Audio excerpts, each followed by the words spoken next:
Yo. All right. All right, this is King Bucho. Welcome to BDA Boxing, the Boxing Debate Arena. This is, I guess it's an Open Arms Friday. I wasn't sure if I wanted to do an Open Arms Friday, but we can do both, actually. We can do like an open lines and take some phone calls. All right, what the fuck was that? This is all fucking up. Shout out to everybody in the chat.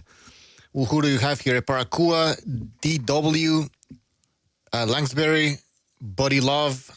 Who else? I saw Dark Hado is there. To Matador, Al Cuerpo, Jamie Raiden, John Locke. He's God. John Locke. All right. All right. Well, he's an empiricist. I said what? He's an empiricist. Yeah. So, yeah, we're going to be talking about, not exclusively, I mean, we can talk about anything, but I wanted this to be, for just a little while at least, a show where we discuss what's been happening right now in regards with Dana White, TKO, how they want to change the sport of boxing. Some people are saying it's a bad idea for them to come in and try to transform boxing turn it into what the UFC is. But other people are saying it's a good idea. So what I want to do is I want to discuss this, and we are going to actually write the positives and the negatives. I should have wrote, the pros and cons of boxing transforming into what the UFC is. So we can write this down. We can write the positives and negatives. And I think it's going to be interesting, at the end, what we write down. So, BDA, you have anything to say about this? Any initial thoughts? I haven't seen the interview that Steve Kim did and Mario Lopez did with Dana White. Yeah, I got to watch. I didn't get a chance to see that one. I saw your video, the video you posted on the channel here about the Ali Act. And yeah, man, I mean, it seems like it's there's two ways of looking at it, obviously, from my end, and obviously there's more ways to look at it. But okay, we've had this system in place for the past, let's just go back to 70 years. Let's go back to 7 years, the 1950s. And obviously boxing goes way before that, professional, in terms of professional boxing. But let's, narrow it down to 70 years. It's been degrading. We've talked about it ad nauseum on this show. One of the best shows that encapsulates where boxing used to be compared to where it is now is the HBO show we did, where Jimmy and I were talking about the rise and fall of HBO boxing. And we were using I think it was Gervais. No, who was it? I forget who wrote the article. I think it was Thomas Gervais or some other guy on Ring Magazine. It was from last year or 2 years ago. And it really details how HBO boxing was very good for the sport, but also very negative because they pumped in a lot of money, the HBO network, in the mid-70s, late 70s. They needed to work with a sport, but they couldn't afford the NFL, baseball, or any of these other major sports. So they said, okay, what do we get? What can we get our hands on? And they found out that boxing and tennis were two things that they could exclusively market for themselves in the long run. Now, initially, of course, in the 70s and 80s and even into the mid-90s, there was still boxing in network television. But by the 2000s, that was all dried up and gone. So what I'm trying to illustrate here is boxing's been on a downward spiral. Everybody knows that. If everybody doesn't know it, then most people know it. And this is also taking place in the background of I might not be aware of this, but we're going to have the Ring 4 card Riyadh season, where featuring Benavidez versus Yard, Haney versus Brian Norman, Bam Rodriguez versus Pumita Martinez. Interesting card, to say the least. And they promised us, the Sheik and the promoters were promising that it was going to be non-pay-per-view, it was going to be regular DAZN. Well, very quietly and unceremoniously, somebody posted on Twitter that no, indeed, they changed their minds over there at DAZN. It's going to be pay-per-view. And I was like, well, wait a minute. I saw the tweet somebody posted on the Discord a couple of days ago, and I said, let me double check, because nowadays social media, anybody can post anything. So I double check, and I go to the source. I go to the DAZN. I see time, schedule, blah blah blah for Ring 4 card, and it says available on DAZN pay-per-view. I didn't see a press release. I didn't see nothing. The only things I've seen so far was the tweet that somebody posted, which then led me to go to the official website to see if it is indeed pay-per-view, and it is. And again, they did it on the down low, for lack of a better term, incognito almost. They didn't make a big fuss about it. All of a sudden now it's pay-per-view, and they know people are going to find out about it eventually when they try to watch it. So this only just adds to the problem of, okay, so you're trying to hide it. You're not trying to make a big deal out of a big announcement. If they would have made an announcement and then maybe came up with a good explanation or quasi good explanation, I think most people would have been satisfied. But the underhanded way in which they're doing this just goes to show you there's something wrong with boxing. And Butcher, you said it too earlier about how, okay, so we need these billions of dollars from the Sheik and all that. Well, not billions, I'm exaggerating, but they're worth billions, right? Yeah. But we need these billionaires, trillionaires, whatever, to come in here and finally make these fights happen. So without them, listen, we got to be honest here. Without them, Beterbiev, Bivol wouldn't have happened. Because as much as people like to pump up the Russians and the Eastern Europeans, they're about the legacy more than anybody else. No, it's about the money. They'll accept peanuts to fight. I mean, exactly. That's what Don Chingasos kept saying in the Discord in the build-up to that first fight. It's like, look, listen, these guys wanted a lot of money. That's why Bob Arum said financially it's unfeasible to make this fight because both guys want too much money and there's not that much demand in the United States for it. So what do we do? Same thing with Tyson Fury Usyk. Obviously, that fight was more high profile than Bivol Beterbiev, but that's not saying much because Bivol Beterbiev is so down low on the totem pole. So what we're trying to illustrate here is, long story short, is boxing's in dire straits. It's been in dire straits and it's worsening in the last couple of years. Some things have been improving, but for the most part, it's only been improving mainly because of the big money that the Sheik has brought. So something needs to change. And so with this Dana White coming in here and the Ali Act being ratified or whatever, which it really wasn't from what I understand, right? I think California voted. They're going to support. They're going to support. I guess a change in the law. Mm-hmm. So what we're trying to illustrate is here. Is this necessarily a bad thing? I'm at the point after watching boxing for a couple of decades now. We need a change. If it goes bad, it goes bad, and then you can say, well, you guys supported this. Again, I'm not necessarily supporting this, but I'm saying let's give it a shot, see what happens. Yeah, I agree. I agree in some respects. So we're gonna get into that. But when you mentioned that, it was Dana White that said it in the 3 knockdown rule interview. He said, it takes Saudi Arabian money to make some of these fights. Let that sink in, right? So if these Saudis don't come in with that amount of money, these fights are not happening. How does that make sense? So those, like, there's something fundamentally wrong with the sport of boxing then, right? If we need these massive amounts of money just to make some fights that actually make sense, right? It's the best against the best in the same weight division. Those fights should be happening. You shouldn't need fucking Saudis with all their fucking money to come in and make this fight happen. So that's something that we have to think about. What else? Well, listen, what's his name? Dana White said in that 3 knockdown rule that the best will fight the best, according to him, under the TKO. I don't even know what it's going to be. The TKO organization. Model or whatever. Yeah.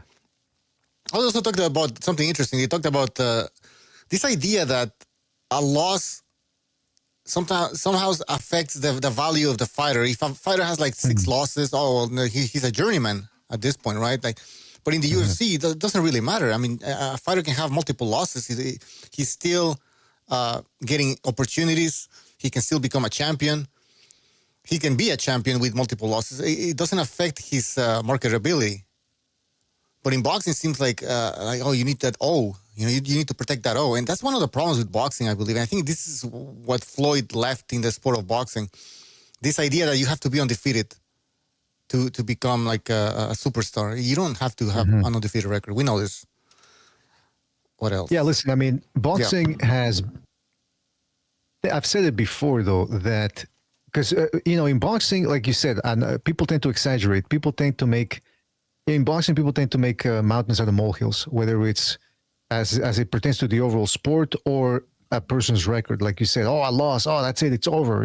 It's or not even a knockout loss is even worse for, people look at that guy. Oh, he got knocked out. It's over. It's like, no, we've seen countless examples of people who get knocked out and then they come back to have long, productive careers. So boxing fans as a whole tend to be a little bit heavy on the hyperbole. I've heard a lot of complaints since the time we've done these shows, 2017. So it's about 8 years of looking at the best and the worst of boxing. I've always tried to keep a positive attitude, but now I'm starting to think that with the Dana White thing, again, I'm thinking, well, it could be good. Again, it could make things worse, but at this point, we're at a stage where something needs to change, and it's always funny. I don't know if you're going to mention this later about how these promoters like Dana. Eddie Hearn and De La Hoya. De La Hoya with clapback Thursdays, which is so cringe, man. I can't, with the fake smile and the guy who, I don't know who's doing the editing for him, but it's fucking annoying. I guess it's for people who have ADHD or something. You know, the current modern generation, they need constant quotes from movies and something happening every 5 seconds, something changing, sound effects. The attention span is like a second now at this point, 2 seconds. Right. So that's the thing. So he's complaining about it. I'm thinking, look, I don't mind the Golden Boy promotions that much, but or Eddie Hearn, but they've been at this now for about 20 years. I mean, Golden Boy's been around since 2002, I want to say, or 2004. And what have they really changed?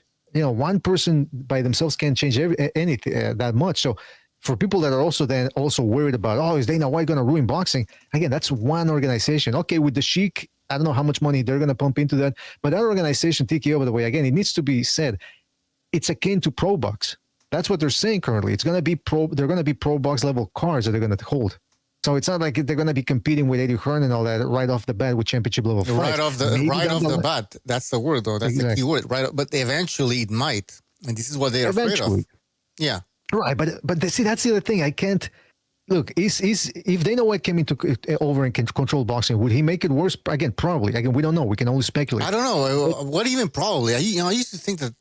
Dana White wasn't going to be. But let me just finish. Yeah. Sorry. Yeah, but let me just finish. Okay, so it could, right? But again, let's agree that none of us know if he's going to be better for boxing or worse for boxing, right? We don't. Yeah. Or my thing is, he could also be down the middle. Maybe nothing changes because again, why are people so afraid that he's going to come in and take over boxing?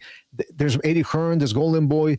The PBC is still going on with a weak heartbeat. Top Rank right now is going down. They're looking for a network, so they might rebound with, again, to which capacity we don't know.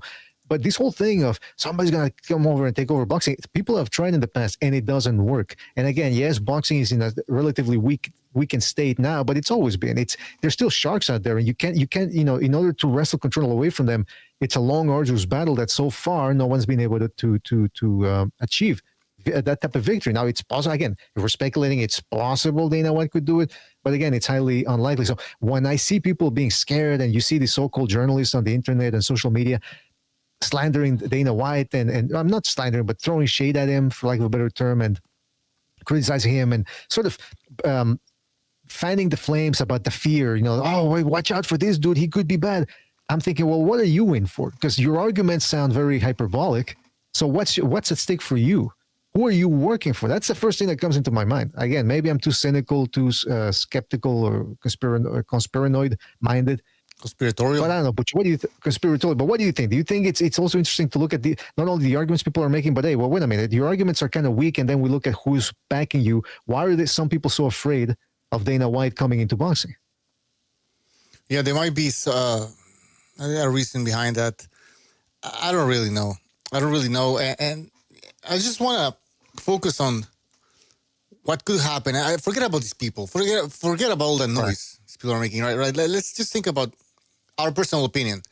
Would it be better for Dana White to come in and try to change the sport of boxing? I think we all agree that the sport something needs to change, right? We all agree on that. Now, how those things are changed is, I guess, where we have a disagreement. First of all, shout out to Sid Boxing FU. Thank you for your super chat. Really appreciate it. £5. He says, "Fuck Eddie, Oscar, and fuck and fucks like Sean Siddle. They have been serving us up as dog shit sandwich and expecting us to take a big bite for years." Yeah, like in Platoon, right? Full what about Sean Siddle? What do you think about that? Why is he shitting on Sean Siddle? I don't know. Well, I think Sean Siddle because he was going after Dana White in the last press conference for Canelo Crawford, and he was grandstanding and trying to make it about him when he knew the guy wasn't going to answer his questions. I mean, that's this is a subject that takes a bit of time to chew and digest. You can't just do it in a press conference, 2-3 questions. So that was very transparent from him. So maybe that's what Zid Boxing is referring to. What I was referring to though earlier, I was referring more to the promoters. The way they try to say, fuck Dana White, he's bad for boxing. It's like, he hasn't even done anything in boxing yet. How can you say he's going to be like, so again, that's what I was getting at about why are these people so invested? But the promoters, I guess, because they fear competition. But then there's some people, some writers that are like, we got to defend the boxers. They got to defend the boxers. Be on the payroll. they gotta be. Well, they want their interviews, I guess, right? They want to keep on interviewing too, these yeah. boxers. They don't want to piss off the boxers. So they're like, hey, I'm on your side, buddy. You know, I want you to have the best, what do we call it? Opportunities in boxing, the best possibilities of making money. But I mean, they're really looking at the big picture. Yeah. Well, that's the thing, though. When we're talking about this, and I briefly mentioned this in the last episode, everyone's always talking about the fighters, the fighters, the fighters, the fighters. Look, let's talk about the fighters, and then we got to talk about us, the boxing fans, because that's exactly we exist. We're the besmirched. Yeah, we're the besmirched, the downtrodden, the ignored, and but let's talk about the fighters. Okay, listen, let's go with a scenario where, let's say Dana White ends up consolidating his hold over boxing, right? Let's say for the most part, he's the main honcho. Because he's not the main, I mean, he's the main honcho in MMA, but because there's the UFC and then there's everybody else. But again, everybody else, there are other organizations functioning, not to the level of the UFC, obviously, but they're functioning. So let's say he manages to come close to doing something similar in boxing. And let's say the salaries go down for fighters. Okay, is that going to ruin boxing? Maybe there's going to be less people willing to go into boxing. But in my experience, as long as there's people out there growing up in different milieus, having different lifestyles growing up, or having just different characters since birth, and then they find out that there's a way to get paid while to fight. They like fighting already, and then they find out, oh, you can actually get paid for it. There's always going to be a market and a demand for fighters. Look at the MMA. Every other year, there's a new guy coming up the ranks. It's the low salary compared to boxing ain't stopping them from joining, because these guys, they love to fight. Yeah, would they like to be making more money? I think everybody would like to make more money, whatever they do, right? I don't think anybody goes, I'm happy with my salary. I think it's very rare. I think most people would say, I wouldn't mind taking getting a bit of a bump in salary. So that's what I'm trying to get at is here, that even if the worst case scenario happens where Dana White takes over boxing and the salaries go down, there's still people going to be boxing, and that's all I'm interested in. Are these people going to box? Are they getting paid what they're worth? Can they attract a crowd and pay-per-view buys or viewership, whatever, on whichever network or a platform they fight in? Okay, are they entertaining? People want to watch them? I'll watch them. I want to make sure that they're getting paid well. So if I'm watching them, I'm pretty sure they're going to, I'm going to add to the amount of people who are watching them and therefore getting them paid. Well, I don't see too much of the problem here. I don't see the fear-mongering coming to fruition. Right. And if it wasn't for the Sheik, then would we have gotten Canelo Crawford or some other of these big fights? You said Bivol, Beterbiev. We don't know, right? So we don't know the real value of these fighters because there's some manipulation here. There's this guy coming in, throwing money at this thing, losing money. So these fights can happen, but we don't know if this fight should have happened to begin with. I mean, it should have happened in terms of like the best fighting the best, but in terms of how much they got paid. So there has to be like a price discovery at this point. We don't know. Like this is all fake. Like, right? Canelo Crawford shouldn't have been paid this amount. Bivol and Beterbiev shouldn't have been paid that amount. That is fake. Like that. The only reason why those fights happened was because you could call him a crazy guy came in and said, I'm going to take a loss and I'm going to make this fight happen. But that's not like Dana White said. This is unsustainable in the long run. And this is the reason. These fighters, they know that at some point somebody's gonna come in and throw a bunch of money and take a loss. Yeah. So that's why they're just waiting for Turkey to he's gonna come up with the money anyways. So I'll just wait around for him to splash the money. It's like these banks. These banks, they know they can go bankrupt because they're too big to fail. So they're gonna wait for the government to come and bail them out, right? But that shouldn't be happening. So these boxers should understand this. And if you don't want to fight this guy, you won't get paid shit. Right? Nobody should come in and save you and take a loss so you can fucking do your fucking job. That's a good point. And you know what? Sometimes that can be dangerous for the fighter because, Terence Crawford was pissing a lot of people off in the business end of it. To the point now they're trying to rewrite history and say like, even Top Rank was against him. Yeah, Top Rank paid him a fair amount of money when he was fighting nobodies. And Crawford and his team still had the temerity to then turn it around on Bob Arum and sue him for inability to get him the big fights and then call him a racist on top of that. So there are fighters out there that they try to take their time. They try to bide their time. They stay inactive. They fight once a year because they know, like you said, Bucha, someone's going to come out and bail them. Now, Crawford was lucky that he was good enough to remain undefeated and get those big fights down the line. But for every guy that does that, I mean, take a look at Mikey Garcia. Remember when he started? Well, actually, it worked out for him in a certain way because he brought out. He got into Top Rank, so they shelved him for 2 years. I think it was almost 2 years because of the contractual issues. And then finally, when he was free from that, he went over to the PBC, and he earned a good salary with them. But then they also threw him under the bus when they threw him in against Errol Spence. Remember that? It's like, why couldn't that? Like, so he avoided Lomachenko to fight a bigger guy, knowing he was going to take a loss. But how much more money did he make? So same thing with who was the other guy? Andrew Ward, to a certain extent, also did that. And he's, again, very fortunate that he had a lot of things going for him, and that the other guys had a lot of things going, his opponents had a lot of things going against them, that he was able to walk away unscathed and with money. But, I mean, you're right, though. These guys, they think someone's going to come out and save them. And if their pimp isn't out there to go save them financially, what's going to happen? So like you said, I'm very interested to see now what happens if the Sheik he goes away or starts tightening up and say, listen, we're tightening up the budget here. Now you got to fight for this amount of money. I mean, and he has been doing that to a certain degree, but I just can't imagine how boxing would work without him now. He's been telling them, listen, you got to fight this guy, or like, you gotta be more exciting. That's what he told Shakur, right? But still, I don't think he's, from what I understand, he's still taking losses. He's not financial losses, you mean? Yeah, I mean, he's not getting taking any fucking profits. Yeah, that's true, man. That's true. And you know, they're putting in all this money into it, but somebody needs to come in here and start doing a little bit of belt tightening. And Dana White seems to be the type of guy. He's very, he's the type of guy you need to run a business. He's he's confrontational. He's not afraid to do that. He's not afraid to tell these fighters what he thinks. And we've seen a lot of MMA guys have fallouts with him. I mean, I think Randy Couture at some point had a falling out with him. Tito Ortiz, Frank Shamrock never fought in the modern UFC day, under the auspice of Dana White. I think the last time he fought in the UFC was UFC 17. No, it was against Tito Ortiz. Remember, 20-something, UFC 20-something. And that's it. And then he never budged, and neither did Dana White, and there was no compromise. So we see instances where Dana White gets pissed off at somebody. Okay, there you go. There's the door.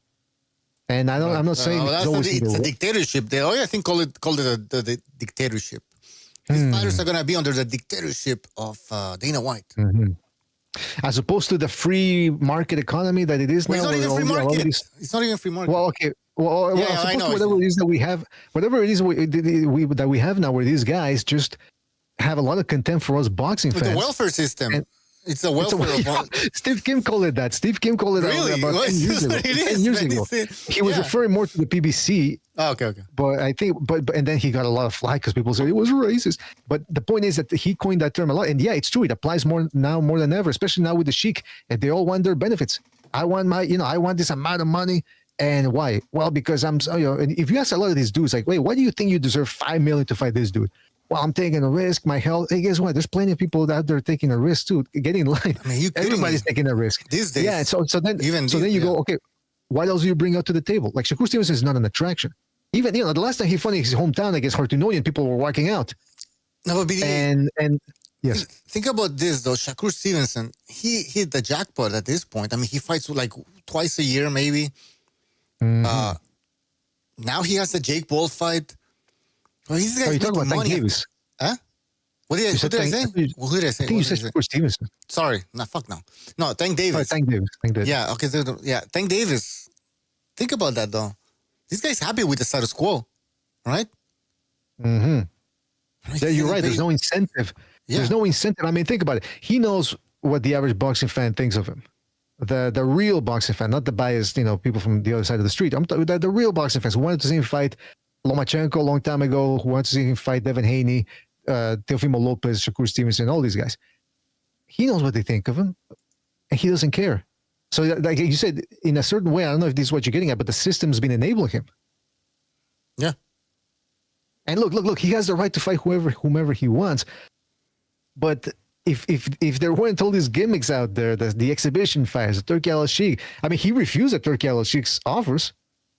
Yeah, the Turki Al-Sheikh all he had to do was, I want to fight Shakur Stevenson or Teofimo Lopez. The Sheikh would have probably made it. Why not? Is there any evidence to the contrary? Right. So he chooses this fight against Jake Paul because he wants to take care of his future, blah, blah, blah. I mean, look, it seems like if that's the case, and it seems like all he's cared about was taking care of his future for the last 10 years because he hasn't fought anybody of note. Ryan Garcia was the only exception, and because he was so seen as the bigger guy according to Tank Davis, and even then Tank Davis still had to saddle him with a bunch of special clauses. So he's not about that life. That dude, we know that. But again, I am happy that a lot of people even some of his fans call him out on it. This whole Jake Paul situation. Yeah. Yeah, and Jake Paul's also a guy that's manipulating the sport in a way, and I say manipulating in the sense that he's not letting it die. He's giving the boxing like a adrenaline shot, so he wakes up, but it's about to fucking die. He's coming in with all this money, but all right, we got two comments here that I need to read here. We got Rafael Garza. Thank you for your super chat. Really appreciate it. He says, I saw the play develop when the Turk bought the Ring magazine and belt. Of course. And that opened the door for Dana to challenge the Alphabet belts with a new league. Well, exactly. That was like a red flag. If you want to see it in a negative way, like that. The fact that he had the Ring magazine belt, Turkey Al Sheikh was going to start to push that belt as the one and only belt, right? Mm-hmm. So that's a good point. We also have Frankie Saints. Thank you for your super chat. He says, "Salute BDA panel. You hear the free upcoming Benavides pay per view? Yeah. He's saying that we hear that the Benavides pay per view is no longer pay per. It's gonna be that the Benavides is gonna be a pay per view fight. Yeah. But again, the surreptitious way in which they did it, I didn't see any official announcement. So it makes me wonder what was So they know they're gonna get a lot of flack for that, and they've been keeping going. But it's stupid because people are gonna find out eventually, and it's gonna be even worse. Maybe at the last minute, people go. Imagine somebody who didn't know, or imagine somebody who thought it was gonna be free on the zone, and he goes check it out. All of a sudden it's under a pay-per-view wall. Maybe the guy that's on in the moment, the guy saw it. He goes, "Fuck this! I'm going over to one of those Russian sites. I'm watching it for free." Is Wardley Parker a pay-per-view?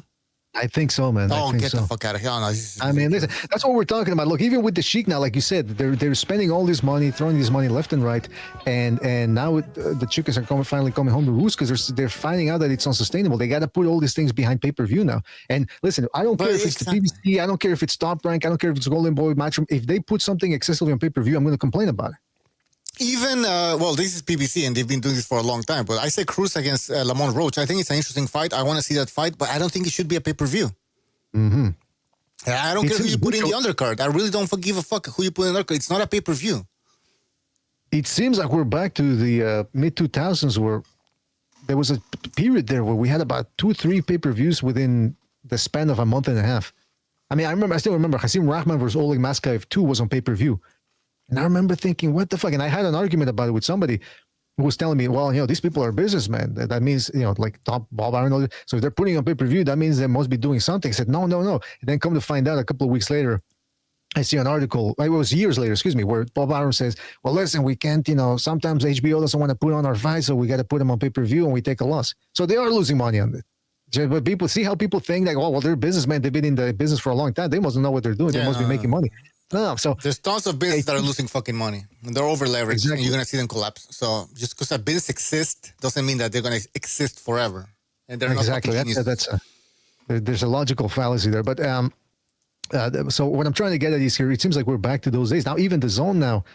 Remember when they would say, "Oh, the end of pay-per-views," blah blah blah. And then, okay, I conceded the fact that they were going to have to return to pay-per-view. I didn't mind it that much. I mean, I didn't like it. I disliked it, but I said, listen, it's the reality. These guys are getting paid way too much. These boxers, so eventually they were going to have to hold some fights on pay-per-view. But now, though, it's getting out of hand. Like I said, we're going back to the mid-2000s. And by the way, shout out to Rafael Garza for another contribution with the super chat. And he says, I'm happy that Dana is going to challenge the alphabets and networks because they have robbed many fighters via suspect decisions. True. Well, shout out to Rafael Garza. I mean, I don't know if it's shout out to Rafael Garza. I'm sure they're involved. No. You know what? They're guilty of manipulating the rankings. Obviously, they control the rankings, right. But of not doing their job, basically. That's why I take umbrage with these people that keep referring to undisputed in the 4-belt era, undisputed. Just call it undisputed because when you say 4-belt era, you're legitimizing all these fucking creeps and snakes and weasels that are the alphabet organizations. That's why I don't know if people have caught on to it, but I refer to the I don't call them belts or whatever. I used to call them straps. That's what they are. They're straps. Yeah, they're straps, the alphabets. What is some of them calling the alphabet belts or whatever? They're baubles of men's vanity. That's what they are. Financial vanity as well. So people, that's another thing that irks me about some boxing fans. They fell for the whole thing. And that's how you can also tell sometimes who just follows the herd or sometimes who's a relatively new boxing fan. Undisputed in the four belt era. How many times do I sneak in there when I call Teofimo Lopez undisputed? The undisputed lightweight champion, undisputed or junior, whatever. He there's was always one comment. Yeah. Right. There's always one comment. Yeah. Sorry. There's always one comment. He didn't win. He wasn't undisputed. Fucko. Undisputed means there's no dispute. Just because somebody has that double, there's another dude there, some guy from Kyrgyzstan. He has a WBO belt. Oh, so that means Teofimo Lopez is not undisputed yet. Get the fuck out of here. I mean, in my opinion, Teofimo Lopez was the undisputed. He was a lineal lightweight champion. Well, apparently, if you look at the box record or whatever, officially, he was never an undisputed champion. But really, can somebody debate me on this? Somebody tell me why Teofimo Lopez was not the lineal lightweight champion? He was. He was the lineal champion, whether you like it or not. Casamigos says, Casamigos Kyle in the chat says, the strap-ons. Yeah, fuck the belt, man. We're gonna start calling them that, the strap-ons. Yeah, and these fucking disgusting piece of shit. You know what? Because it's true. It's they're fucking you, metaphorically speaking, right? They're taking a cut of your money. They are fucking you, and they're fucking us, the boxing fans too, by creating this a lot of chaos. But you know what's so funny now? People like the fucking snake. Jose Suleiman, he was all fucking nervous and shit, like panicking because they apparently, I don't even know if he did get into the ring, but apparently the rumor was that he wasn't going to be allowed to enter the ring after the Canelo Crawford fight. You know, and he wanted to present that their fucking shitty ass WBC, some fucking Native American belt. That, you know, they always come out with a Zapatec belt or whatever. I'm not shitting on I'm just shitting on the fucking idea of these belts, yeah. And so he was all panicking. How dare they not let me into the ring? I'm gonna if they don't let me into the ring, I'm gonna barge in. Basically, it's like, yeah, you're not gonna do fucking shit, and you deserve to stay outside. Well, you deserve to stay outside. What have you done for the sport? You at some point they had the diamond belt and all this nonsense just to make some money. You are the problem. That's right. This is the thing. All these people who have not done nothing. This is what they were saying on the 3 knockdown rule. You know, I think it was Steve Kim who pointed this out. These guys are these politicians, you know, who've been in power. In Congress or whatever, the Senate and all this, for 20, even 30 years. You know, all of a sudden they run for the presidency and they go like, I'm gonna change this and that. Like, why didn't you do it for all these 20, 30 years that you were in office? Right? So same shit with Suleiman. He's part of the problem. All these promoters, they're part of the problem. They also pointed out Steve Kim pointed this out. How, we remember that guys, remember the 5 versus 5 event? It was Frank Warren versus Eddie Hearn. Apparently that was the first time that they were working together. So they needed the Sheik to come in and say, hey guys, wouldn't it be a good idea if you guys just come together and put on a great event for the fans? No, they couldn't do it by themselves. They needed all this fucking money. So again, these guys have a problem. They don't think outside the box. They love the status quo. They're not going to change the status quo. We need Dana White. I'm sorry. I think we do need Dana White. I mean, look, try it out at least. See where it goes.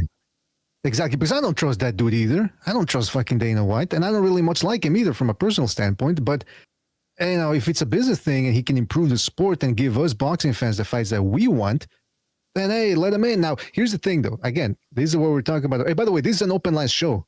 If anybody has something to say, jump on in on the Discord. I mean, Butcher, if you can put the link in there again, please. Yep. That'd be fantastic because this is we want to hear from the people. We want to hear. And I want to ask you later, Butcher, what's your worst case scenario? What could the worst case scenario be if? Well, yeah. What is it? What could go wrong? I mean, let's start writing this shit down. All right. So let's get the positives and the negatives. So the negatives, we all know, right? Like, oh, fighter pay, right? Fighter pay. So apparently the fighters are going to be getting paid peanuts or something. That's what they think is going to happen. So that's a negative, right? We can write He down a might, positive. you know, What's the positive? well, the positive from that is that they're going to be a little bit more dependent on the system, and they're going to have to fight the guys that the promoters tell them to fight, like in the UFC. In the UFC, from what I So the understand, best fight the best. exactly. Like if we just to while you write it, people say that there's been cases in MMA where in the UFC specifically where a guy is next in line for a title shot, but he wants more money or he doesn't like the time frame, whatever, and then Dana White goes, "Oh, you're out," and then the next guy in the totem pole gets the shot. It's that easy over there. I mean, and again, not to say that it's a paradise over there, that it's Shambhala and everything, every fight that the people want, they get, but seems to be a little bit better than it is here in boxing. And again, we have been spoiled in the last 3 years or 2.5 years since the Sheik came on, because again, this is the Sheik. He's throwing all this money around, and finally, these pampered, spoiled fighters are getting their diapers off, taking their diapers off, saying, "Okay, I'll fight, but only for this amount of money." So that's the point that needs to be stressed here. Yeah, we're getting the fights we want, but only in large part because these guys are getting sprayed with money. Exactly. Large infusions of cash. Manipulation. It's an injection of money that shouldn't be there to begin with. Who the fuck throws money and expect a loss, right? This is temporary, though. This is temporary. Of course, the Sheik's not going to be doing this forever. All right, we got NPR. We have All Stock here. Guys, you want to jump in? Go ahead. Sure, man. NPR here. Hey, everyone. What's up, NPR? Hey, what's up, everyone? Yeah, so I have just a couple of quick questions for you in terms of what gets better with consolidation. Is the Department of Education better with consolidation? Are the schools any better? Right? Have you been to a restaurant recently? Right? Everything comes from Cisco's system. Right? It was an expensive restaurant. I mean, I can't even tell you how much this shit cost. But it was garbage. It was literally garbage. And it's all the same shit. I mean, it's all coming from Cisco's system. And so what has gotten better with consolidation? Nothing seems to be getting better. The kind of individual uniqueness from around the world is just getting flat. Everything's democratized now, and everything's consolidated. Everything's more expensive, worse quality, right? Mm-hmm. Architecture, art is worse. Music is terrible. I mean, so I'm saying to you, what has gotten better? Anyway, as far as the kind of arc of boxing, guys used to put their food on the table, right? With this shit. I mean, Marvin Hagler had to fight to make extra money, right? He was working as construction worker in the daytime. And the Petronelli brothers, they put him to work. And he went and fought. Duran had fought his way out of a Panama City slum, right? And guys had to fight. Braddock worked jobs during the Depression to feed their kids. Why would guys fight like this anymore? To get CTE to ruin the rest of their lives when they could feed their kids being a transit worker, right? So that's one issue. So the quality is, the pool is going down. You used to go to a town, you set up shop, and you go, okay, we're coming to town. Who do you got on the list? And they got 25 decent welterweights in New York City. 10 decent welterweights in Detroit, right? That's not the case anymore. I can't name 3 decent welterweights that come out of New York City, right? So the talent pool is very limited now, even though it's a worldwide search. But the reason being is because guys aren't doing it anymore worldwide. The world is richer. They don't have to do it anymore. That's a problem. But there's another thing that could be a little bit of a savior and save boxing if they do it like on a 4-year cycle, let's say, all right, to consolidate all the belts. So he gets in touch with all the 4 major sanctioning bodies, a guy like Turkey, and gets them together with the promoters and says, look, let's try to see if we could put together a good product where how many divisions are there? What are there, 12 or 16 divisions or something like that? 14? No. You 14. Okay, I so don't you know. spread it out you spread out a championship, and you unify the divisions. 4 of them a year for the in a 4-year cycle, right? And this way you legitimize all your divisions. You get all the promoters together. The promoters still make money.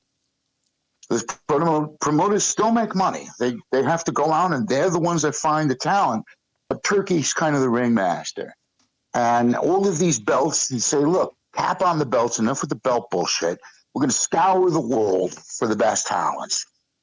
And in the meantime, every 4 years, a welterweight unification kind of tournament comes up, right? And they put the best. That's the only kind of thing I could see that keeps some kind of legitimacy to these freaking belts. The belts mean nothing now.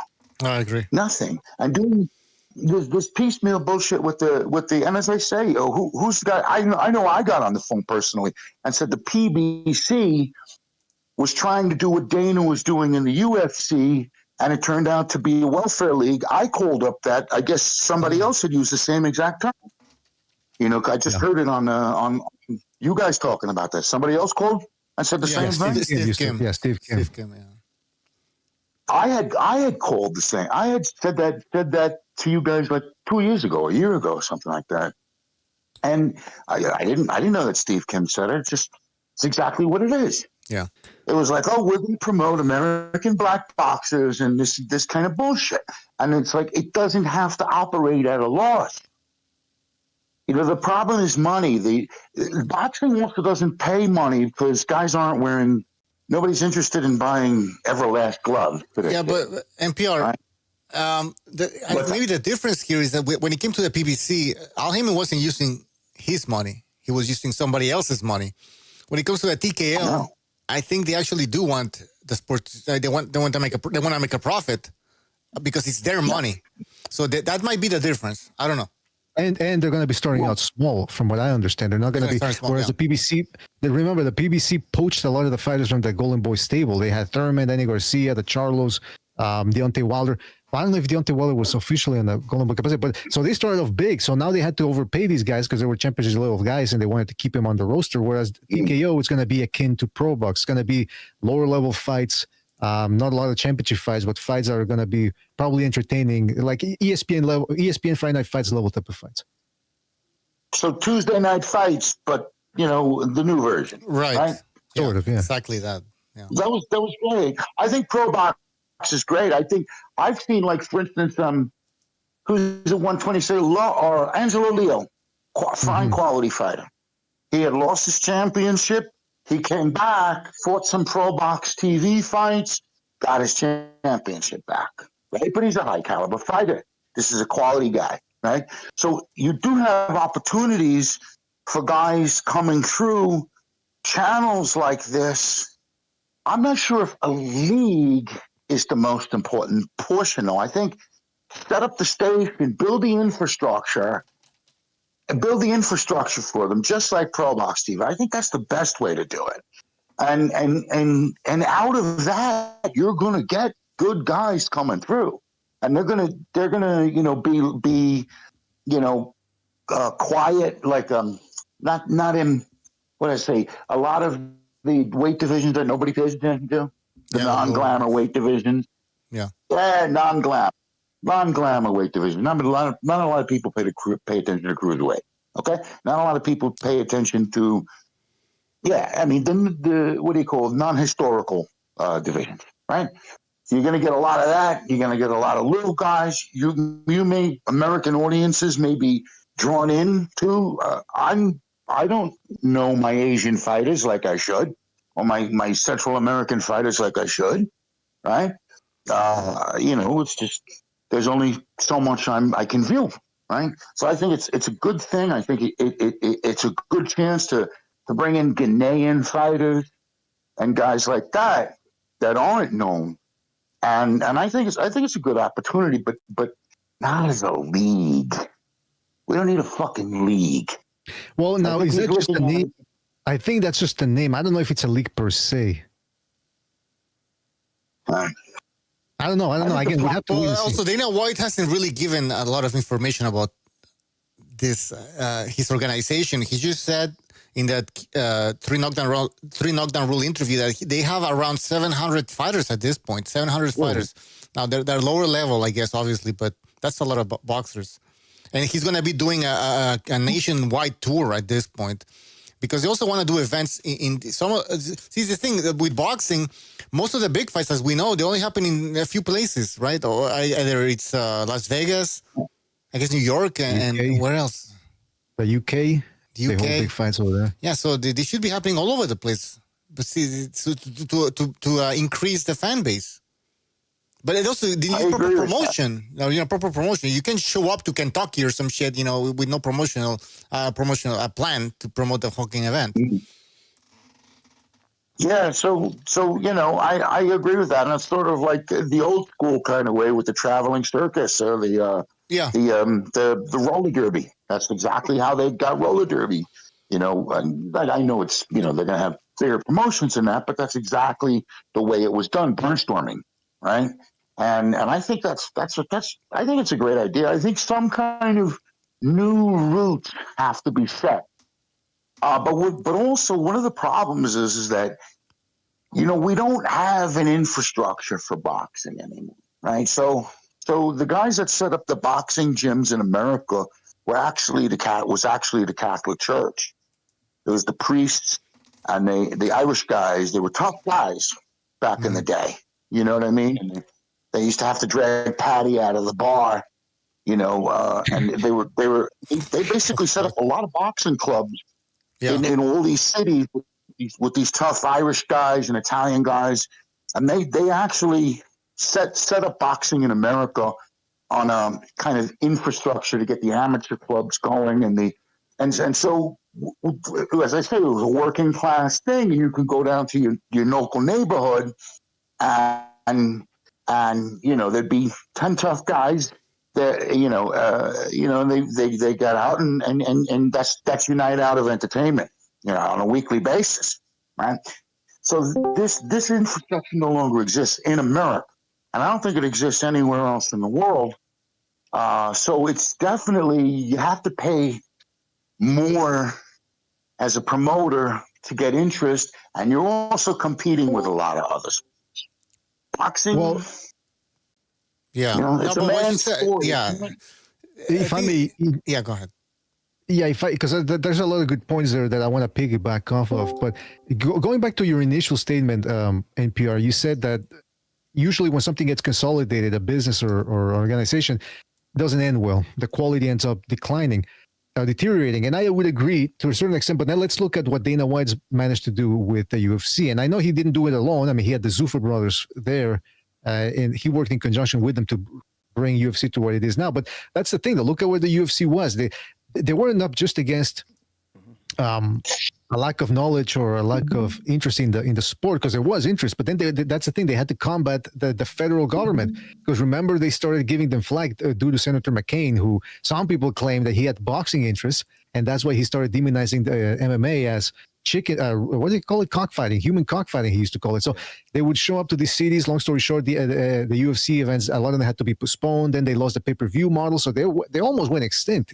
They're very fortunate that they were able to survive, and part of that is due to the resilience that the Zuffa brothers and Dana White had. And look at what it became now. The UFC, in a lot of respects, is more popular than a lot of these boxing fights. Now, yeah, I'm not saying, like I said earlier, it's not a perfect business model. There's a lot of, the boxing MMA fans complain a lot about Dana White and the lack of freedom of They want speech and the way. boxing money. That's the thing. That's what the MMA fighters. But that's what I'm saying. So, but in that, but that's what I was saying. So let's just take a look at what Dana White managed to accomplish with MMA, and come to find out that he really did improve the level of the sport to a certain degrty. Right, I Like- wouldn't. Yeah, I yes, wouldn't he did. disagree. He did. I feel like they had MMA in different countries. Guys, one at a time. Real I think FTU No, Yes. the way to say boxing is to turn it into a league. That's it. No more cherry picking fights. That's done. And the fighter pay has to go down. If you want to create stack cards like the UFC, you cannot be paying guys $100 million. That's a ridiculous model. It never worked. The sport was literally dying. It was dying. This guy here. Hey, Fu, you need to boost your volume up, man. Really? What the fuck? Yeah, a little bit. All right, Yeah, check, your mic's check, level, check, bro. check, check. You hear There me? you go. Now you're good. Now you're good. Yeah. Fucking stupid ass mic. I just got I got another fucking mic because this one's like, it's less sensitive than my other one. If you know what I mean. So yeah, in order to save boxing, you have to make it into a league, and the fighter pay has to come down. If you want to create stack cards, you want to make money, you cannot pay guys $100 million. You just can't do it. It doesn't work. That never worked. And I've said it many times. A lot of these boxers, most of them are actually not self-built. They're built by promoters. They have fake careers. So there's no reason why they should be able to ask for these giant sums of money. And that's not all of them. Some of them do build themselves, but it's actually very rare to see it. A guy like a Floyd or a Crawford, these guys didn't build shit. They don't deserve big sums of money. They cherry-picked their whole career. That's why I never agreed with that part in the Ali Act. What's my worth? What am I worth? You're not worth much, bro, because you never fought anybody. Your whole career has been tailored. It's been tailored. Hey, by the way, can I address? Yeah, so Team Batman Boxing is bringing up some points that I wasn't aware of. He says UFC tickets in the last 10 years have gone up 1,000%. That's who you want in boxing. Fighters are paid a fraction of the revenue, and being a fan still costs more. So you buy Dana's next end over. Well, I mean, I understand. I'm not gonna debate the point about MMA, Dana White's practice MMA, because I'm not too well versed on it. All I'm saying is, if maybe the ticket prices are going up because there's a demand for them. Yeah, exactly. I don't know if that's a possibility or that's true. Those guys are selling out. They're selling out venues. They're selling them out. But again, I just want to stress that I'm not defending Dana White. All I'm saying is, hey, if he comes over to boxing, is it really going to be that worse off? I just say it's like a trend to hate this fucking guy. It's so stupid. He's just a businessman. I mean, what are you crying about? Boxing's going to get better. You got all these guys crying all over the internet. The sport's going to get better. I don't want that. I want it. These people just keep saying, I want it to stay as it is. It's like, well, if you want it to stay as it is, it will be nothing. It'll be finished. You have a bunch of fucking cherry pickers running around, dancing around the ring. And most people are going to leave. NPR made a good point that, hey, maybe we don't need Dana White or any other outside party entering the business. And, maybe if more people, such as people like us who have a platform here, to let the boxing fans speak, and we start, not for nothing, but and it's just a small thing, but I know we complained a lot about these entrances on ESPN taking too long, these fighter entrances, and Steve Kim started complaining about it too. And somehow, I remember, I think it was Baturbia versus Joe Smith, or I forget which fight it was, the entrance, they cut it down by half. So maybe the only way this change takes place, we have to admit, it's going to be a slow burn. It has to. Well, it is going to be what we want, right? Because we're the paying public. So for most of what we've seen for the last couple of decades in boxing is it's boxers telling us what we're going to see. It's like, take it or leave it. I don't give a fuck. Exactly. I'm cherry picking. And then we have there's a very just beating us over the head, with this propaganda.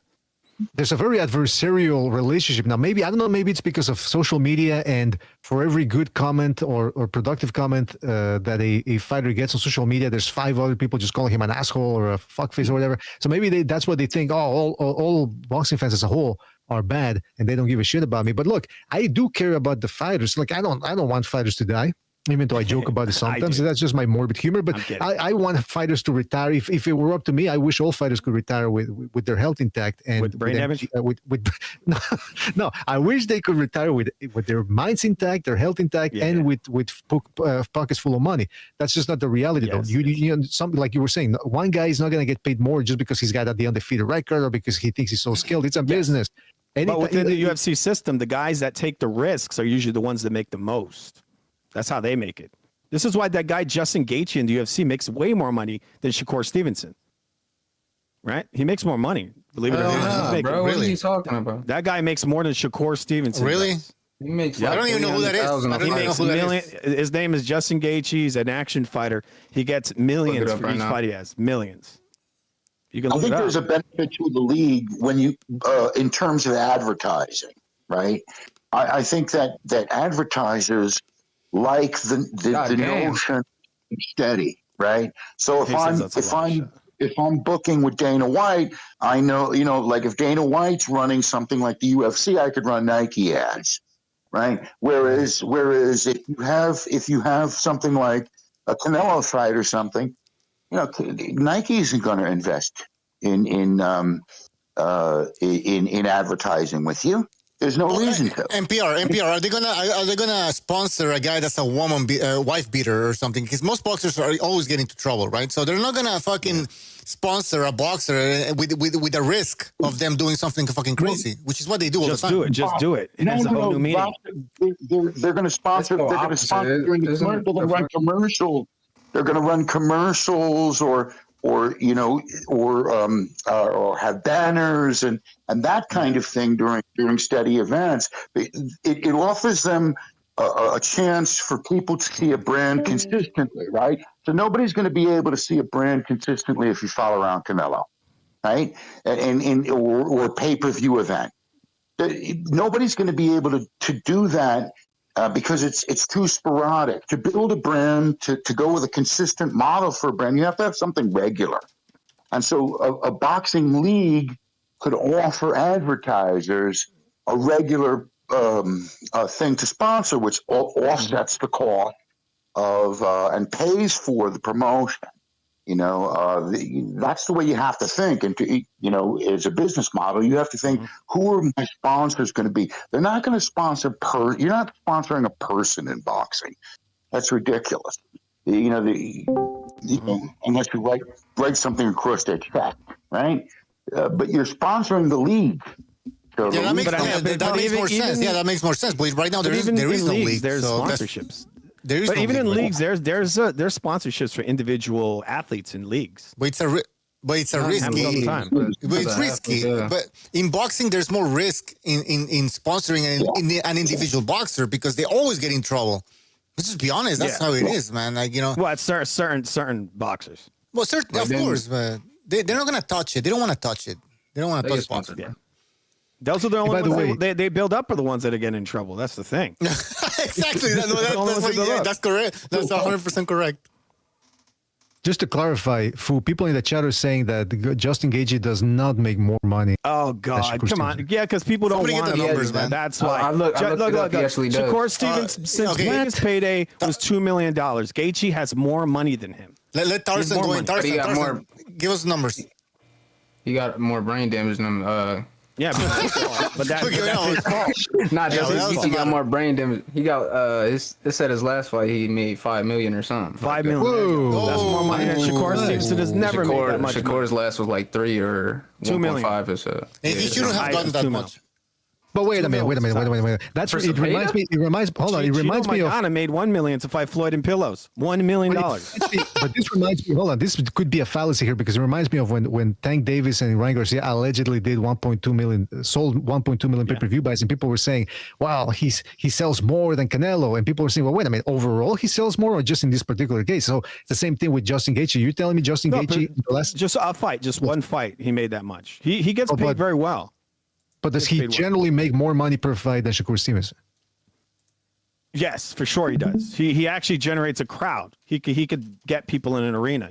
He's worth more. He just really is. Okay. I think the UFC is just like that. I don't know. It's like the NBA. It's like that. They reward guys who bring it. A guy like a Shakur Stevenson in the future will be cut. When they start making cuts, he's going to be one of them. With boxing, you got the boxers' names, and then with the UFC, you got the UFC's name. I don't know how to explain it. Exactly. If that makes sense. Yeah, that's what they always call the event, UFC 2 something. There's a numerical thing. It's the event is the actual the star, not the fighter itself. That's not true. I gotta disagree. I have to disagree. Conor and that white girl, Ronda Rousey, they haven't found anyone since them to become stars. That's I mean, true. Pereira, you have stars. You have some stars. They just don't have the cartoon characters anymore. I mean, that was bad for the sport. I feel like those guys. Yeah, they were fake. They brought true, Floyd though. shit. They were pushing them so hard on Jay Leno or whatever showing up there. Come on, get the fuck out of here. That was like Floyd. That was like the Floyd effect in MMA. You had Conor McGregor that's what they had, and demanding all this shit. That was not good for them. And after those guys left, it has not helped the company in any way. They left what made them big, which was these great fights. It wasn't about cartoon characters.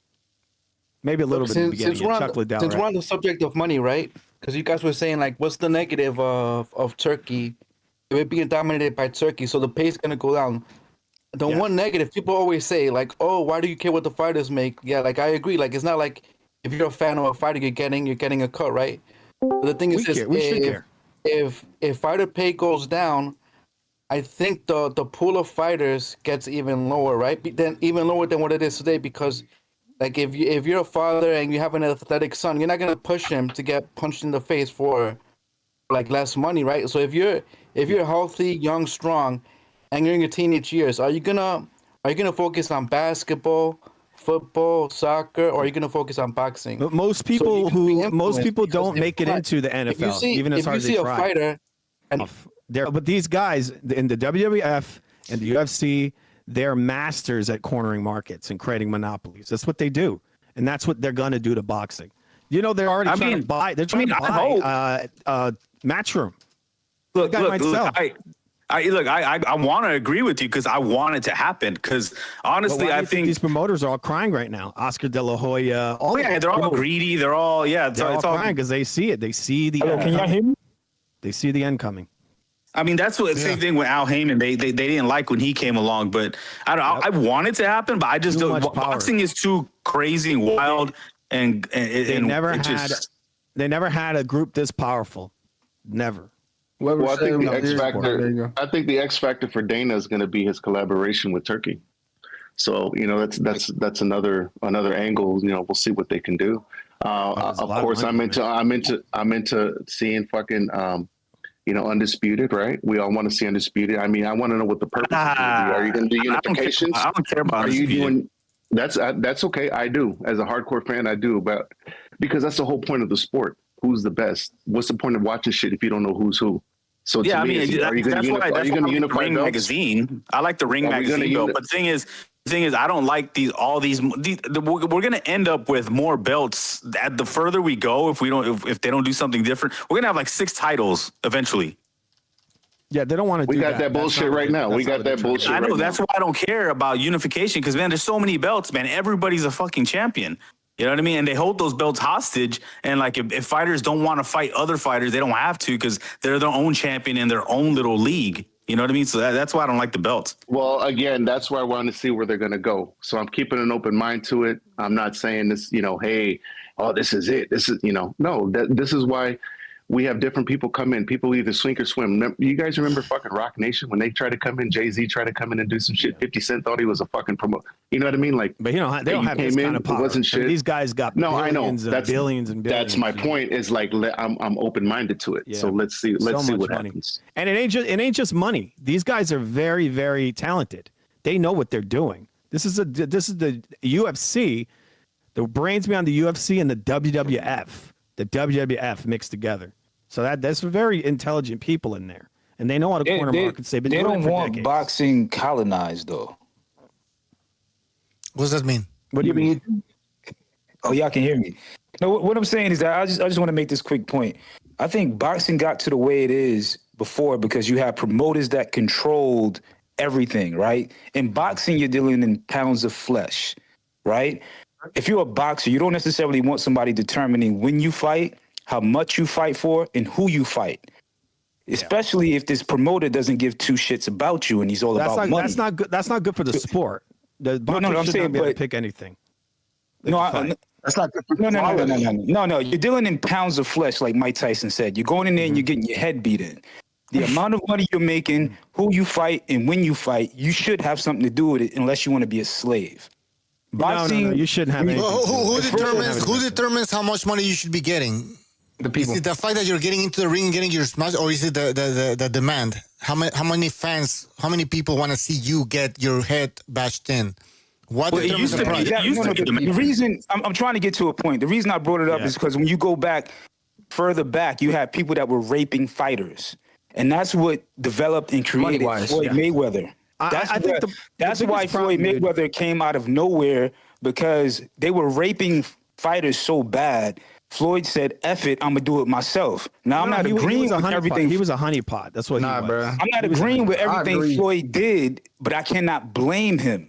Why not promote and make most of the money? I can't blame him. Now, he brought in a whole new cycle of fighters that I don't agree with, but it happened because promoters were raping boxers for so long.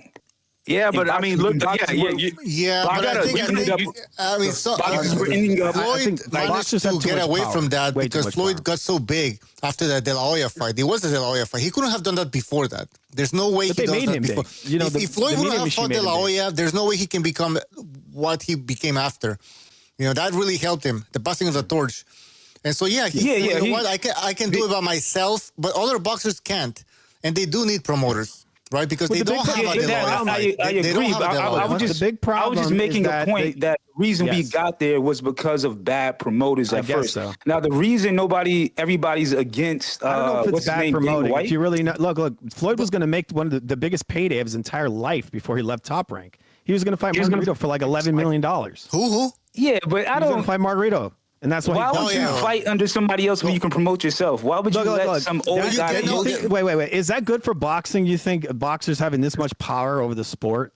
Look at No, Floyd. no. What did he do? that- Like, what No. did he do? He gave us a. Yes, he never it's gave us not a good for the Pacquiao sport. fight, and he never gave us a bunch of fights. He didn't want to fight Paul Williams. I don't know. I think it's a bad Yeah, example. dude, it's terrible for the sport. Terrible. Imagine One that. of the biggest issues with boxing is that it's more focused on the fighter and not on the overall sport. Because look, Exactly. Yeah, there's a if you go point. by the Boxing has overall no sport rules. and you lower the pay for certain fighters, like look, $100 million.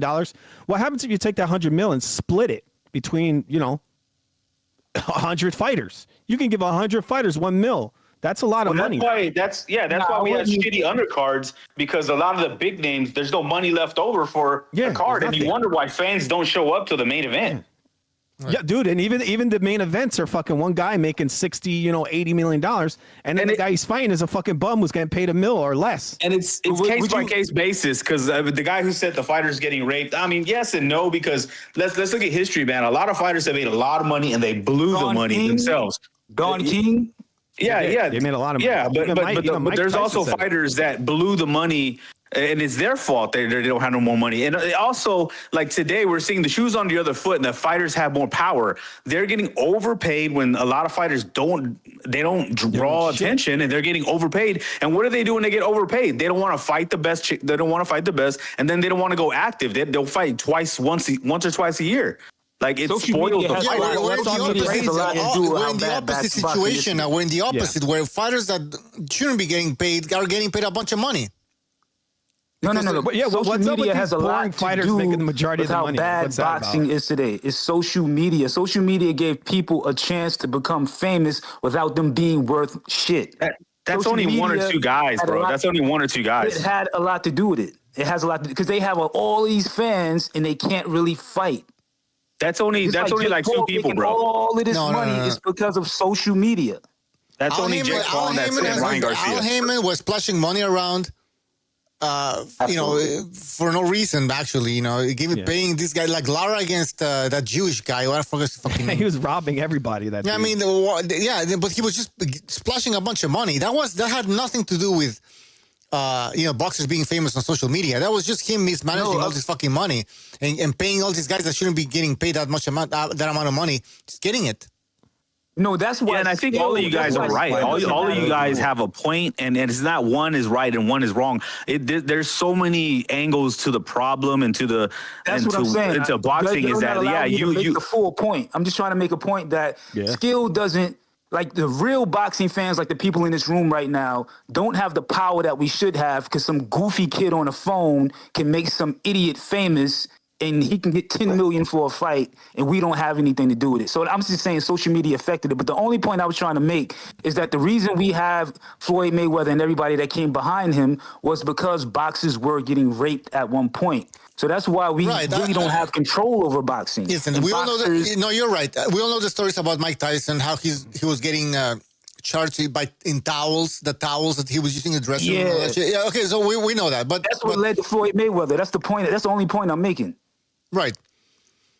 No, But you're Floyd right. Mayweather was lightning in a bottle. The stars aligned for Floyd. Yeah, but everybody followed him. Everybody tried to be I like remember. him. I was going to make another point. Yes, everybody I was followed gonna make Floyd another and it point. didn't work. That's what I'm I was saying. going to make another point about Crawford and Bob Arum. Bob Arum said he was losing money with Crawford. Am I wrong or am I right? lost I to don't know. I truly believe that he did not know how to promote that him. means that proves the other side of the story here, that some of these boxers are getting paid a bunch of money. And by the way, somebody's gonna say, "Oh, well, Crawford was famous on social media." Was he really famous? No, he Right? wasn't. No, he No. wasn't. So why was he spending this amount of money? Like he He was got like living the 50 life. million. That really, yeah, that really doesn't. Yeah. That's like crazy, paying crazy amount of that's like money. that's like Yo, paying yo, it's like it's paying crazy. somebody to cut your grass and like just overpaying them. They're Yo, good. it's crazy. They Yeah, do it exactly. good. They do a good job, but you're $10 overpaying them. million, Yeah, yeah, $10 million dollars to Inflation- fight avid. Bro, you East. have to understand how rich those people are. Bro, you have to inflation is understand what they're trying Who's to do. boxing rich? paychecks. Who? No, Who's no, rich? Turkey did that on purpose. Turkey is like when you try to start a business and you hand out samples. That's how rich Yeah, they that's are. true. They're Yeah, you're right. $150 million fights is like handing out samples of weed for those people. That money is nothing to them. They're trying to build Okay, something yes. bigger. Yeah, You're right. but You're right, So it's but nothing it's to been them. going on for too long, and that's why we're in the problems we have now. Yeah. Because before it was Turkey, it was Eddie Hearn, and then before Eddie Hearn, it was Al Heyman. So all these takeovers, they're going to start overpaying guys to try to lure in all the talent, and all it's doing is ruining the spoiling they're the building their fruits. brand. They're building their brand. That's what they're doing. The future talent they'll be scouted. That's what's going to happen. Those guys are not going to get paid as much as the current guys. But to build their name, they had to create these big fights. And so they have a great name. You got to admit Well, that Riyadh season so- is crazy big in boxing right now. One of the things I would like to see, though, I'm just saying if they're going to, obviously Dana's throwing his hat in there along with Turkey. And so two things I would like to see outside of, the business as usual, undisputed fucking unifying titles. One, exposure of talented fighters who not only who are up and coming, not only prospects, but fighters with extreme talent, guys that are elite. I want them to have their exposure, but it goes hand in hand with access for the viewers, access for the people, right? So if everything's behind a fucking paywall, it's going to be very difficult. That's one of the UFC models. I love combat sports, right? Whether it's kickboxing, glory, what have you. But if shit's always behind a paywall, these guys aren't going to get the exposure.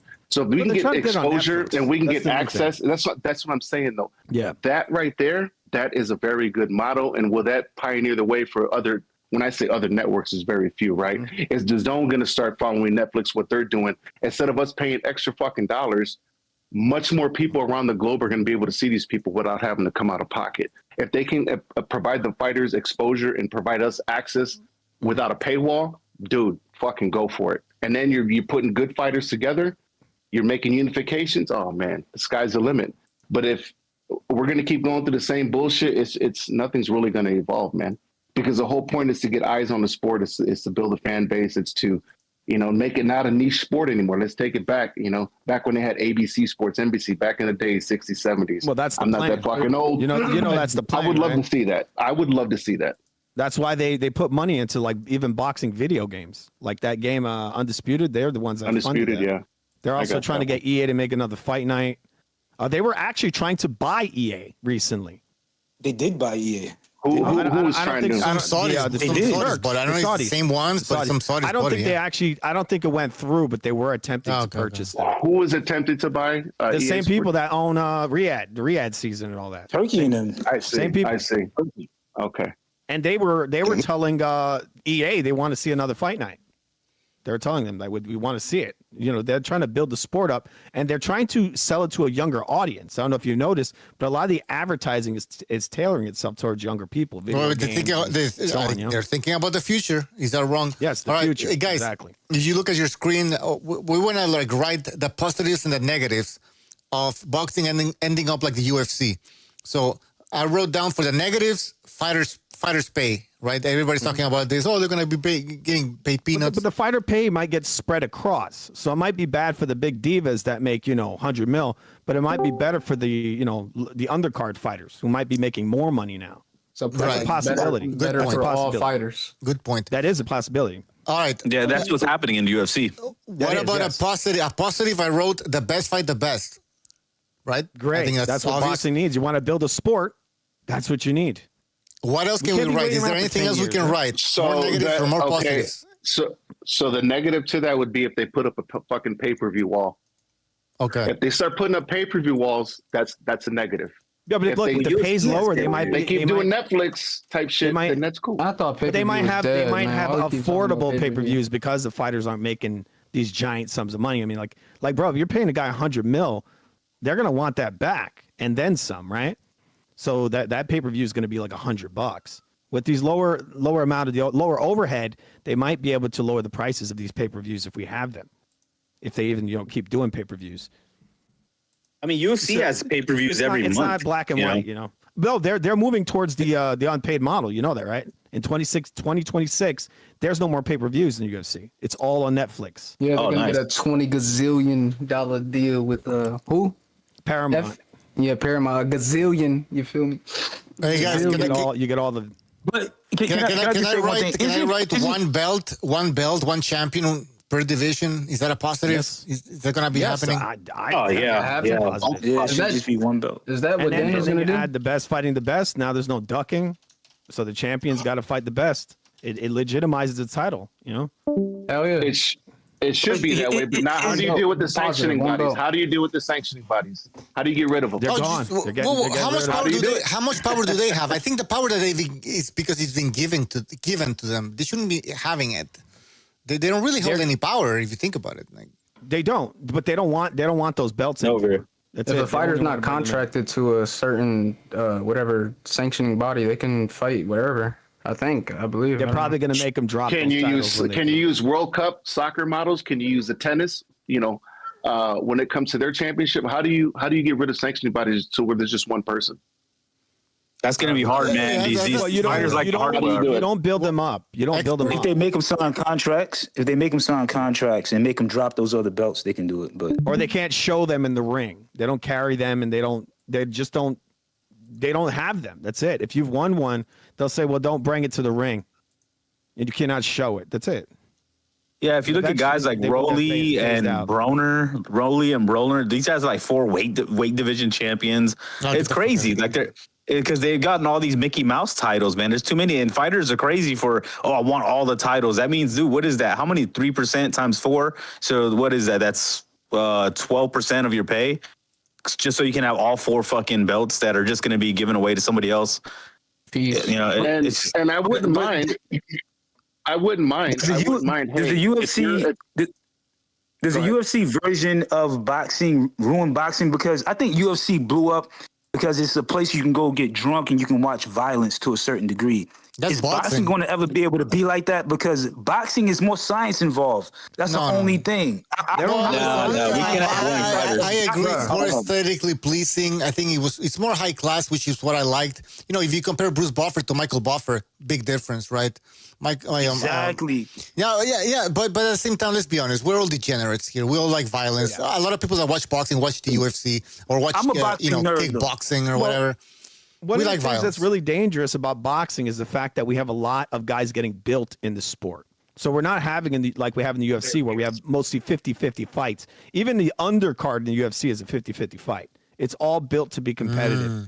So when you have higher level fighters fighting each other of almost equal skill, they're going to defend themselves a lot better. You're going to have more interesting fights. We don't see this in boxing right now. We really don't. If you watch these cards, most of these fights is one guy who's meant to kill the other guy. Yes. These are not 50 Boots versus because Lima. they're trying to promote the guy, right? They're trying to promote this young up-and-coming boxer. They put him in the undercard against some bomb. Yep. I'm saying, not a disrespect, but a literal bomb. Like a guy who can't even fucking box. There was a time frame where everybody kind of like stopped boxing and went into football. It was like when UFC rose up, I think it was because in boxing is predominantly dominated by Mexicans and blacks. It seemed like when UFC came around, it's more common for everybody to be a part of it because it doesn't take that level of skill. Well, it's global. It's a global sport. And Floyd also pushed people away from boxing. Right. Floyd was reigning at the time, and nobody liked Floyd's style. To be honest, like people watched him to lose, and that's not a good thing for the sport. Post De La Hoya fight. I give him a huge boost. But you cannot forget about that fucking skillful people didn't come after Floyd though. Boxing, the skill that, like, when you watch Hagler, when you watch Leonard, when you watch them, they had a form that was like artful and it was beautiful to watch. Right. After Floyd, it just dipped off. It just fucking died. No skillful boxers. Everybody started playing football. And then Dude, Floyd was a great talent, but you can't tell him, bro. Nobody liked watching Floyd with a fight. Floyd had skills, obviously. I mean, he had skills, but he wasn't. people weren't there to watch him and his skills. They were there to watch him lose or watch him fight a Mexican or something. Watch him win. Yeah, It was a low risk, high reward. And it was a low if risk, it high wasn't reward for type the of De thing. La Hoya fight, if it wasn't for these other fights that he had right after that, he wouldn't have been where he was. I always say this: the stars aligned for Floyd Mayweather. They will never align for anybody else like that. If you're fighting like fucking Floyd again, like in this day and age, you're not gonna go anywhere. You won't we have had it, all right? the We had fucking Devin Haney. variables. Yeah, I mean, you won't have all the variables. look at all the guys. Look at all the guys Floyd I fought. think y'all are missing the point. It was the way Stevenson. Floyd looked when he boxed. He was boring. I mean, masterful in the ring. If you go watch, He was I'm gonna. Okay, A lot of the way probably he just looks. running. But I mean, listen, this is a debate show, so we're gonna debate. The way he fought against Baldomir, it was so boring that people were booing. Oh yeah, that was a boring fight. Horrible fight. Oh man, But there was a lot of the boring thing is, fights he in had there, so man. many fights young, man. similar to that. It wasn't the only fight. Like even the Robert Guerrero fight, that was boring as hell. No, I was. Hey, Bucho, I was at that fight. Bucho, I was at that fight. I went there. How was the crowd? They, man? they, Tell they me, were tell me. giving away tickets really cheap at the last second because nobody wanted to see it. And then like by the 10th round, everybody was gone, and those people in the stands cheering UFC. Everybody was bored. Oh my god! Dude, how many bad fights Floyd had? But he had a couple of good ones. How about Ricky Hatton? That was a man, nice that one. fight to was watch. That was terrible. the Ricky Rest in Hatton peace. brought it. Wait, that Ricky was a Hatton was- But Ricky there was Hatton so much clinching in there was fucking. Joe Cortez. I'm telling you, one of the You worst remember referees all of that all time. wrestling? All that Joe wrestling in Cortez. that fight. This Fuck shit's Joe Cortez. crazy. How about Exactly. Zab Judah? The Zab Judah fight was all right. It's a It was riot. entertaining. There was a riot. Okay, Ricky. I didn't De La like what Hoya Floyd was did. I okay. thought Floyd was cheating his ass off in that fight. I think if he wasn't able to do that, Zab would outbeat him for sure. I think Maidana kind of got close to almost beating him in the I first think fight. Maidana beat him in that first fight for sure. But I it like Yeah, Floyd but before De La Hoya. overall, Floyd wasn't exciting. I mean, that's my opinion. You want to think differently? That's No, fine. he wasn't exciting. I mean, we'll let the people All of his decide. fights, no. Before De La Hoya, Good defense. I didn't mind the guy. After De La Hoya, I didn't give a shit too much. Well, the thing Because is, a lot of Floyd, fighters, I wanted to see that he didn't fight. So to me, it was like, yeah, check it out. Floyd came at a time when HBO was the hub, so everybody knew that was the network. That was the UFC. That was the closest thing we had to boxing as far as the brand. Like the UFC is recognized. HBO was that, and also Floyd was surrounded by stars. I mean, Gotti, HBO stars, Gotti, Mosley, Cotto, Oscar. I mean, these guys all drew in their own right. They were popular. Now you don't have that. I mean, yeah, like it's just that'll never happen again, especially with that style. I mean, I think HBO was it good. could happen Great again, but none of them. production Broner could have been a special. Ryan Garcia could have been special. It's a lot of people that could have been special, but they didn't have the discipline.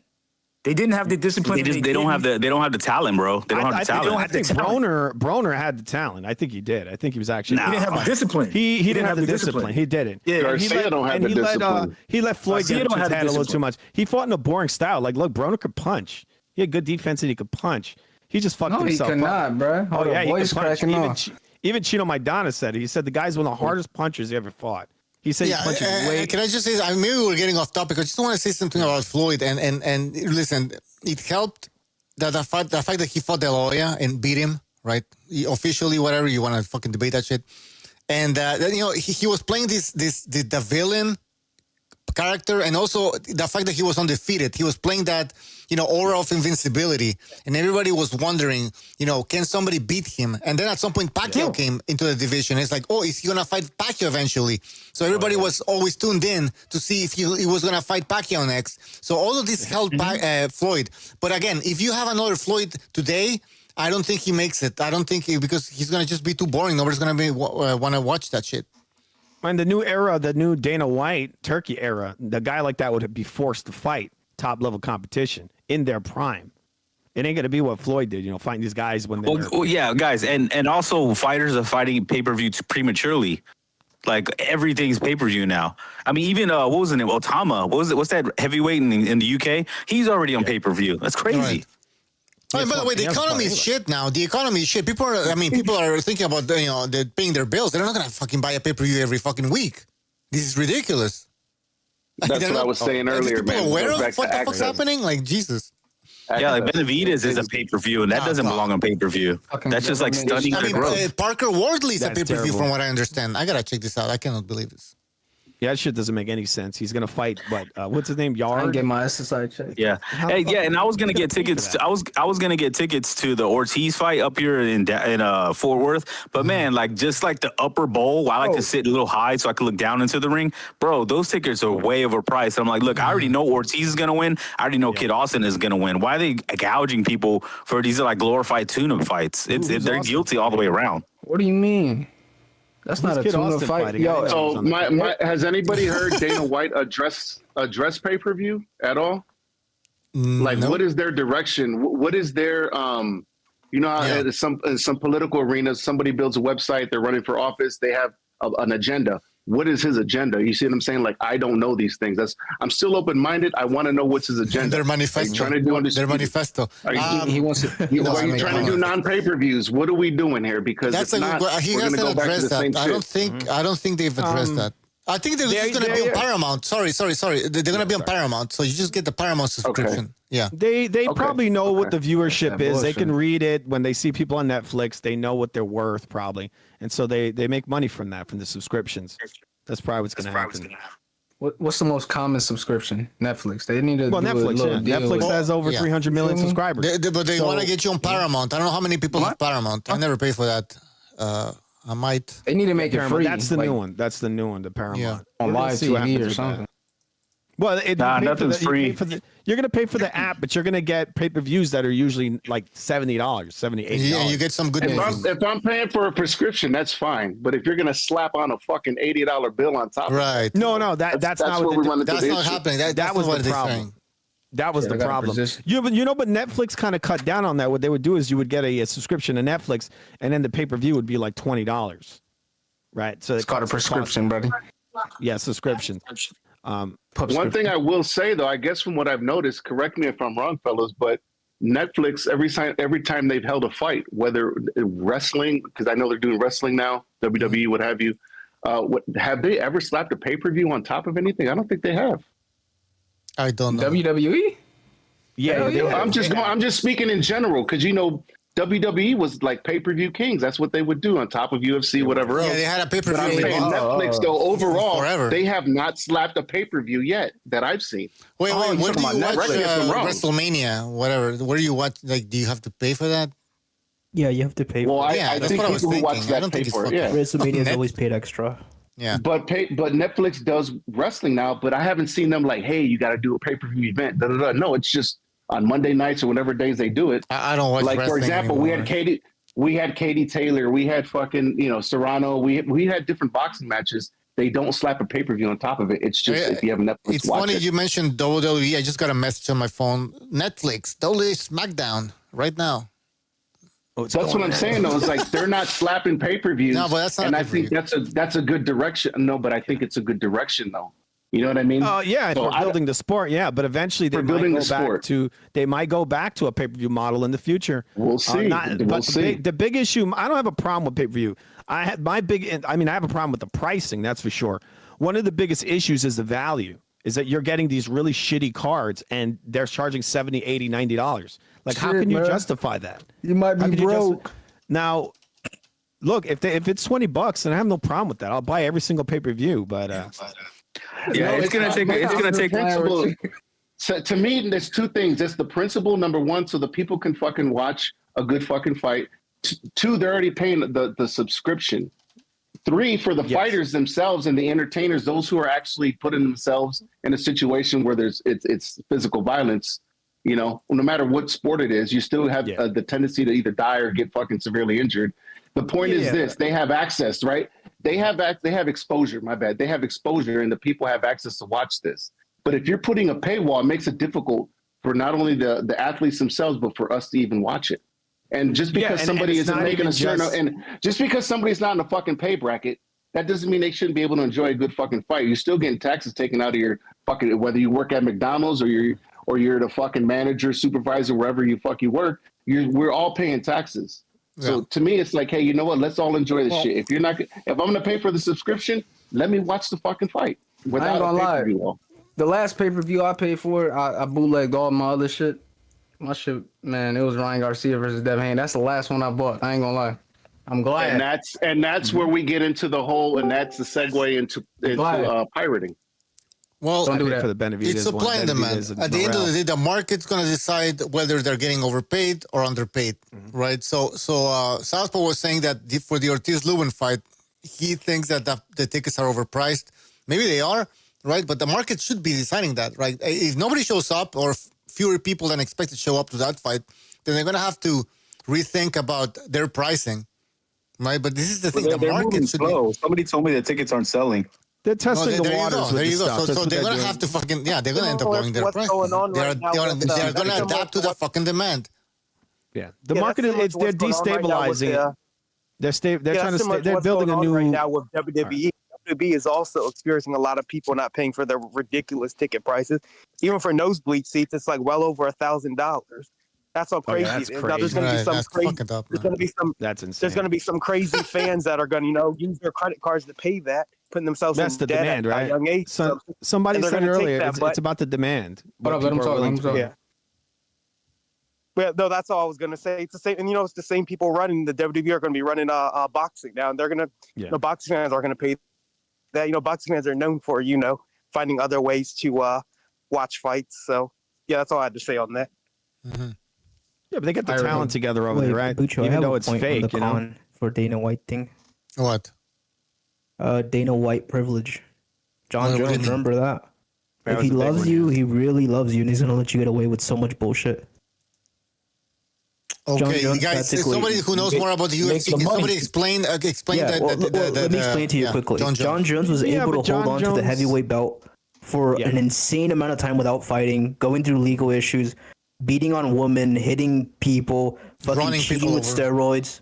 Yeah, running people over, and dodging anybody who's real competition. Yeah, but one thing you're seeing with John Jones that you don't see in boxing is they're not allowing him to bypass his mandatory. That guy's been on the bench for a long time. He hasn't been able to make any money in MMA. No, They don't do that in boxing. They let these guys, you don't want to fight him here. You can fight this bum over here. That's what they do in boxing. So Yeah, they but if do, you- even though they give him some special treatment, it's Yeah, still they do. not the kind of treatment that boxers get. I mean, these guys, they just give them everything in boxing. Oh, you want to fight a bum for $100 million or, some crazy stupid shit? It's like, that's what we see in boxing. And that's not helping the sport. John Jones is on the bench. That's it. He's on the But bench. John because he's Jones doesn't choosing to be on the care. bench right now. John Jones doesn't care. Yeah, he's choosing to. He's a little party animal, He doesn't care, but he's not making money. He's not making any money right now. They've completely strangled him when it comes to MMA. He can't make any money. Yeah. Yeah, and they kind of need him because the whole interest in UFC, I think they don't have stars anymore. But the funny thing about John Jones is he's never been a star. John Jones he's a is John big name. Jones. He's a big No, name. He's a big name, bro. They made him a big name. Look, John Jones is just He's a bragging star, rights for he's not a UFC. superstar. He's If never that been was Between the Yeah. lines, he's a Yeah. steroid. He's dog. never been a big- No, Let FUTV and then you guys can jump in. He's never been a big pay-per-view draw. He's basically just bragging rights because he's considered the best MMA fighter around. That's why they keep him there. Is They that don't wanna true, lose guys? him. Is that true? I don't know. I know John Jones though, and I don't even watch UFC. No, he's How- had decent pay-per-view fights, so that's He's kind of considered one of the a false statement. He's done decent on pay-per-view. He's never And been their there's no biggest way you star. can argue that he wouldn't sell more if he had an event coming up.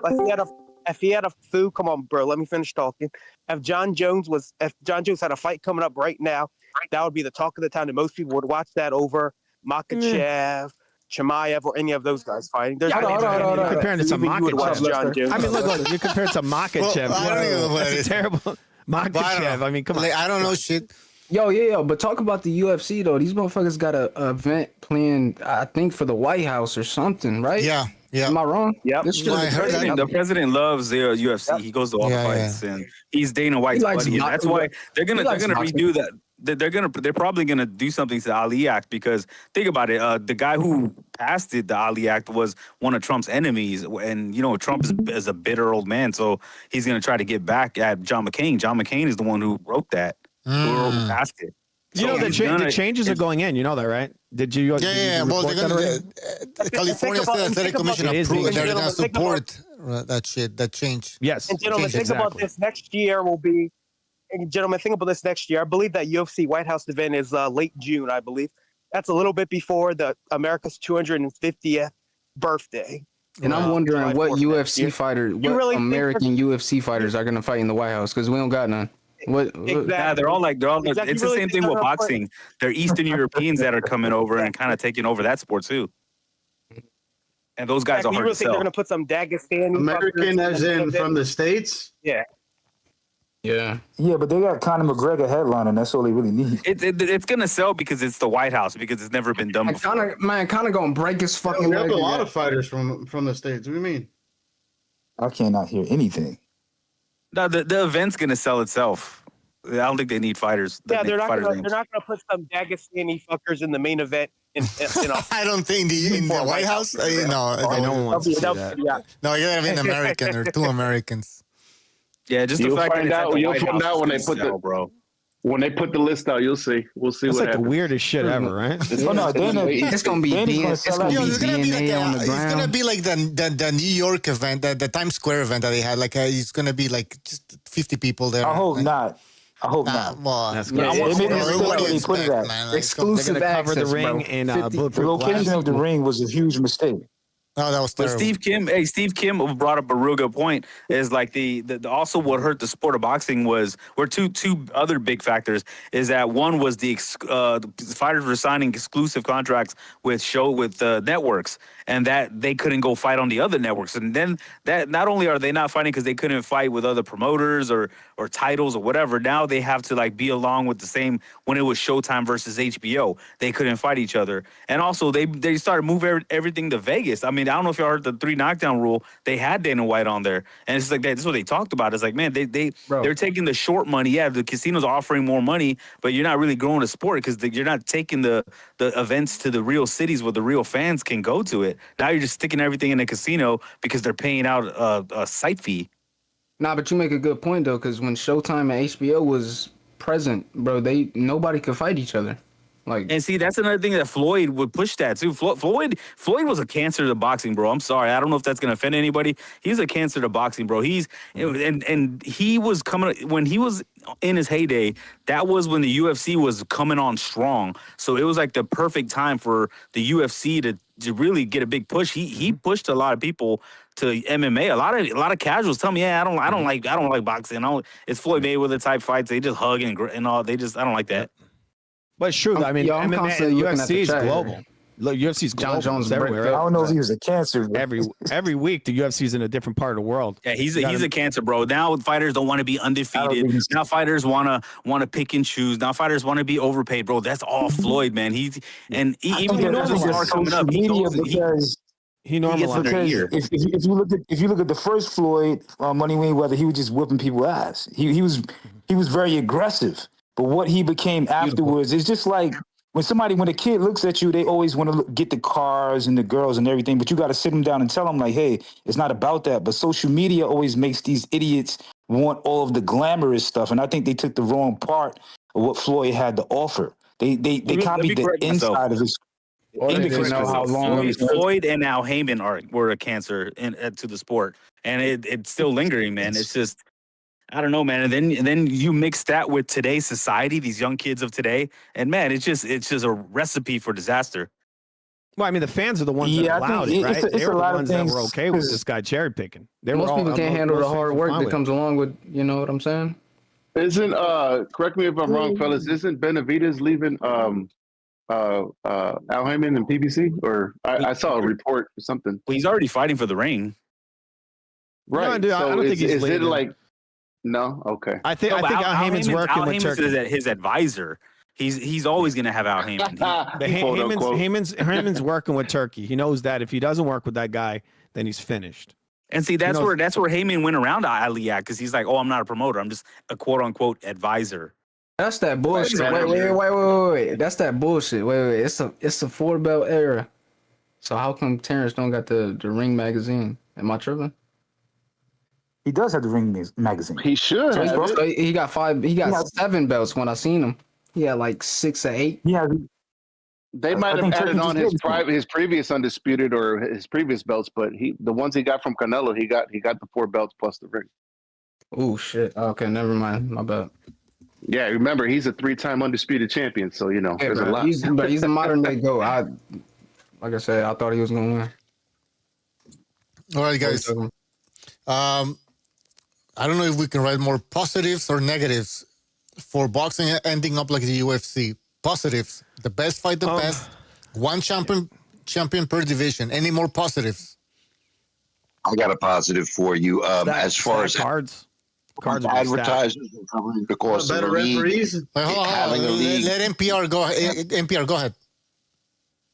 I got a positive in terms of like, will the league stay around? Is like having a consistent promotion means you have consistent advertisers, and they can sponsorships and all kinds of stuff like that. Right. Whereas if you pay random pay-per-views, you can't get that. So in terms of like a steadiness of a league and building the league, yeah, it's better for advertisers. Yeah, what I said, you're gonna have more stacked cards. You're gonna have stacked cards. Well, the best case scenario is they become the HBO of old, because when HBO was king, they were the premier network, and Showtime was like they were like varsity. Showtime was like JV, and it was always like a tier system. So on Friday, I would watch ESPN, watch the upcomers, Friday night fights, and then I would see, then they would show you the news of the fights coming up the next day or soon, and then Showtime would have like their fights, but those were always the next level guys above ESPN. And then when those guys made it, they were in the HBO level, which was the top. So that's when things were good. You know what I mean? Now we have all this confusion, and yeah, we have no networks, man. This is the first time in history I think there's no networks that are like regular terrestrial cable that are have a deal with boxing. Right. That was the demand. Hey, Butch, I got a positive, man. I think something this has interested me for a while, because I love combat sports, right? Ever since I was a kid, I grew up watching old school martial arts flicks, right? Kung Fu, all that good shit. And as time goes on, yeah, exactly. So one of the things I've always thought about is, in this scenario, let's just say Dana White, him and Turkey are doing their thing. You can have a UFC fight and you can have boxing on the same night, and you can go to different venues. So, and they can do it to where it's 3 or 4 hours, however long. You can still get the best of both worlds. So to me, that would be a positive. So if you got some top guys in the UFC, whatever weight class, right, and then you go to that fight as a co-main or maybe the main, however they want to do it, you can still be able to watch both. You know what I'm saying? Idea. Same venue. You can watch. Are you talking about same venue? And I can see that. Okay, hold on. Sorry. Are you talking about same venue? No, not same venue. It doesn't have to be at the same place. You mean the schedules fit in? The schedule, right. So what happened is, let's say they're going to have they're going to do a main boxing fight, right? You'll have, two top fighters, Crawford or Usyk versus whoever. And then on the undercard, you'll have a UFC fighter, one in Vegas and one in California. The broadcast can still go to both. Okay, now we're transitioning. It's kind of like NFL does, right? They do it daily. Yeah, I mean, not daily, but whenever games are on, they keep switching back and forth. It's easy to do, and they've done it in boxing before, where you had a fight going on in California, and then you'll switch over to the main event in whatever other venue in another city. So I think that's a positive, in my opinion. All right, so no overlap. Now you're getting a collaboration of fans, and it's something that's real doable, realistic. The money's there, so that's something I could throw in as a positive. All right, You're talking about like, I got another positive for you. Different events in the same also, schedule. Remember the best fight. Exactly. Exactly. Not always going to be superstars, right? So as I said, I mentioned guys, one at a time. Okay, wait, hold on. Okay, let Amok and then NPR. Amok, go ahead. All right, so you're talking about like two different events scheduled as one or something, or are you talking about right? So let me give you an example. So, for example, usually a fight card goes on, about 2 hours, let's say, for a boxing match. UFC, they usually do about 3-4 hours. You got the pre-fight cards that are some are untelevised, and then they get into the preliminaries that are on YouTube or whatever until they get to the main event, then they charge a pay-per-view, right, for UFC. I'm just throwing out examples. Anyways, if you have a 4-hour window, there's a lot of time to do a lot of things. And you got the main card, let's say West Coast time, right? As West Coast, East Coast, that's the biggest time frame I can give you in terms of the gap. So if you got a fight going on, or even Central time, let's do Central time, right? Because it's 1 hour apart from East Coast. You got a fight going on, I don't know, I'll just say we'll say Texas, Dallas Stadium. Big old fucking UFC event. The main event for UFC for that night's going to be on that card. Once that fight's over, we're going to transition over to New York, Madison Square Garden, where we got so and so fighting so and so, and that's going to top off the card for the night. You can do three. You can do a 4 hour or 5 hour. You're better off it's just doable. It's realistic. Go ahead. I said you're better off just combining the events, though. Yeah, like, but you have a ring and you have a cage. What about the ring and the cage, though? You can do that, but you're looking at setting up the whole. You're looking up setting up a ring, and if you can do it in fucking, I don't know, I'll throw in Dallas Stadium. I'm just throwing some shit out there. A big Allegiant Stadium in Nevada, whatever, huge fucking spot. You could do that. Would they want to do that? I don't know. They would make more money for ticket sales going to two different venues, in my opinion. But that sounds like a great plan. But if I was a promoter, I'd probably use like the arena of karate combat and then combine boxing and MMA. However you want to do it. However you want to do it. The money's there, bro. You got Dana White and Turkey. Think about it, guys. All right. Let NPR wants to say something. NPR. Oh, it's going to let us get eyes on. It's going to let us get eyes on Ghanaian fighters. It's going to let us get eyes on South African fighters. It's going to let us get eyes on guys from Thailand. Beautiful. And look, man, I'll plead ignorance myself to this, man. I've been watching since Ali Frazier won, right? My first time. I'm 60 years old, and so that's how long I've been watching the sport and been a fan of the sport. I don't know shit about Southeast Asia, right? And it's not my own fault. Mm-hmm. It's because the fact of the matter is that we don't have eyes on that, right? So if he does, in fact, have 700 fighters that are already down with it, we're going to see some great fights, and we're going to get unexpected names, unexpected superstars. Yeah. So boxing's global. Yeah, knock out CP Freshmart, The UFC is global. Like they're in different parts of the world every weekend. So we're gonna get real fights, bro. We're going to see guys that we never saw before. We're going to see styles we never saw before, right? I'm watching certain guys' techniques that I haven't. I consider myself like an aficionado when it comes to a lot of technique. I'm going to see techniques that I go, oh shit, wait a minute, what is he doing? And it's not my own fault. It's that. It's the trainers here, for instance. The trainers here are different than they train in these other countries, and we're going to see a lot of new shit in boxing if they're for real, if they're mixing different styles. Like I've learned more every time I go around the world and I see new things, and I think that's good for the sport. It's good for worldwide promotion. It's good for the Americans that we don't see the same old shit. Right? It's great for the fans. Great for the fans. The best fight, one of the best fights I've ever seen was Mickey Ward versus Gotti, right? Those were 10-round fights. Those weren't super duper championship fights. Those weren't, you'll see things and you'll get these accidental superstars too. And that I think, like Manny Pacquiao. Right? NPR. He was brought in, and then he became the superstar, right? Nobody knew who the fuck he was, right? And he came over and he beat that African guy, and it was like, this guy's a superstar, right? Yep. Nobody knew him. Well, we're going to see that. And that, I think, is exciting because just watch the same old shit, watch three guys or Canelo and Mayweather, it's almost like it was the 70s or 60s where there's just guys all over the place, man. Superstars all over. NPR, you have a point, especially if they find a guy that is knocking people out. And with Dana White, that's what he's going to focus on. Because like in the UFC, they have bonuses if you get knocked out of the night. If you're exciting, you get bonuses. So they encourage knockouts. They're not going to encourage the back foot style. So if they have look at Tank Davis, for instance. Tank Davis, he's not a huge star, but he's a star. Like a lot of youngsters know him. And why? Because he has the look and he's knocking everybody out. Do they know that he's cherry picking? No. Do they care? No. Or they just want to see knockouts. So if they get guys that knock people the fuck out and they're exciting and marketable, and then they have that giant a pot where they could just advertise these guys like crazy in America, they're gonna have something. But until the rest of them die off, you're gonna have two leagues. You're gonna have those guys, and then you're gonna have the outside guys that are still with the WBC and all that other crap.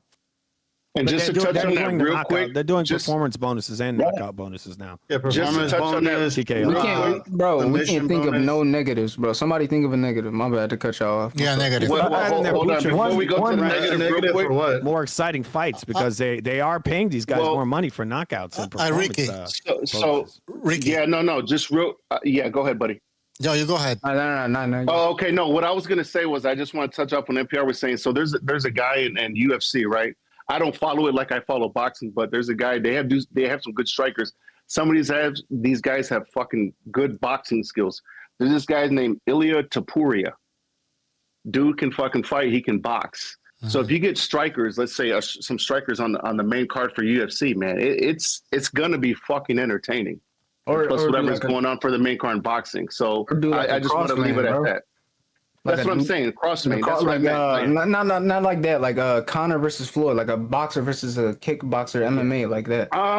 They don't want to do too much of that because I think Ilya Taporia is dangerous. They don't want to do that because that's going to my damage point. their product. That's not a good idea to do. Yeah, I'm not into that. I would keep it as separate, right? But you can still have one as a main and co-main, depending on the fighters and their value, all Give that them a shit. full But week. it's not a good. You It's got not good good strikers. For either sport. 12 It's not a weeks. good- You got strikers in UFC that can fucking box, man. They can fight. They get down. So I'll leave it at that. But you don't want. Yo, them can I fighting can I boxers, not really. piggyback off that? Yep. Since he's talking about strikers, and The Turkey, if you undercards, like I you really watched wanted to Hold on, watch Imok, finish your point, then we can move on. Oh yeah. So since he was talking about strikers, a really good thing right now is to invest in. I'm just gonna bring up the company One FC. Invest in the kickboxers and Muay Thai because you can get them on pennies on the dollars and then throw them in the boxing card. Since most of us like watching strikers anyways, most of those are the elite level strikers. You can't knock an MMA Muay Thai fighter out. Bro. I'm talking about world class Muay Thai fighters, world class kickboxers. You can. Those guys are leagues So above you MMA want them to treat glory. boxing as a martial art, basically, like One FC. Well, they it have is a Muay Thai martial fight. art. It is. No, Yeah. I know. Yeah. You're right. Yeah, but we want to see violence. You know what I mean? We don't want to see back foot style. We don't want to see them grapple fuck each other. That shit boring. Let's be honest. Yeah, everybody wants to see blood and guts. It's striking for the most part. That's what the UFC. I mean, if you look at the UFC, the most popular UFC fighters, they're not wrestling. They're not on the ground. Yeah, they're all strikers. No, they're on the ground and pounding. Nah, the biggest guys are all. Nah, all they've been strikers. favoring the Dagestani. Nobody likes That's that not shit. helping. I don't want to watch. That's boring, I mean, I know there's technique behind it. You don't have to tell me jiu-jitsu. There's, No one likes of that. course, there's skills. I don't like that shit. It's boring to me. Joe Rogan can tell me 100,000 fucking times how much skills are required to be a jiu-jitsu fucking black belt. I understand. It mixes it's in just his fucking he boring. likes the most. Yeah, some of it is so boring that it makes Nakor more entertaining, bro. Like, Nah, it's but fucking nah. insane. That's messed Khabib, up. Khabib was kind of boring too. But putting kickboxing, some of the master kickboxers, right? Whether it's Glory, One, you can actually put them in the same fucking using the same ring and on the same cards as boxers because they use the same ring. The cage fighting, that's different. But yes, the kickboxers, I know you mentioned it. Whoever mentioned One, yes, you can do that with the kickboxers. You can throw in a fucking high level kickboxing match as a co-main to that boxing match, let alongside the co-main for the UFC on the different card. But on the same the same fight night, you know what I mean? So there's money, there's money for the media there. Turkey, Dana, they got the fucking funds to do it. It's a matter of them wanting to do it. And it's, again, you were asking about positives, Bucho. I'm just throwing that out there. Like, these are possibilities, right? Well, what are the negatives? They're not that far-fetched. Negative, my whole thing with the negative is going to be the pay-per-view wall. If they start going through the pay-per-view wall, that's a fucking negative. The only negative is they're going to be two different universes. That's really the only negative. Okay, Let me so speak on this real fast. you're talking about the fighters that are going to be joining are going to be on the outside, so they're going to be in another universe, basically, right? A division. Yeah, it's going to be like a multiverse. You're going to have the champion of this league, and then you're going to have the rest of boxing.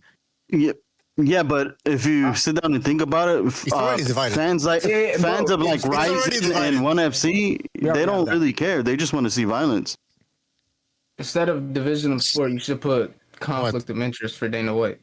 That's what you should You believe. could also look at it What's this way the from a what's the financial conflict of aspect. interest? What do you mean? Well, Because he's UFC and fucking boxing. What do you mean fucking conflict of interest? But, I mean, they're do not y'all gonna- like it? Do y'all I like don't it see a when conflict of interest there. But when a fighter becomes can he run like both businesses? Conor McGregor, he became extremely big and he was able to fight with Floyd and make $100 million.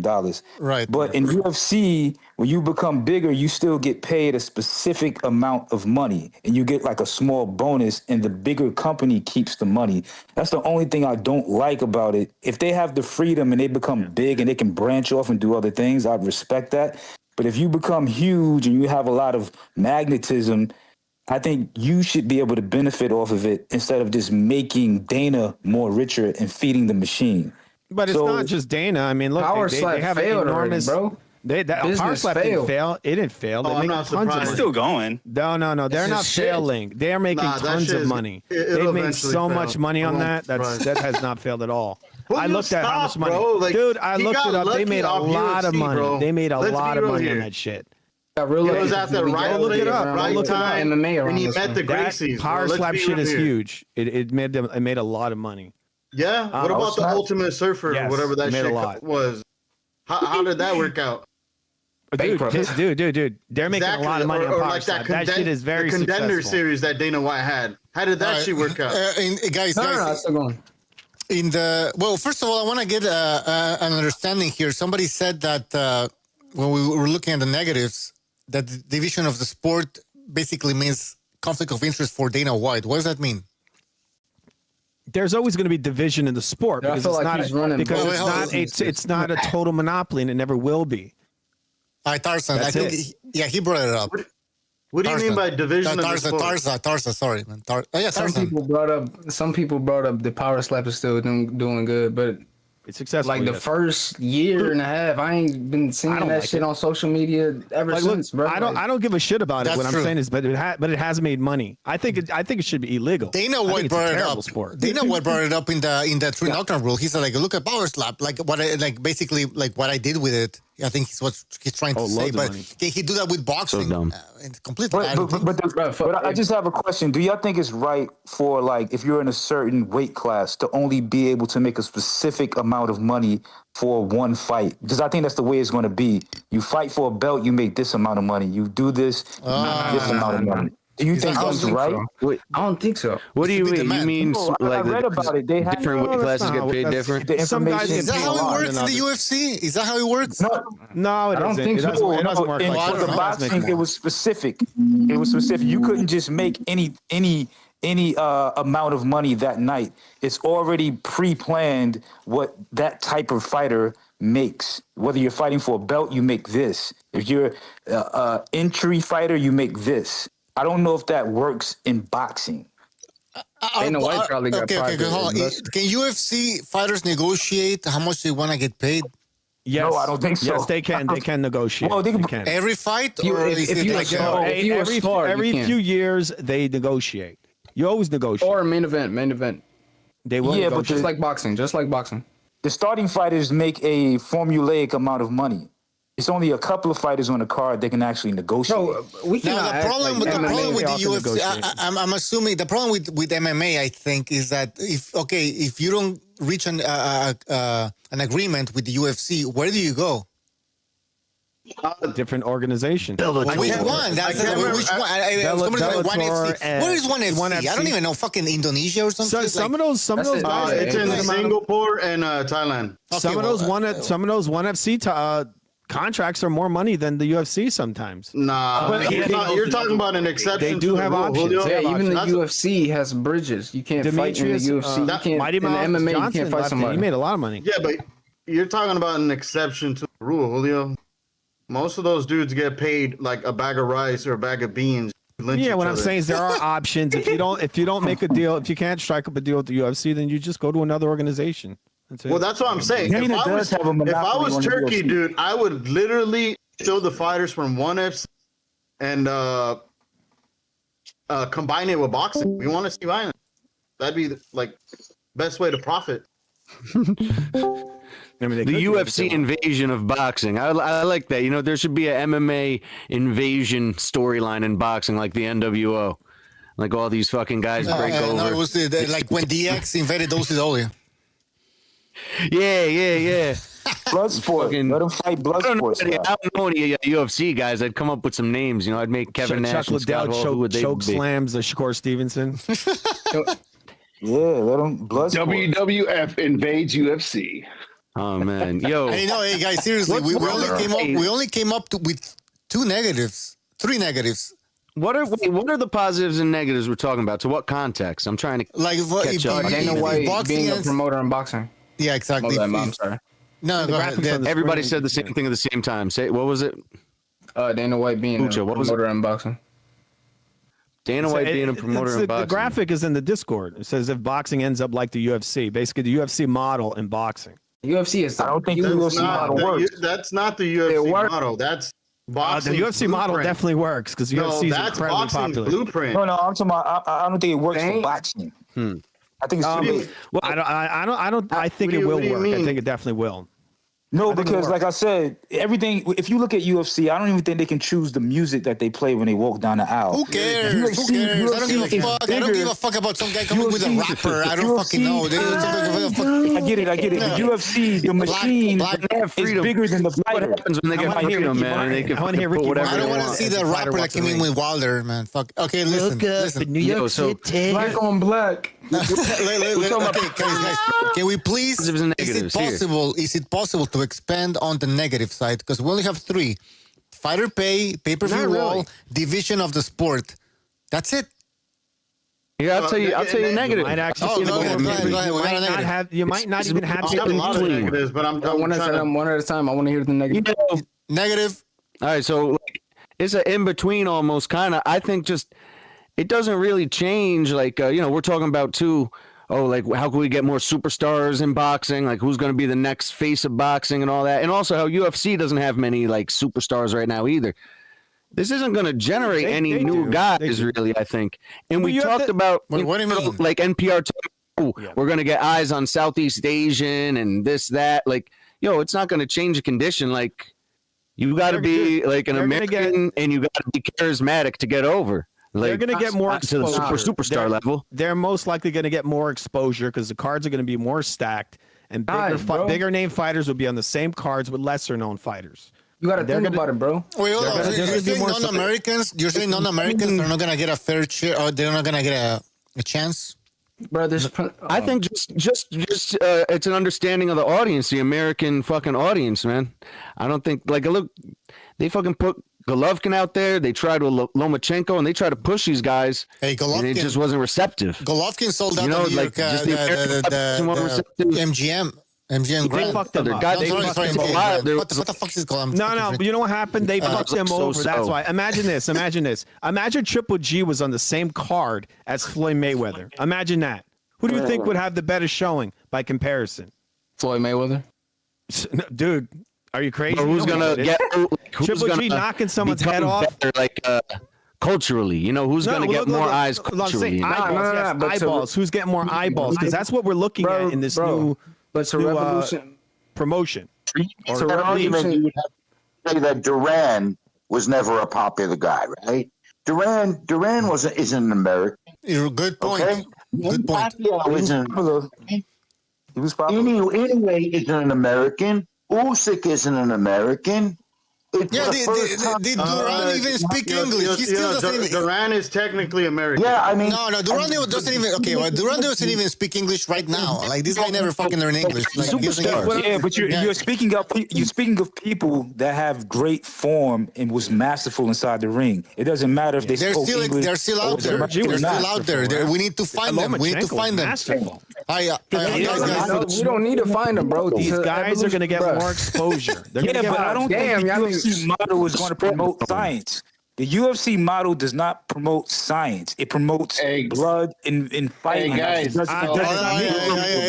Tony. Okay, guys, hold on. Tony might have a point. And I want to read this comment, and I want to hear your thoughts on this. And Cloud says it doesn't work for boxing because the fans are quick to trash boxers who lose right away. You said boxers that lose right away. That lose. That's the Floyd Mayweather effect. They're But trying to change. you know, like the Mandela effect. You got the Floyd Mayweather effect. But the way it's built now, dude, guys will not be able to cherry pick in the future. One at a time. One at a time. Dude, they came out and talked about this. Dana White and Turkey. They said they're trying to change the culture of boxing. So since the guys will not be able to cherry pick, you're not going to see guys going 50-0. You're not. These guys are going to be paired up hard with hard fights, continuous hard fight after hard fight, all 50-50s. That's what they're trying to do. And honestly, see, that's the thing, though. I think it's supposed to be a balance. I don't think to a certain degree you are supposed to have some type of decision in who you fight. I think you should. I don't think that. But that's what's really damaged the sport. That's what destroyed boxing. Is guys being able to do that. Agreed. You know, guys in the UFC can't do that. But even Leonard did it. You know, that was a problem. That was a problem. Yeah, still a problem. An excuse. Yeah. All right, guys. Hey, guys. So for people who know about the UFC, somebody let Mace is saying in the chat, and UFC loves foreign fighters unlike boxing. Is that true? Yeah. I don't know, bro. We love That's definitely true. They just look American. Some of the best fighters more style. Look at that's definitely true. There's Francis, there's Poirier, there's Pereira, there's like a lot of fighters, yeah. But UFC's global. They're everywhere. I mean, look, they're in a different part of the world every fucking week. It'd be a lot of like fucking boxing. Like you guys were journeymen saying that be earlier, promoting, bro. Boxing is Las Vegas or New York. I heard they didn't do well in the UK and Japan. Is that they true? do great everywhere. Okay. I know Japan has their own out arenas all over the world. Ryzen? I did something interesting. They got Ryzen is shit, man. Come on, Ryzen is like a knockoff of Pride. They don't. I saw one of their shows. It's like a knockoff of Dream. In a fucking it's a knockoff of Dream. Oh yeah, Dream was even worse. Yeah, no. Hey, Lucho, I did something interesting for you guys, real quick. Since you guys we were all chatting, we're going on it. So here's what I did. I went to AI real quick. Yeah, put that shit in GBT, motherfucker. Hey, guess what? It's fun, right? So here's what I did. I asked the question, right? The UFC model with boxing, pretty much. Make it short and obviously this shit spits out a lot of information, so you got to narrow shit down. So here's the pros real quick, and it breaks it down, but I'm only going to tell you just the highlights of what it is. The pros for boxing, right? Going to UFC model with Dana White, blah, blah, blah. Unified matchmaking. 2, marketing power. 3, better event production. 4, fighter activity. That's actually on one of my lists of my criterias in boxing. Number 5, fan experience. All right, so those are the 5 guys. Those are the 5 pros. Cons. Also Hold on, let me get. I need to write down fighter activity. Fighter activity is a good one. Because you got to remember, it's a robot. It's a robot. No, I understand that shit. No. So I want to go to the last one. I want to. What's the conversation here? Let's go from the robot. I totally understand that, but exactly. But what happens is when you're gathering all this information, right, and you just put it in real quick, it creates conversation, right? No. So that was my point. Experience. One, I want negatives. You ready? Vamos. Let's go. Here's the cons. Here's the cons. UFC model with boxing. Ready? Here's the cons. Fighter pay and freedom. 1. 2. What's freedom? Lack of co-promotion. Cherry pick. Hold on. Lack of co-promotion. Yeah. And it breaks it down, but I'm only giving you the fucking just real quick. I mean, we kind of already know what it is. You know, we see. 3, less negotiation power. 4, exactly. It's a historic culture clash. What? Exactly. I agree with those. Hold on. These are the cons. Historic culture clash. 5, risk of over centralization. No explanation. What's wrong with over centralization? It's too much power. Too much power. How is that a negative? That's like saying the NFL. What? Okay, hold on. Guy, hey, listen to me, bro. I can explain it real quick. Here's what it says. A single company controlling all of boxing could become abusive or stale. But that's fewer promoters means hold on. Let me finish. Let it finish. A single company controlling all of boxing could become abusive or stale. Fewer promoters means less innovation and competition. Innovation. Yep. Thank you. Innovation. Thank you. We're gonna stay the same forever. I mean, That's why it doesn't work with boxing. These dudes seem to be innovating better than all these boxing promoters have done for UFC decades. fighters look like clones to me. They The need machine to is create bigger than the fighters in the UFC. These in my guys got to opinion. exactly. That's what it's supposed to be. Yeah. That's what it's supposed to be. That's For what the it's supposed to be. positives, can you add Boxing has never been like that. better Boxing's camera dying. crew? Because Boxing's a UFC dying has a sport. really good camera crew. UFC is. Okay. Well, that's included. That's included in the marketing power. Yeah, probably. Marketing and better event. Marketing and better camera, two different things. Okay, so there's two: marketing power. Hold on, bro. Marketing power and better event production. Those were 2 and 3. Okay. Oh, yeah, okay. that's So the- better yeah, event the production. event- Yeah, event production, a better way. This is great. Like, this is like a fucking guy with the lab coat busting through the door. Gentlemen, I have the AI's results. No, what happens? stop No, what the happens? Is, AI comes so from people. don't get it twisted. What happens is you have to learn how to leverage AI. That's all it is. You leverage it. It's fucking tool. Yeah, but that You AI leverage is it. taken from I people. leverage You know it that? every day, but when I That's- use Hey. it, stuck. Guess what? This is It's bullshit. up to you. It's That's up just to you. bullshit. Okay, well, This it's is up to you. bullshit, man. It's my financial advisor. Well, the reason the production have gotten better is because they're trying to compete. They're not becoming the only show in town. They're just becoming the best show in town. You That's either what the agree or UFC is. disagree. That's it. Guys, I don't agree with some of that. I don't think Can we some of that- I don't address agree with some of the that. centralization, abuse of power, and staleness? Yes. Has Staleness. the- I think that's now, ridiculous. you guys, some of you guys watch UFC obviously more than me. Has the UFC become stale? Because this is what I've been hearing. No, is no, that no, is that of course because not. of the centralization of power? Like no, that's stupid. That's not true at No. all. Yeah, When they have more power, All they right, have guys, one at a time. We're gonna have to go one at a time. We have too many people. When it's Everyone wants to say, look, hold on. when it's Okay, centralized- we'll go FUTV and then AMOC and then somebody else. I mean, I just think is I made a bunch of videos on the subject a few months ago. Them having more power, it's being centralized, actually makes the sport better. That's how we have the best fight the best. That's because it's centralized. When you let this shit go all crazy, you got 30 promoters. Now it's a mess. And all those guys are trying to grab for crumbs. This is why I got all these fixed fights, and they're letting these guys have these setups. Centralizing it is actually a good thing in many ways. Okay, so what you touched on, streamlines. so Streamlines what you everything. just touched, what you just touched on, I think it goes to the pros, and I'm going to pick number one, which is unified matchmaking. Right? Fans get the fights they actually want. No more politics Exactly. between promoters or sanctioning bodies. Two, a single ranking and championship system creates clarity. One true world champion per division. Okay, okay. All right. Can I just say Let one me thing? speak from. Just one thing. If Let me you go if you're a after fighter and you're getting your head beaten, what's more important to you?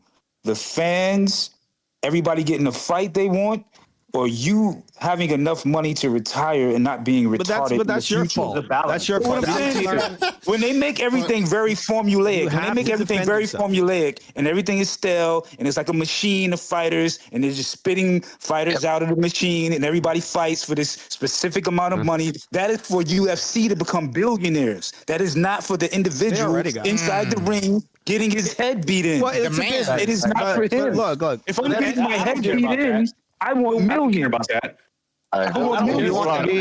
Let's get somebody else. Let's hear Tarzan. Let me speak on no, this. Revolutionary. Let me He speak wanted on to this. say something before. Yes. So yeah. They're rich enough. UFC is rich First enough. of all, if you want to be a boxer, it's the risk you take to make the money. You know, it could happen at any moment. You know, you could get laid out and that'd be that. But God damn it, I fucking forgot my point. I was about to get the shit off. Oh wait, no, I got it. The point is, there should be if centralization's better. The way I look at it, like look at hockey. Let's look at hockey, right? You got NHL. That's the top.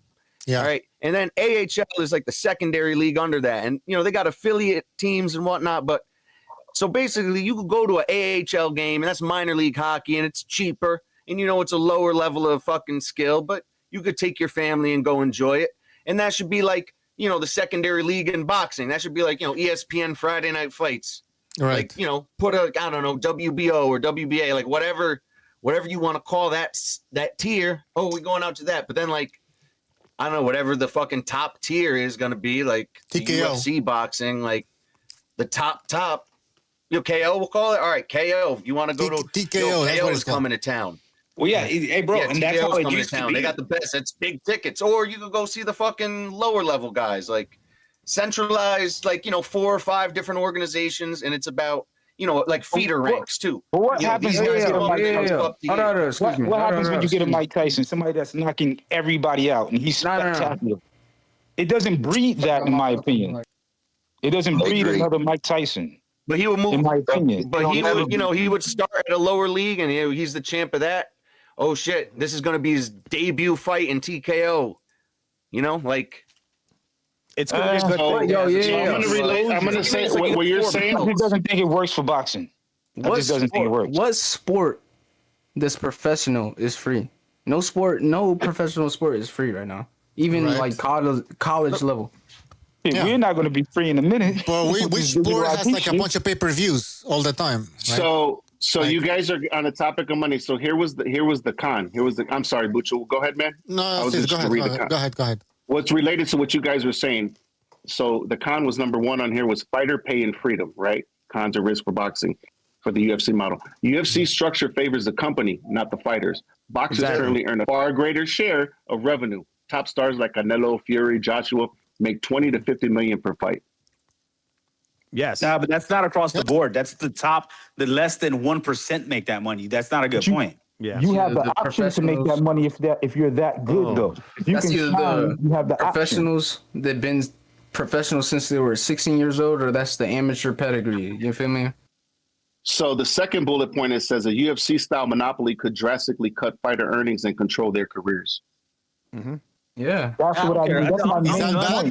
Do we need control? Do we need control? I sound like a fascist, but fighter. Is there need of control here at this point? Yes, because somewhat. Yes, because if you sit down and think about it, imagine every Super Bowl happens every 3 to 5 years. Yeah, exactly. Like what? Yeah, that's what it is, bro. Tank fighting Jake Paul is a great point.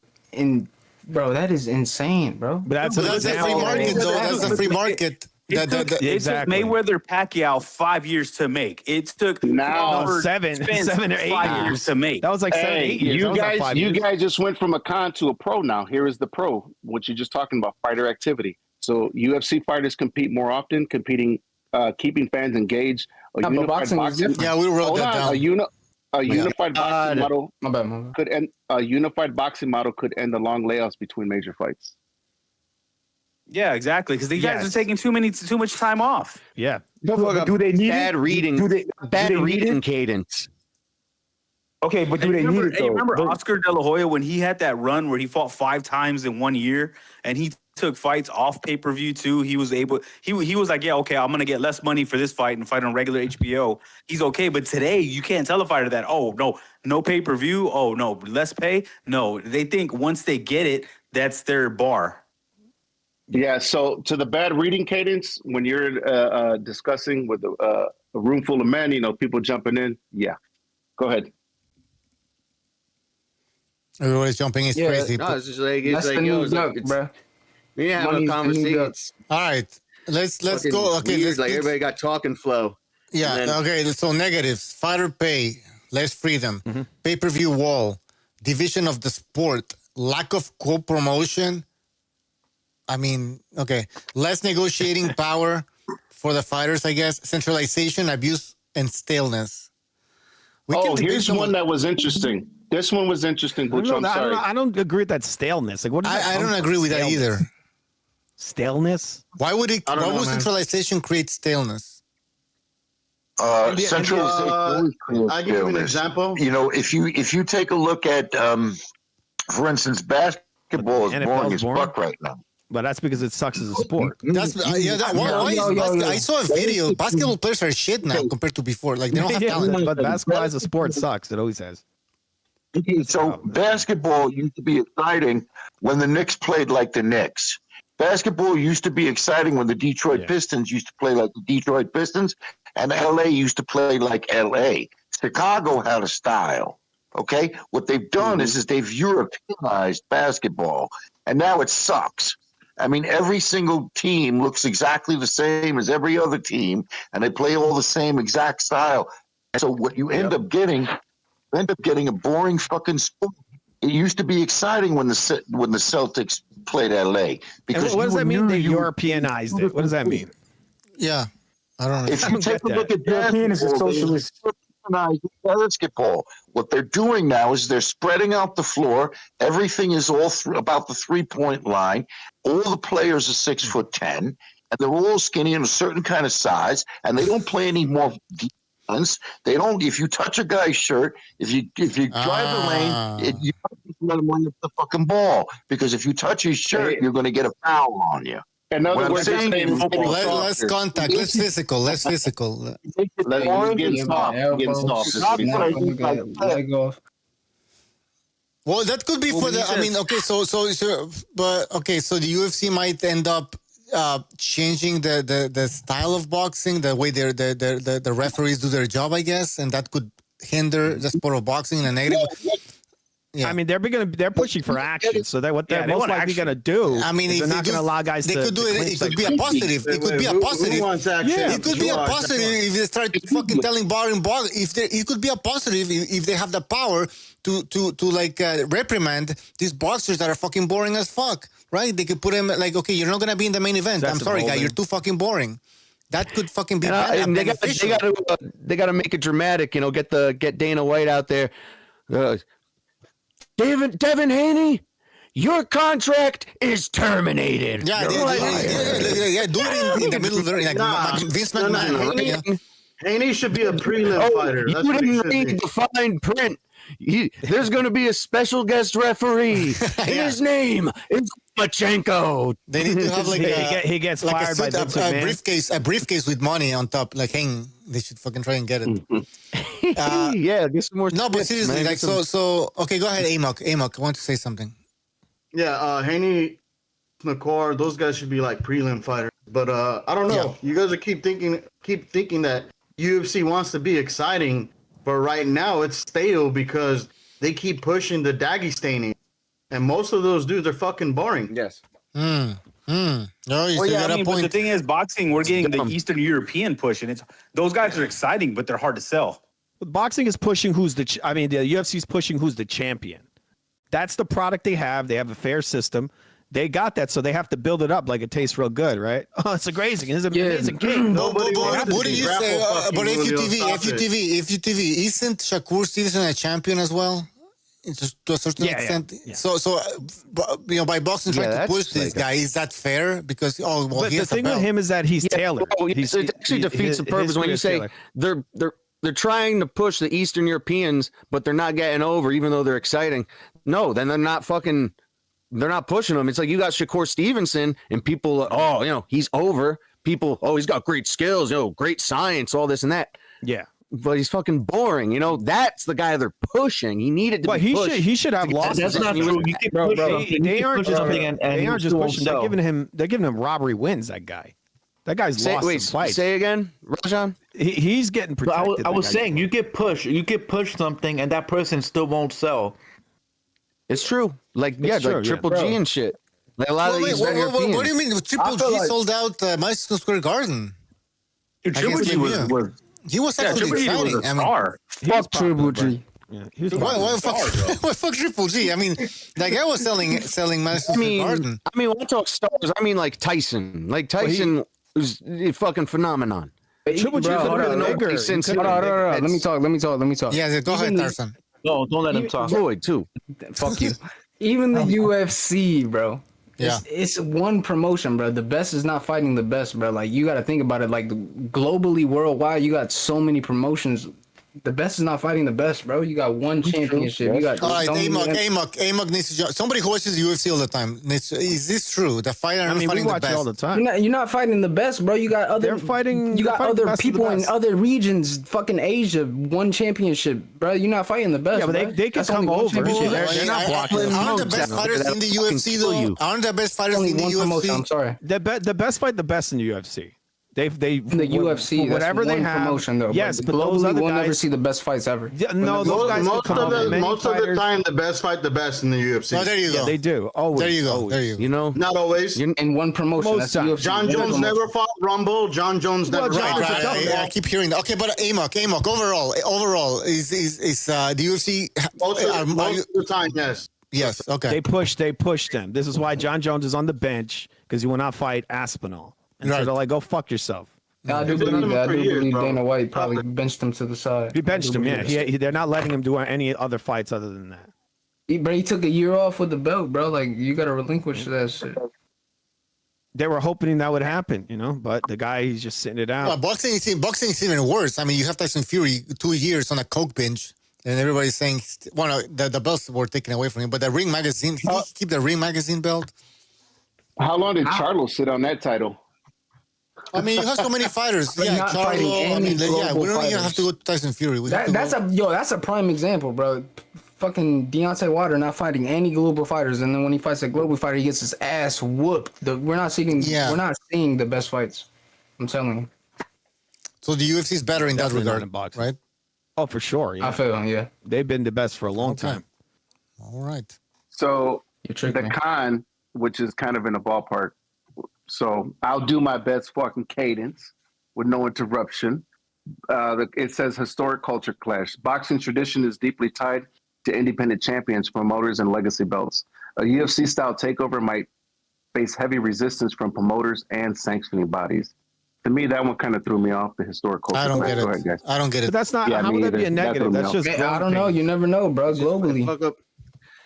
That's Fuck just up the flow of conversation. That's just the transition. You have to stop and have to speak in this pacing. It disturbs the conversation as it flows naturally between people who are talking normally with their pure thoughts, not reading off of something. So I don't know, guys. What do you think about that? Your ass, Ricky. I ain't gonna lie. What the fuck does that mean, guys? I don't know what I don't Someone know. interpret what I just fucking read. Yeah, I don't see how that's a negative. How's that a negative? Cultural clash. What? That might be growing towards a better sport. It's just what's going to happen because a lot of guys are getting cut out of this big deal. When you see Dana White and this guy starts snatching up all the future talent, guys like Oscar De La Hoya and all those guys are going to be real pissed. This is why you see Oscar out there burning bridges. You see him in the media shitting all over, this guy's little nest egg, Turkey out the chicken. I really feel like. Why are these promoters getting nervous now? Eddie Hearn's also talking shit about TKO. Turkey got so much damn money. He can monopolize something. You know what I mean? So they don't want him to take over. They want it to stay unregulated, just like boxing is. Boxing is good, but it does have problems. The best don't fight the best, and they do have problems. But I just don't think you're ever going to get a rumble in the jungle if you do anything UFC style. It's just too formulaic and stale. What do you mean? What was so special about the Rumble in the Jumble that you think that the UFC cannot reproduce? Rumble in the Jumble. There's a Rumble in the Jumble. That's the problem with boxing. It's shit's been a jumble for a long time. Come on now, y'all disrespecting one of the greatest fights ever. Now, slow down. Come on. Be careful. Versus Muhammad Ali. No, but I'm trying to find out why the UFC cannot reproduce that. Well, what do you mean? I mean, because they can't go with shit that rhymes. Bro, we're not talking about the UFC here. We're talking about anticipation. Dana White promoting boxing. The stars never become that big in UFC. I mean, is that true? But I see Conor McGregor. Conor McGregor became super big, though. How was that possible then? Well, McGregor, his personality and style. Well, okay, so it's possible. So what do you think Ali had? What do you think Ali had? But it didn't happen. Ali didn't have an exiting style. He was more like a bootleg Muay Thai. Sorry. Can the UFC reproduce? Can they create stars? I mentioned Conor McGregor. So it's possible, right? So let's look at boxing. One of the biggest UFC. stars in the UFC is literally an African. He's actually African, unlike George Foreman and Ali. Who? Ngannou. Yeah. No, we're talking about stars and personalities. Dude, he's a personality. He had a good personality. He had an exiting style. The UFC has not produced as many big stars. That guy's an actual African. Okay, hold on. The UFC hasn't been alive, existing as long as boxing, though. So it's not fair to compare. Right. Okay, but still, it is nowhere close. All right. They got stars from all over the world. I'm older than UFC. Yo, can I make a counter argument though, Bucho? Yes. MMA is older though. Mm-hmm. Oh, don't give me that bullshit. What are you gonna No. It's not on the worldwide scale, but talk about the Gracie or some shit like what? It was known as Bell Tudo, Pancration. Oh, but that was in some fucking basement in Brazil, man. That wasn't a basement. That was in a fucking basement. Nobody like Krav Maga in Wisconsin. Yeah, Hey, pride. but when boxing started, think about it, when boxing started, even some of its golden eras, like in the 70s and the 80s, the NBA wasn't that big, the NFL wasn't that big. You know what I mean? So and even before that, boxing was pretty much the only sport other than baseball. It was boxing and baseball at the beginning. So boxing really had no competition. But do you think boxing actually has a better advertising machine than the UFC? No, Yes, I don't think so. I think No. UFC's advertising was in far boxing's better. heyday, I thought boxing was definitely. Oh, better. heyday. No, now. And I don't think they were as advertising now, wise. no. I think the UFC is so much better than they are. That those advertisements are they're like movies. They're extremely cinematic. Well, you have boxing is social now media catching now. up. Well, they need to be, Julio, because yeah. most of those Dagestanians are boring. No, but I mean they've done this for years. The UFC has really great advertising. Now they definitely took a lot of ideas from boxing, like you have the face-offs and a lot of different aspects. But like when it comes to the advertising, I think the UFC's got them beat big time. So to say that they can't create another Rumble in the Jungle, I don't agree with that. Who created Yeah, I the mean, show, and look though? at their even when Dana White did the when he did the press conference for Canelo Crawford, it had more energy. It was massive. Do you saw how many people? Dana, were there? if Dana White has the Bro, power, no. Dana and Turkey have the power to do that. If That they was wanna bigger make than any quality boxing fight- press Fuck all that power shit, bro. That was massive. Terrence Crawford and Canelo Alvarez are special fighters. That's why it was like that. Fuck Dana. No, White. they're all I'm gonna saying be just the like that. setup. I'm saying just the way they set it up. It was good. It was great. If the money's there, demand's there, they can make the fight. It's that And simple. you know they If let the demand's there, fans they can talk. make the fight. They take questions from the fans too. You know that? The people in the audience, Yeah, they let it's fans grab the mic and talk to the fighters. Oh, When you see that yeah, I boxing- remember that at the press conference. Yeah. They let that happens now. They brought in. That's what they do in the UFC. Sean Skittles, I remember he was denied questions. He was like, "You want to do a one-on-one interview?" Yeah, that shit's not planned. That's how that guy came over to start talking about the Ali Act. You know, because they didn't know that was going to happen. Yeah, Sean's my boy, man. Sean's a good guy. You know? Oh, you met him before?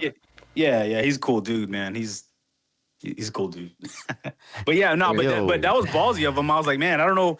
That's I don't know if you want to die on that hill because they're gonna change it. They're gonna change it. So why? There's no use. It's like one of those battles. Don't pick that battle because you're gonna lose because they're gonna change it. He wants attention. Dana dude. White. He wanted attention, obviously. Yeah, I'm sorry. I don't think he was not wrong. Dana White has Guys, buddies with guys. Trump. So if he's buddies with Trump, guess what he's gonna change it. Like, so that's you gotta pick and choose your battles as unless media. he ends up like Elon Musk or something. But I don't think he will. Look at Ariel Helwani. He got banned from the UFC because they didn't like his question. They didn't like his criticisms. They let him back. That's one negative. That thanks for. Yeah, but he's also a chismoso. Yo, Southpaw. Wait. Let me finish sometimes because I he just is, came dude, up like- with a negative. Let me finish this point. I just came up with a negative. The one thing I don't like about Dana White is that he's like a dictator. He blackballs people. You remember when Stitch Duran Yes, I spoke up bring and saying that like, "Hey up man, multiple times. Yeah. yeah, that sucks that they weren't able to wear their own trunks and get their own sponsors, so he got That's the whole banned. point that I'm making. Helwani criticized them. He got banned. So if you don't play, I mean, boxing does that already, but Dana White would just shut you out. But everybody hated Helwani. That's the thing. Like fighters literally smacked that guy in the face for being Another example is two different fighters smacked him in the face. What was it? Randy Couture. Remember with the Randy Couture situation? What happened with Randy? He was starting what's that thing when the workforce? He's doing like a workforce union. A union. There you go. That's yeah. So he was doing like a different union for fighters. Oh, he wanted Ali. He ended up banning him from UFC events, and then his son was fighting in the UFC. So his very first match, Randy wanted to bring. Let him finish. Well, what happened with his son? Yeah, so I can't hear you. Sorry.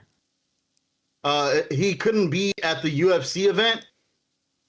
His son was making his UFC debut, and Randy Couture couldn't be there. Damn. Yo. Yeah, but you know, Randy was trying to bring the Ali Act to MMA. That was his thing. Oh, what's No, the he's wrong not, way? bro. Yeah, but Yeah, he was. boxing and He was trying to- MMA, he was they're trying to add freelance MMA sports, fighters. man. When I hear people trying to do unions, man, that's not gonna work, bro. It's a freelance sport. It's like the music industry. It's exactly the same. You said All right. freelance. Guess we're gonna Aren't find they out. under contract?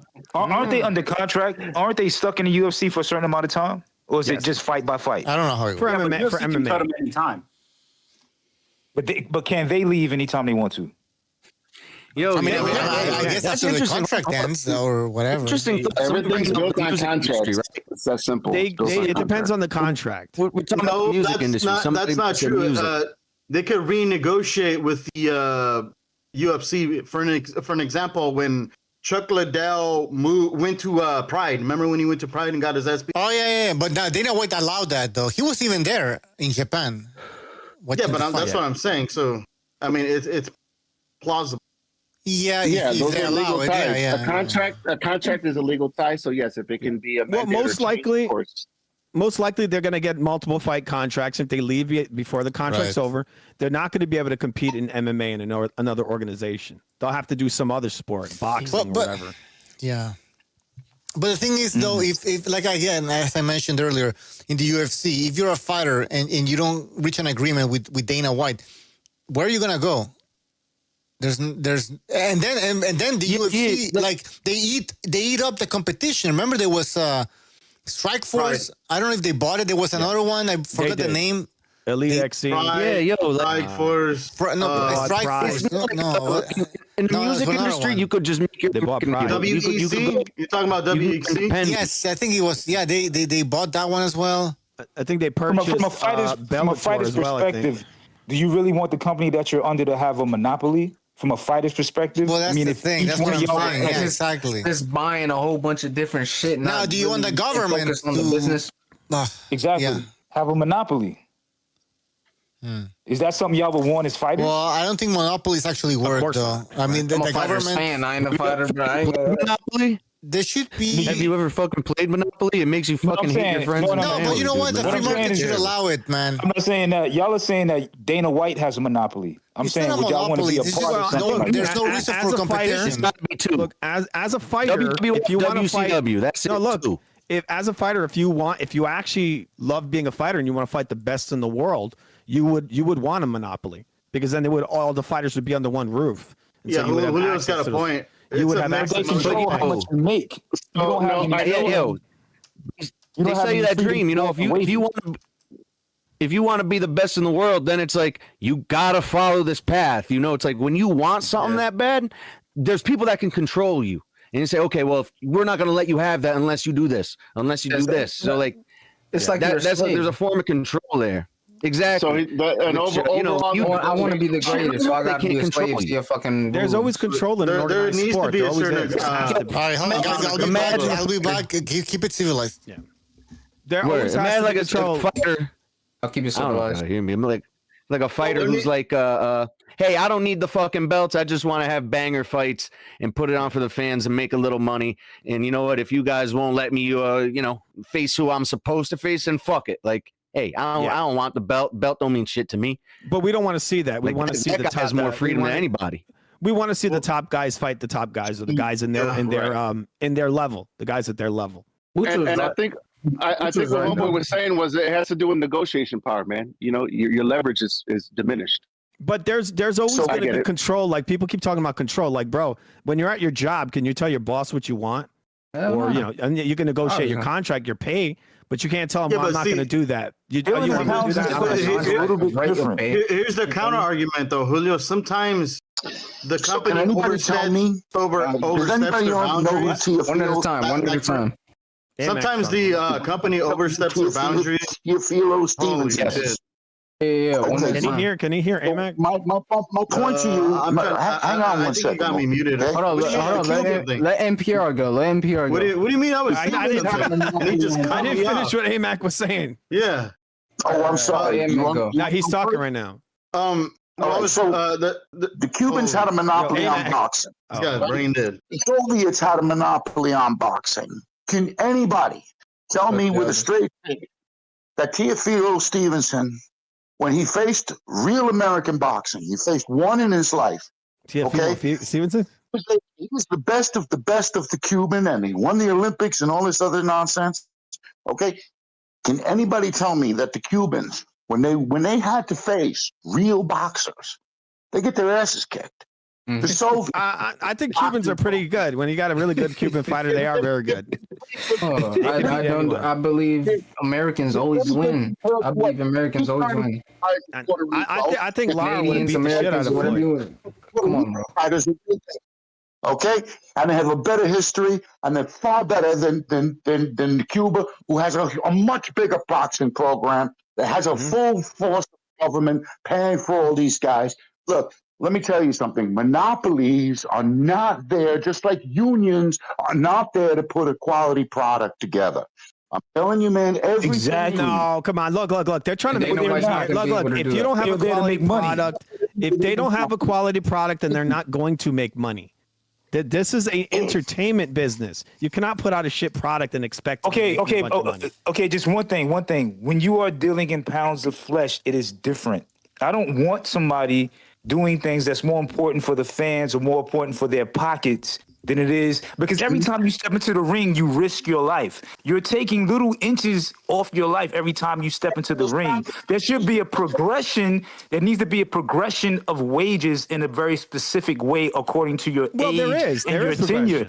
No, they do not. When you're dealing with the monopoly, the business and everything else is more important. That is my only disagreement. So how do we determine how do we determine how much money a fighter should get, in your opinion? That's the thing. It's based on the fighter. Mike Tyson was 19, knocking people out. By the time he got the belt, everybody in the world wanted to see him. So it's based on the demand of the fighter. Hey guys, we gotta stop with this. We gotta stop with this. We really gotta stop with this. Oh, the fighters are risking their lives. Dude, They are. it's a choice. They are. It's You not haven't a fought military before. draft. They weren't forced to do this. They chose to do this. I'm tired of this. Oh, they're risking their lives. They need to. I definitely agree with Southpaw, dude. You're not understanding. There was very evil people behind the scenes that would do things to fighters, and they were raping the fighters. Fighters are evil. And the fighters are evil. Fighters will regardless. I'm the one in the ring One at a time. Let Southpaw go in and then Tarzan. From my Guys, from my perspective. I'm just making a point. I just wanted to throw that quick point in there because, like, I care. Like, I'm human. I'm like, I want to see guys do good, but I'm tired of this whole, they're risking their lives. And you know what? Honestly, we're giving this golden grace to all fighters. Fighters are fuck. I've seen it, bro. Fighters will fuck people over faster than anybody else in the sport, bro. Yeah, but I mean, look, it's irrelevant to the conversation. No one's I see fighters take money from people and run and never pay them back. Never, like, dude, fighters are. Think about where they come from. We're getting into an emotional realm. Look at guys. Look at how many bridges Tio burned. Look at all these fighters that are divas and they're biting the hand that feeds them. You know what I mean? Like, fighters don't have this golden grace where they can do no wrong. And I didn't say fighters can do any wrong. This is I'm making a point. Let me just make one point. If you have somebody that is in charge of something, he's a businessman. Okay, and he runs a monopoly on something. Everybody else who opens up a company, he buys them, and he creates this machine of fights every night.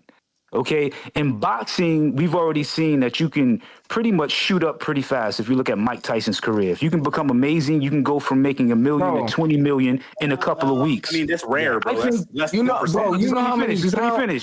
finish. Yeah. If you have somebody that's a bad businessman over you, and you're stuck in a contract, and you have to make these fights, I don't agree with that.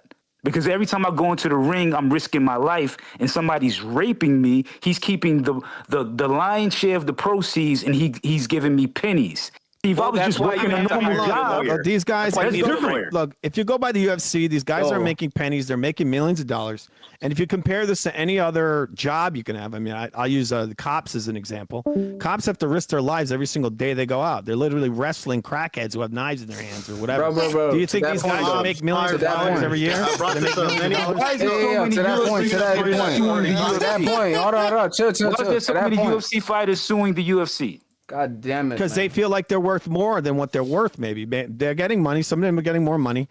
But, those guys got an enormous overhead. They're paying not just one fighter. They're paying But it's nothing compared to what the UFC is making. Nothing. The UFC is a big company. It employs a lot of people. He's talking about the They union. can't just When give the one union fighter is the suing bulk of the UFC. money. You know how much pounds of The company would die if they gave one fighter the amount of money they're doing in boxing.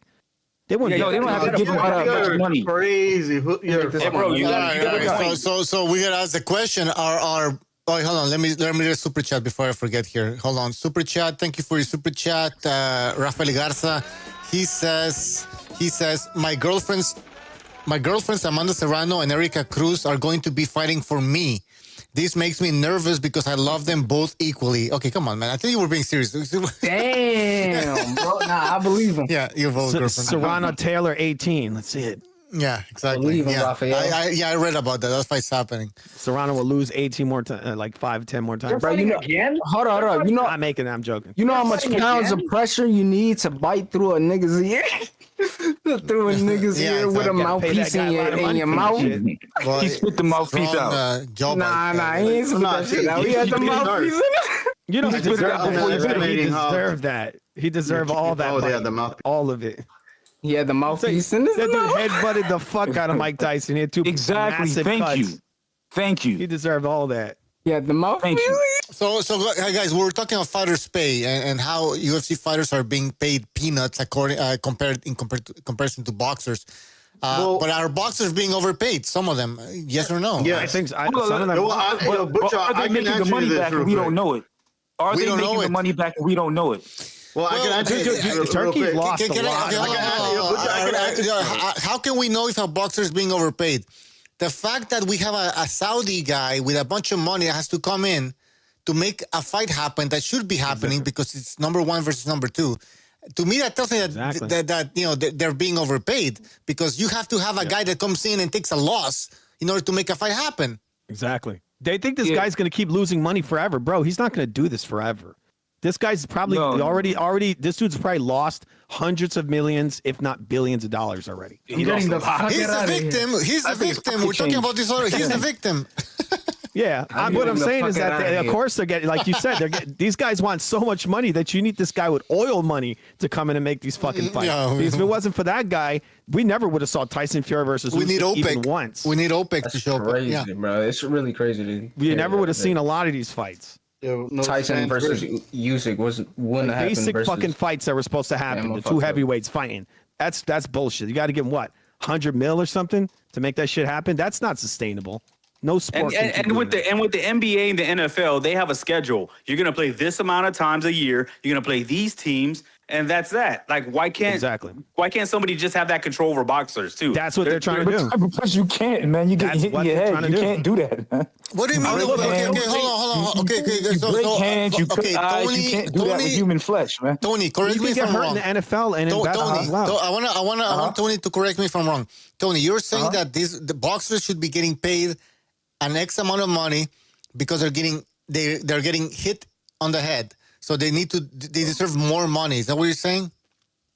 No, what I'm saying is that, okay, what I mean by formulaic is that in boxing, you're dealing in pounds of flesh. Mike Tyson had made this comment, and he said he sweat in the ring, he sweat in the gym, and throughout his career, he got raped. And he said it's different because you're dealing in pounds of flesh. You're getting hit.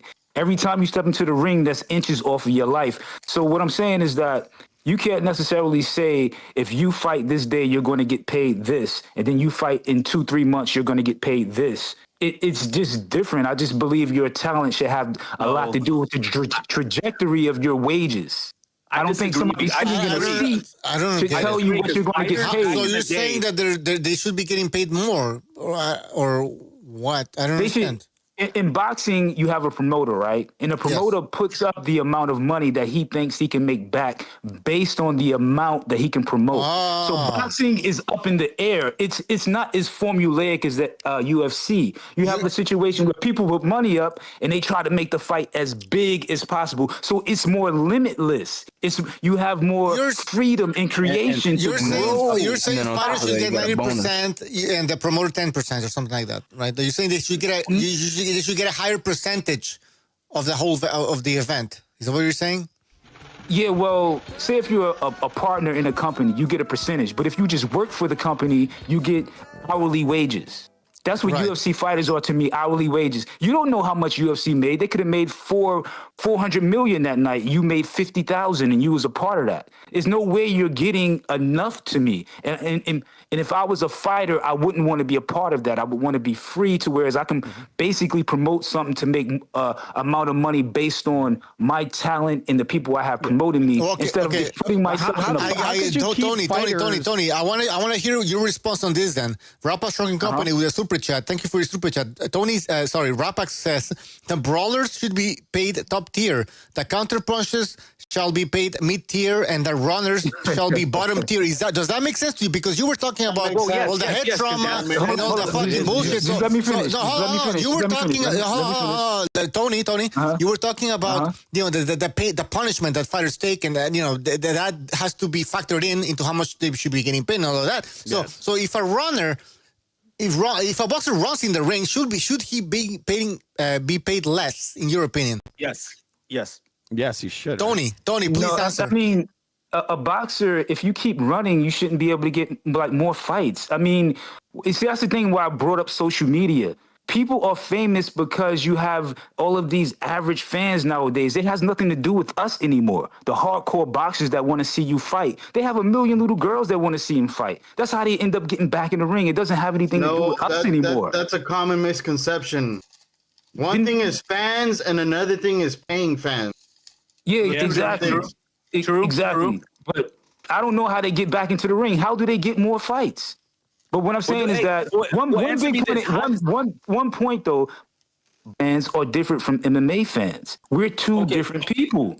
Can I counter that? Can I counter that? You might have thought Pacquiao versus Mayweather was boring. Well, but when I look at it and I see him turn Pacquiao and I see certain things he was doing, it's exciting to me to watch. If you did a poll, 80% of people are going to say it's boring because it was. If you're a purist, congratulations. You're exactly. It's two different fans. 5%. You're the 5% of fans that's watching because nobody. I'm a boxing fan. Hey guys, all of you guys, everybody that's BBC Ingenuity saying that you would sell y'all booty for Dana White, or everybody who's defending Dana White, you will be selling your booty. You would be selling your booty to Dana White. That's true. Did it. and then somebody alluded to, you can't do that with the fighters as far as the schedule. Well, tell me, how did they do that back in the day when fighters used to fight a crazy amount of times, 15-round fights, same-day weigh-ins? Like, bro, they didn't have all the technology we have now with nutrition and sports science. Like, bro, and a lot of them died fucking spoiled. A lot of them died. I think boxing should go back to 15 rounds. I agree. If they want to get paid fucking $5 million, fucking go ahead. If you want the sport to be more exciting, what they do is they make them 8 rounds for standard fights, and title fights should be 15 rounds. Even in the 80s, they were fighting like 5 or 6 times a year, bro. Opposite those 12 rounds. And if you're making those big bucks, you should. But dude, come on, bro. The guy's getting paid millions of dollars for running around for 30 minutes. Come on. Well, the thing is, if they're runners, then they're not going to sell, and the people. Oh, they do. That, so they get the most money. The runners get the most in. Well, that's what's wrong with boxing. Yeah, that's what's wrong with boxing. Remember when here's the thing, ran around the though. ring once? They shit on that guy. Y'all say it's running, but it has a lot to do with the science of boxing has dropped drastically. People are what does that mean? I don't know. I see more runners. I see more runners because I see more boxers running like fucking bitches. So you're telling me track and field has boxing science in it? No, you're fucking out of your mind. I see referees allowing clinches all the fucking time. I see fucking judges giving fights to people who are on the run, on the back foot.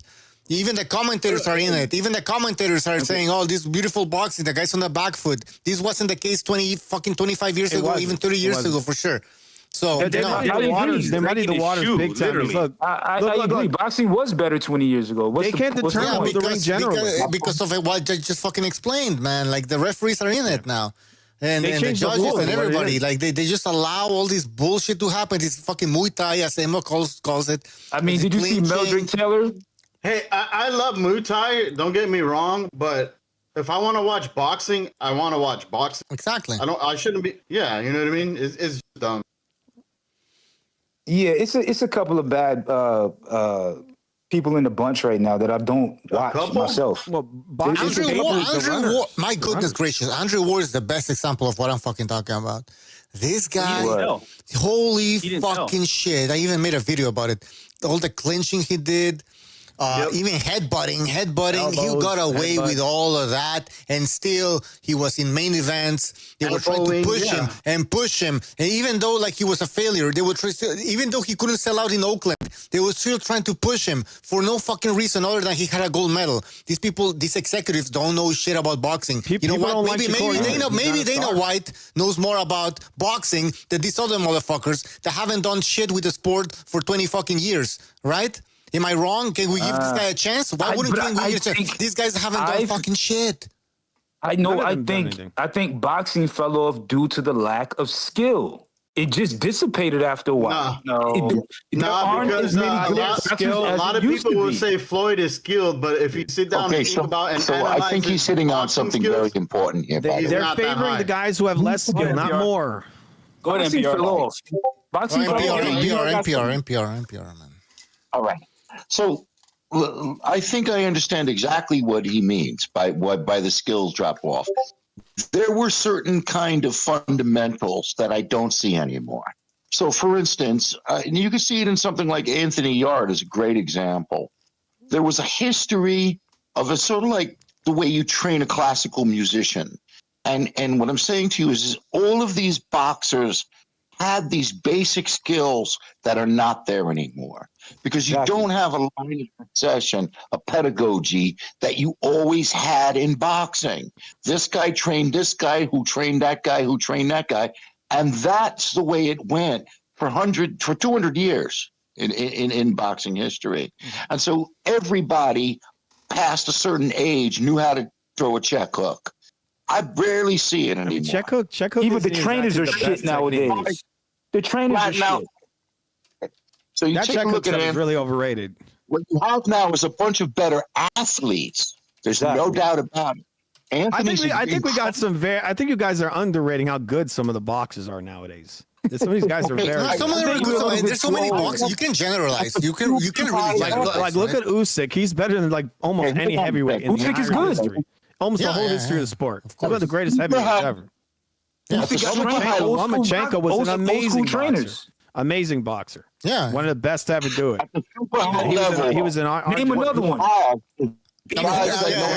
Name another one. Beterbiev. Bivol, Beterbiev. Crawford. It's like there used to be a succession. You had guys going from being a club fighter, going up to being the next level up from that would be, maybe a journeyman. Next level up from that, and they would have to go through the ranks. You had an old boxing ecosystem. What I'm saying to you, when that left, what you have is you got a guy who knows certain skills over here, and a guy who knows certain skills over there, and certain skills over there. You're talking about Beterbiev. The dude was super trained. He had decades, and you don't have that anymore. We have Wilder now. We have Anthony Joshua now. It's becoming global, dude. Anthony Joshua ain't the best heavyweight. We know that. No, he's a good fighter. He's a good fighter. He's a good fighter. He's big with no skill. I think he's not a bad fighter. He's good. He's good. Footwork still, man. His footwork is he's stiff in his foot. Look at the way he bends his knees, man. That is not a guy who has been trained. Welcome. And what I'm saying to you is, even a guy who's just a he could punch through a wall. Even he had incredible skill. Eddie Fudge. What I'm saying to you is, there was a tradition that was handed down generation after generation that all went out the window. Y'all are so young, y'all don't notice it. I think a lot of these fighters today are better than a lot of those old timers. A lot of them. Well, no, I kind of see what he's saying to a point, because you remember now we're seeing all these young trainers doing the whole Mayweather mitt work routine, and that was another bad thing that Floyd put into people's, You know what I mean? So, and like, what are you doing, man? That like, you don't train like that. You don't fight like that. You know what I mean? And everybody started trying to do the Philly show. Can't do it without the reflexes. But Floyd wasn't a combination. He wasn't much of a combination. Four Kings. That's the funny comparing them to Duran, Hagler.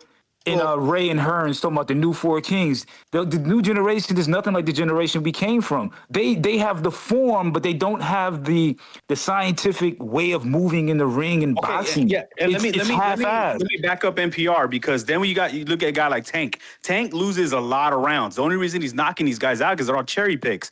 You got Ryan Garcia. Ryan Garcia, all he has is a left hook. Teofimo Lopez, he can't box. Exactly. If somebody's Ryan making Garcia had a him crazy amateur career. I think he's just burnt out. That's what he is. Yeah, You're not well-rounded. He didn't have good coaching. But check it out. He But had also, an amazing let me career. keep going. Teofimo Lopez, if you make him lead, he looks like shit. You know what I mean? So it's a lot of American fighters, but what you're seeing is Bivol and all these guys coming from like traditional hardcore settings. They have Usyk. Man, those guys are doing ballet, man. Go tell a teenager in America, hey, I'm going to put you in dance class. Man, I think that. Teofimo's a better elusive fighter than Shakur Stevenson. Have you ever seen the way he slips and rips? He does it better, way better than Shakur. But he cannot go forward. All right, guys. Can I interrupt? Can I interrupt because we got a phone call and I want to take a few phone calls before we continue here. So let's take a phone call. 410, you're on the air. 410. Hey, what's up, buddy? How you doing? What's up, Jerry? Jerry. Yeah, man. Just wanted to weigh in here. Fighters. I don't think the fighters have changed that much. The fighters, they're fighters, man. Whether it's the 30s or today. They may have changed a little, but more so what happened is the fans changed. And why boxing isn't as popular as it once was at several different times during its lineage is a multitude of things. It's pay-per-views, it's lack of quality matchups, it's the UFC, it's the proliferation of the NFL, Major League Baseball, all the sports that we have here. But one thing, and this has been mentioned, people have said this before, and I agree, but I think he did more damage than what people realize, is Floyd Mayweather. Floyd Mayweather, I'm a fan of Floyd's. I don't think he ducked anybody. I think he was a great fighter. But for 10 years, he had the full attention. Wow, this is insane. All right, let him finish.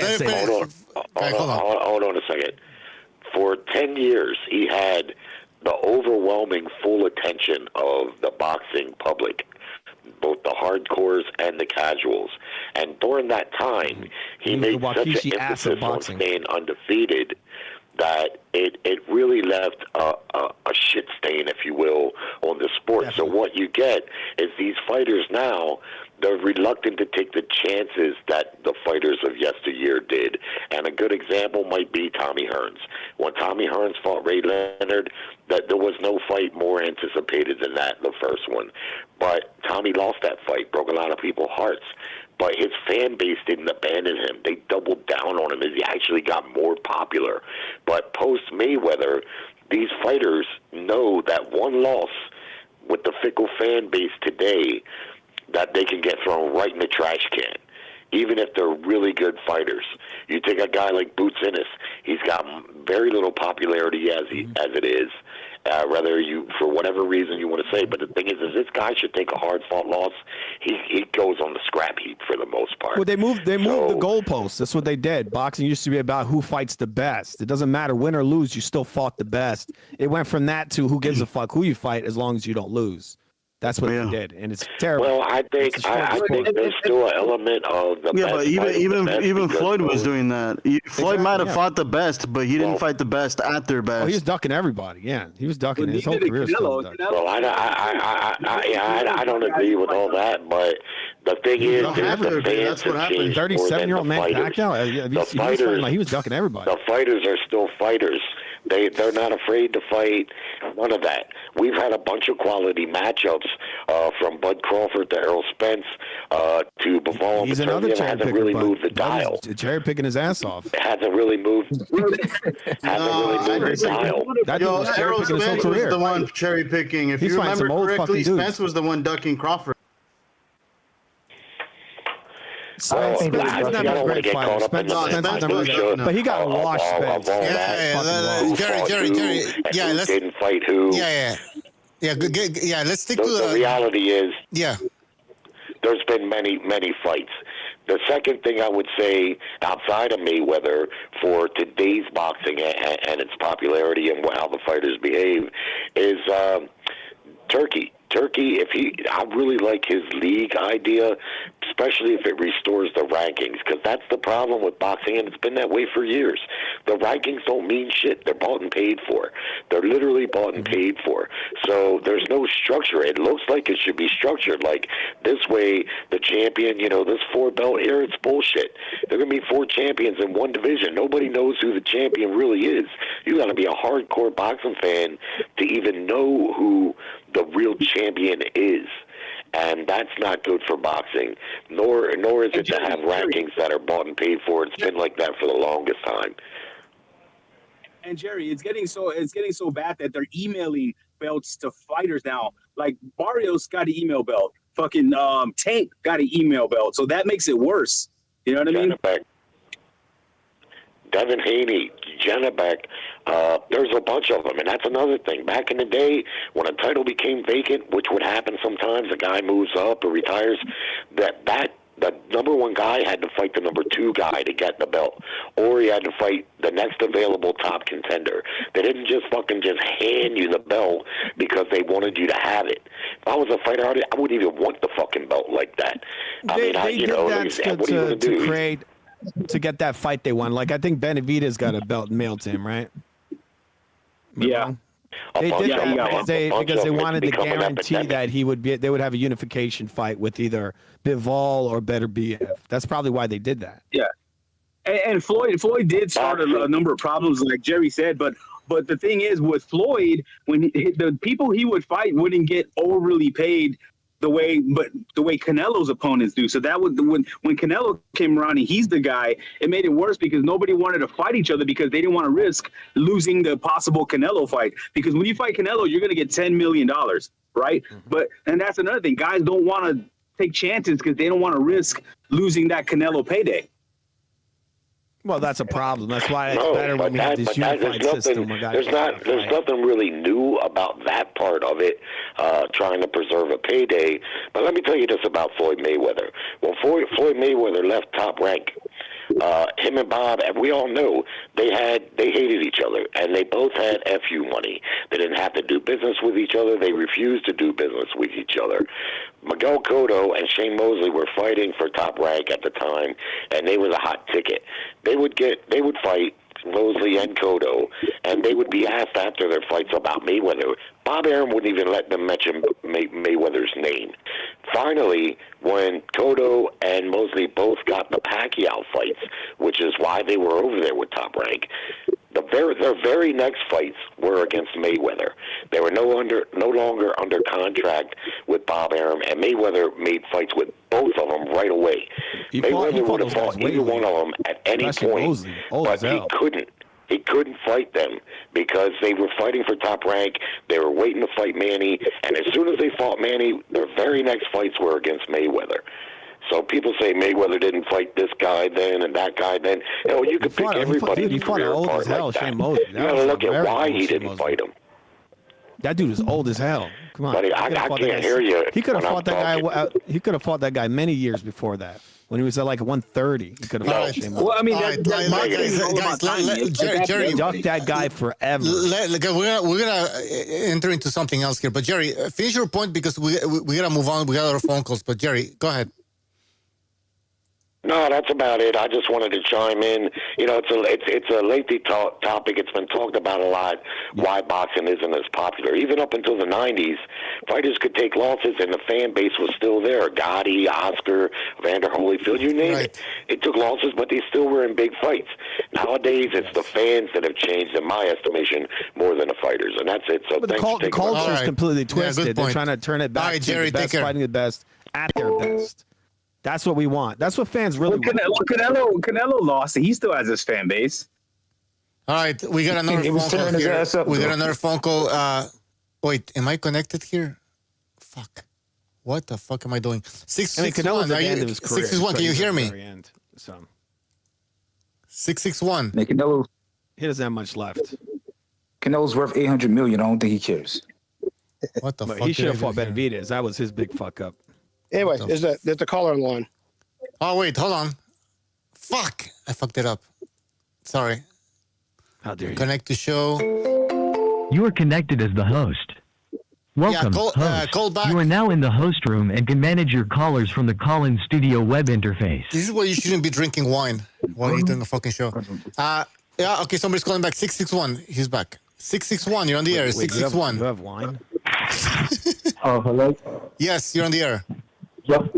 Oh, what up, my dude? What up? How you guys doing, guys? What's up? Yeah, man. I just want to give my 2 cents about this whole Zuffa boxing stuff and shit. You know, I mean, the thing about the Zuffa boxing is like, it's gonna be like, you know, Dana White has something called Dana White Contender Series, and it's on Tuesday nights and stuff. So it's a bunch of like fighters who I really don't know and who are trying to come up and get a UFC contract or something. So we're gonna see some fighters in Zuffa boxing that we don't know. We probably seen maybe some of the fighters from the WBC tournament, who knows, you know, but those are the fighters that I'm looking at coming into Zuffa boxing. He's not going to pay and shell out for big names, especially fucking big names that he knows that they ain't going to do the job, you know, he's going to want a job to do, and that's like have eyeballs in these fights and shit. So to me, I think Dana White is, the only thing is about that, the whole shit about that is him and trying to rewrite the All Act, but I don't really see nothing happening. I don't know if they can really do that like that. I mean, they have to go through a lot of shit, I believe. But other than that, we're going to see Zuffa boxing. If you have a Paramount Plus subscription, you can watch it there. No pay-per-views, no nothing like that. It's not going to be big names and shit. So we ain't going to see that, and it's going to be like where the UFC is at, and it looks like they're going to try to do, you know, boxing and MMA in one thing. So that's cool for me and for like a lot of fight fans and shit.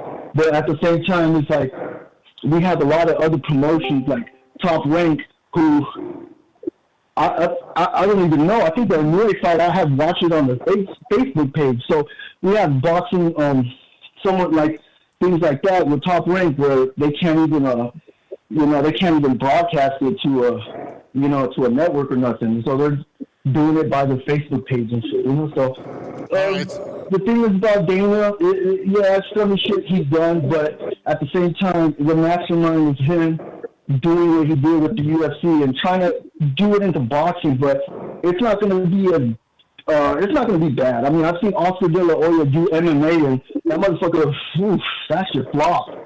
I mean, that shit flopped, bro. He did MMA once. He never came back. And the fighters he picked, I didn't even know none of them, bro. None of them. And I'm a huge fight fan, so I should know some of these things. The only ones he brought in was a 44-year-old Tito Ortiz and a 48-year-old retired Chuck Liddell who hasn't fought in, like, about 10 years, bro. So when I see something nasty and disgusting like that, like, yeah, man, Dana White ain't going to do nothing disgusting and nasty like that, you know? And that's, like, what Oscar did, bro. He was talking shit. He's gonna come into MMA and do a big pay-per-view, and I was happy. I was like, oh, that's cool. Let's see what we could do. But this is what he gave us. That shit was crap, and I know Dana's not gonna give us no crap like that. That's what I'm just saying, guys. That's my call. Thank you. Thank you for your call, man. Good points. Call back again next time. All right, another guy that isn't really shitting on the UFC here. All right, anybody else want to say anything about this? Man, we were really talking about this for a while now. Let's. It's hard to understand what he just said there. Oh yeah, he sounded a little bit muffled there, but he was basically supporting Dana White here. Let's go through the negatives again, because I'm more interested in the negatives, because I think we all understand the positives. Negatives: fighter pay, pay-per-view wall, division of the sport, lack of co-promotion. Okay, less negotiation power for the fighters, centralization of power. I don't understand a pay-per-view wall. Where do people get this pay-per-view wall from? It looks like everything they're showing us is going to be pay-per-view wall is being broken down. Yeah, it's going to be on Paramount. Yeah, but they're cheaper now. All you need is a subscription. So the pay-per-view wall is not really there anymore. The only reason why you would have a pay-per-view is if fighters are asking for too much money, and the promoters and they need to acquire more money through a pay-per-view, basically. Mm-hmm. So I mean, when they lock down the illegal streaming, they might bring it back, but that's never going to happen. It's been for a while. But I just don't understand the emphasis on the pay-per-view wall, because all signs are pointing towards no pay-per-view wall. unless you count, Paramount or whatever. But we're not having these $80, $90 pay-per-views. And by the way, I think if pay-per-views were cheaper, there would be less pirating. I think people would be willing to pay $20 or $25 or maybe even $30. I mean, I don't feel like that would be that bad. But the thing is that when they're charging $80, I think a lot of people go like, you know what, fuck it, man. It's the second month in a row where I have to pay $80 for a pay-per-view. I'm just gonna fucking stream it. Look, legally. Another negative there is division of the sport. I mean, if you don't want a division of sport, then you want a monopoly, right? Are you people for monopolies or against them, right? Division of the sport. Right. If you don't have a monopoly, you're going to have a division. So depends on what you see as positive, right? They're seeing that as a negative, that the sport is divided. But you're always going to have a divided sport when you don't have a monopoly. Right? Exactly. I don't even think that's really a negative. Is that a negative? Yeah, exactly. No, but co-promotion is one of the problems. That's one of the things that held back a lot of these fights was the lack of co-promotion. That's happening right now. Yeah, and that's the fuck this. That's the promoter, not the boxer, though. Okay, well, what are you talking about co-promotion between promoters, right? Co-promotion. I'm saying the problem with co-promotion was the two promoters couldn't agree on the amount of money. Yeah, but they're saying that being gone is a negative. Oh, we got another phone call. 310. 310 on the air. Hello? Yes, you're on the air. Who is this? Oh I'm hearing you guys talking about this whole pay-per-view thing. I remember when pay-per-view first started. You had the pay-per-view fights, the closed circuit. Before you would only get maybe 4 events a year. But the difference between then and now is a pay-per-view was worth it. You got the. You have a 4 world title fights when pay-per-view was at its peak. When pay-per-view was at its best time. Because I remember when this whole thing started. When it was at its peak. You had 4 pay-per-view cards. You had 4 fights, and they were 4 evenly matched fights. It's it's not gonna be a blowout. You have guys like Mike Tyson, Julio Cesar Chavez. Fighters like that. Julian Jackson. These guys were pay to see. It's pay-per-view. This is what you get. These guys were worth it.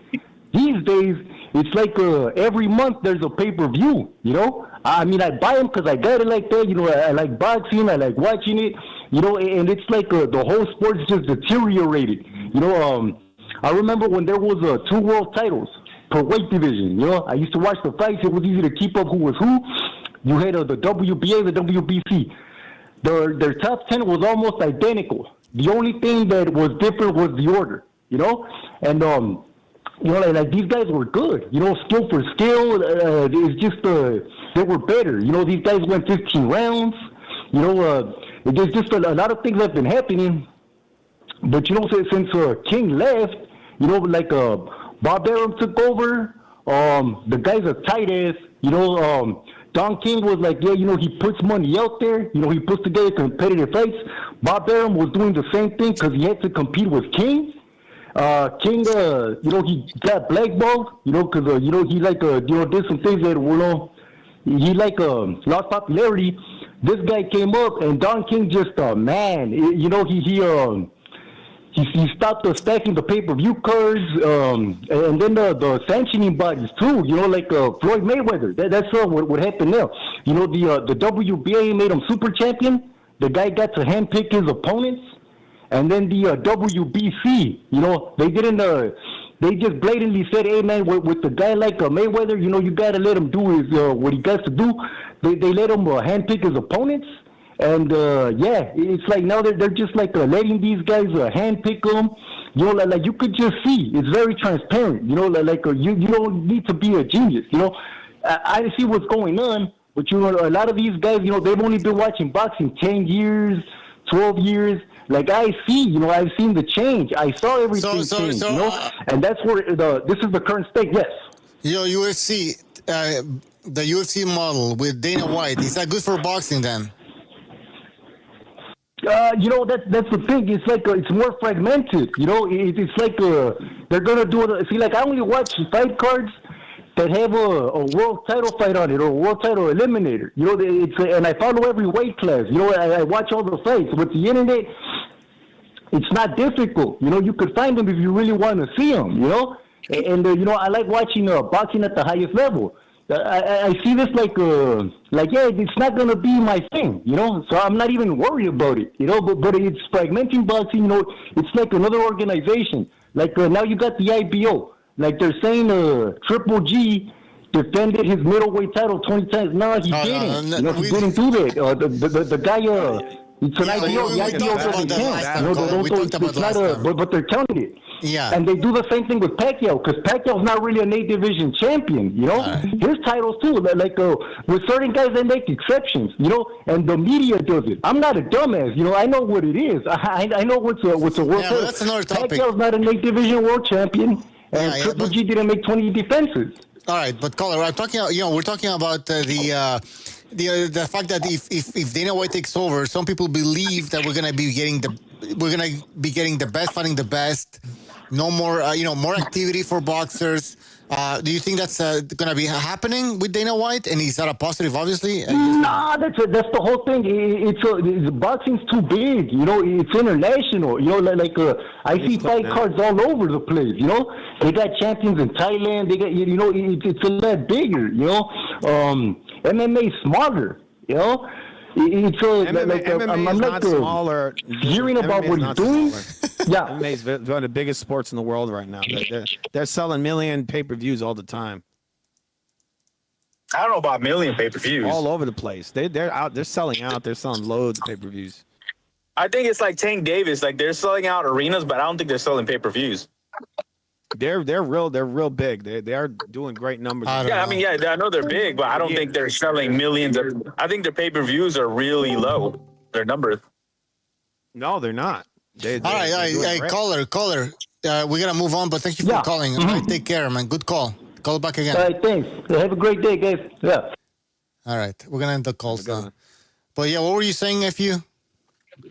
They've been known for over 10 years that they're doing great numbers on all their pay-per-views. Pretty much, they're very popular. Yeah, UFC 317 did over 900K according to Google search AI.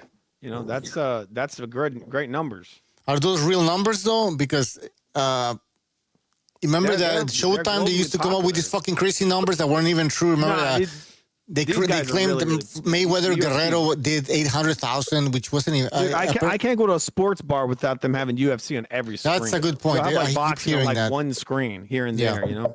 Yeah. But this is what they're trying to change. They're trying to raise the popularity of boxing again. No, I think this is what can happen. They're going to be successful at what he does in his own league, and say he doesn't get all the fighters. Like say he just has his own league and boxing, and he doesn't get these traditional fighters are still fighting for belts over here, and that's fine because he's going to put on a good show. He's going to build his own fan base, and meanwhile, this unsustainable structure that we have now is just going to die on the vine. Yeah, they'll eventually get the point. So you used to have Pride in UFC, and Pride eventually went bankrupt and couldn't keep up. And then if you wanted a game in town, you had to go to UFC. And what I'm guessing what you're saying, and what I think you'll be right at, is Dana White's going to put things up there for incentives for really good quality fights, matchmaking, good quality fights, fighters taking risks, and going back to what made boxing great. Stu used to say that you can have all the talent in the world, but you also have to have toughness and grit. And these guys today don't want to show that. And I've said earlier before that I'm not as interested in boxing as I used to be because the beta queens down between 135 and 140 are better with battling with their thumbs than they are with their fists. And so we're sick of this. As fans, we're sick of this. Now, is boxing dying? I don't know. But when you get these lulls of these prima donnas coming up, wanting to be paid millions of dollars for fighting people that don't belong in the ring with them, we get tired of it. We get very tired. Roy Jones suffered from it. That's why his only 8-figure payday was John Ruiz. We wouldn't pay for his pay-per-views. Every last one of them he did outside of John Ruiz tanked. And he didn't. Okay, but he didn't. I agree. Yeah. I agree. Yeah. And I think the ace in the hole is Turkey, because once Turkey pulls the plug on all these guys and starts his own league with Dana, where are all these guys going to get their mega $1 million from? They're not. It's not sustainable. No one's going to pay them because the networks have all dropped them. Yeah, Heyman doesn't have no more money. Eddie doesn't have no more money. Where are they going to get these exorbitant amount of paydays? Eddie's filthy rich. The thing is, he's not putting up his own money. He's not putting up his money for this. You know that guy's a billionaire, right? He's part of a very wealthy family. He ain't putting his money up for that. They want the networks to foot that giant bill. And guess what? They ain't making their investment back. So no one's picking them up. That's the thing. So most likely, if they're not with Turkey, they're not getting that money. And who knows what kind of dealings these guys are going to do behind the scenes. They might make multiple TV deals and say, well, you can't sign any of these other guys on here. Just us. That's it. I'm gonna be laughing my ass off because Turkey's gonna, like I said, he's gonna pull the plug, and these guys are not gonna have any more like all this this crazy money is gonna disappear. They were all happy, exactly. They were all happy and like, we made it. You know, it's funny when Eddie Hearn says we made this fight happen. You didn't make it happen. It was Turkey's money. Yeah, look what Eddie Hearn puts on. Look at that fucking stinker he just put on the other day. You know that was him, right? This guy, Turkey, wanted that guy to fight Ortiz. That's what he wanted him to fight. Boots. Instead, Eddie Hearn puts on this fucking shit fight for him. Oh, hey, F you. He wanted 2 tune-up fights. Remember that? Yeah. And remember, Turkey's like, fuck that. No tune-up. It wasn't pay-per-view, was it? No, it wasn't pay-per-view. What was it on? I don't So remember what? So what? The fuck? Even just my DAZN subscription should get me a better fight than that. I'm sorry. I'm not paying a DAZN subscription to get fucking Usima Lima get knocked out in 1 round. This guy was a bum. I'm sorry. No. My $20. No, I pay for a year's subscription. Whatever. But still, it was a fucking setup. That's what it was. It was a fucking shit fight, man. Okay, it wasn't a pay-per-view. Fine, but still, it was something I'm paying for. I don't want to see that one shit. It was a mismatch, complete mismatch. And another thing I think he's going to do is he's going to bring fights back to the cities because no more of these casinos and I don't. That's what's killing the sport too. There's so many factors, man. But I think they're going to do things. They're going to bring it back to the grassroots where, they're not going to be a Boots Ennis. It's not going to be a Virgil Ortiz, but they're going to bring in some guys that are going to bang it out, and it's going to be a fun show. And it's going to be people are going to go and they're going to have a blast. And because if he brings that UFC interest, guess what? Fans are going to come early and they're going to see all the fights. And Turkey might like I said, great matchmaking. That's what the UFC. That's one of the things they're best at. Those cards they put on are good from beginning to end. Like, do you have the opening fight? It's like a fucking a brawl or like a high level fight. Everything's 50-50. In boxing, all you see is a card. Almost every card is just a bunch of fucking guys getting what they call tune-ups. It's all tune-ups. People don't even watch those fights because they know why would I fucking watch that shit? You know, it's like, hey guys, by the way, I have a super chat here, and maybe you guys can jump in here. Rafael Garza, thank you for your super chat. He says, "Los Morenitos have been pushing the narrative that the NFL and NBA is the reason boxing in America has declined. However, it was the fall of the Berlin Wall and the Eastern Euros first broke Lennox Lewis." Okay, I don't get it. I think he's thinking about Vitaly Klitschko defeating... It's taking over after Lennox was gone, and we haven't really had a dominant American champ since then. Which okay. Yeah, he's Canadian, wasn't he? Yeah, he was Canadian. He's Jamaican that fought out of Canada. He won a gold medal with Canada. They never want to say that. He's Jamaican and grew up in Canada, went over to England, and then fought out of Canada in the amateurs. He got to make money somehow, right? He's a Canadian. That's what he was. Exactly. I mean, he was marketing himself. That's all it was. He was Canadian in the Olympics. He's British. What did you call it?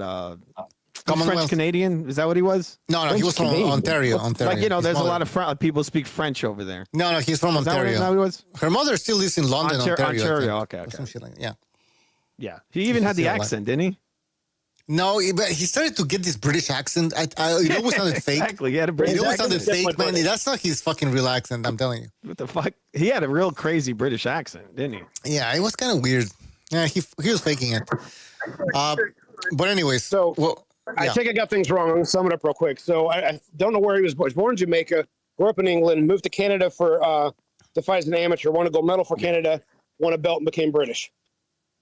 Yeah, but I remember her mother, if she's alive, whatever, she was still in Canada. I remember, so he had family in Canada.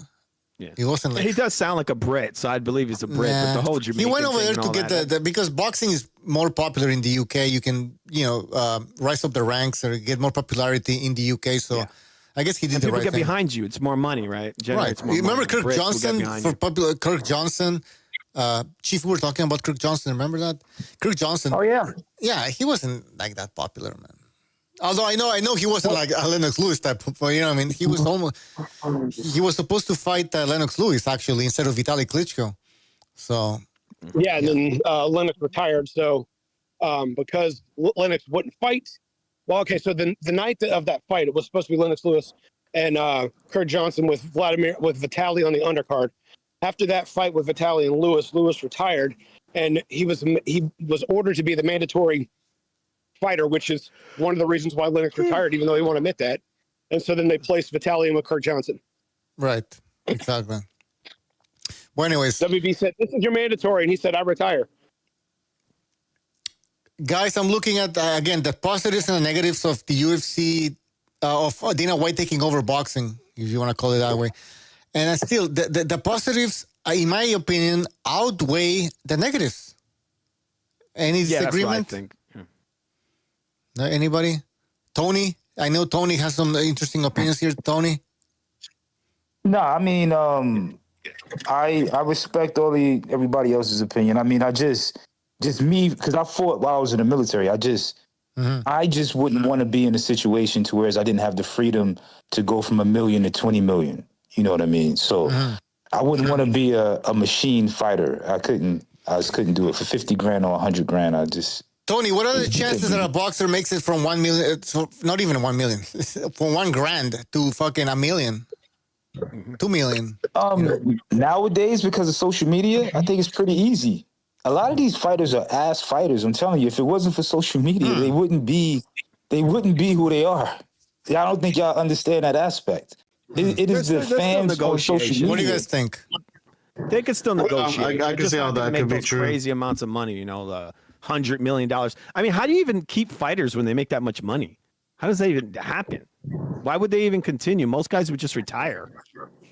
They make that's why they make money too easily. So he was saying that the social medias was making them popular, and I'm not arguing that. Where does that translate into money? That's what I'm saying. That's what nobody sees. But put it like this: like, say you have Ryan Garcia, right? Right.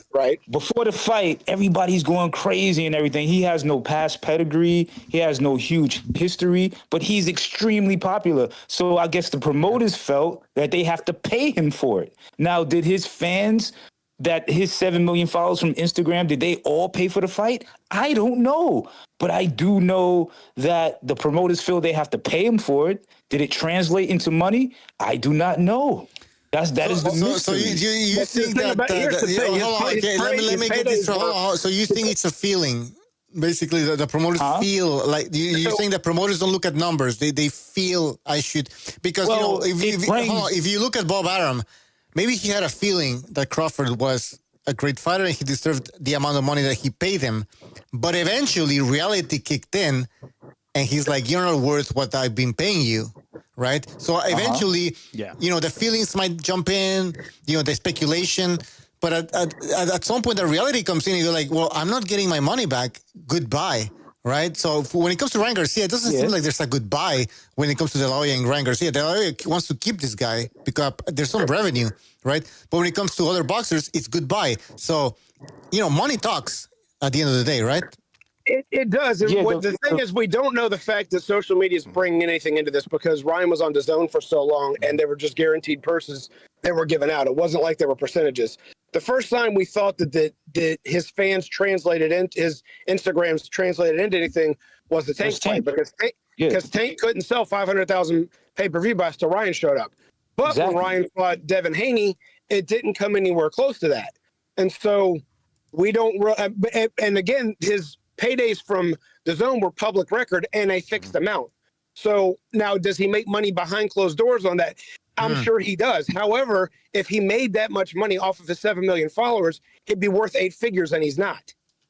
So it doesn't translate that much. It may keep him to where he doesn't have to pick up a shovel to make a living for the rest of his life, but he's not going to live in Beverly Hills in a $100 million mansion off of all those followers. But the thing about it, we don't hear De La Hoya complaining about money. So it must be translating somewhere. Well, We he just was don't on. know about His it. own was paying his payday, was giving him those paydays when Oscar was quote unquote promoting. And this goes back to the show they did the other day of the Ali Act. All Oscar really is his manager. He's not really his promoter. The network's promoting him. Whatever network he's attached to is the one that's doing the promoting. Oscar's just the manager. He's the one that signed the contract to get him a deal with DAZN. Yeah, but the he's one still who's getting actually a promoting the percentage. fight is actually DAZN. DAZN is actually giving him his paydays, and DAZN gave public record of what those paydays were, and they weren't astronomical. They were big, but they weren't astronomical. All right, I'm done for a second. Go ahead. But did they make their money back though? Like for the Tank fight, did they make their money back? Well, it wasn't I would on have to do some DAZN. research. Remember, if memory serves, it wasn't on DAZN, so I don't know if DAZN made their money back. Oscar, I'm sure, made some money off of it because he took a cut out of it of Ryan's purse, which I don't even know what that was. Supposedly, Tank made over 20 million. I have no idea what. I don't know what Ryan's cut was. So just like this Mike Tyson versus old boy. What's the white guy's name?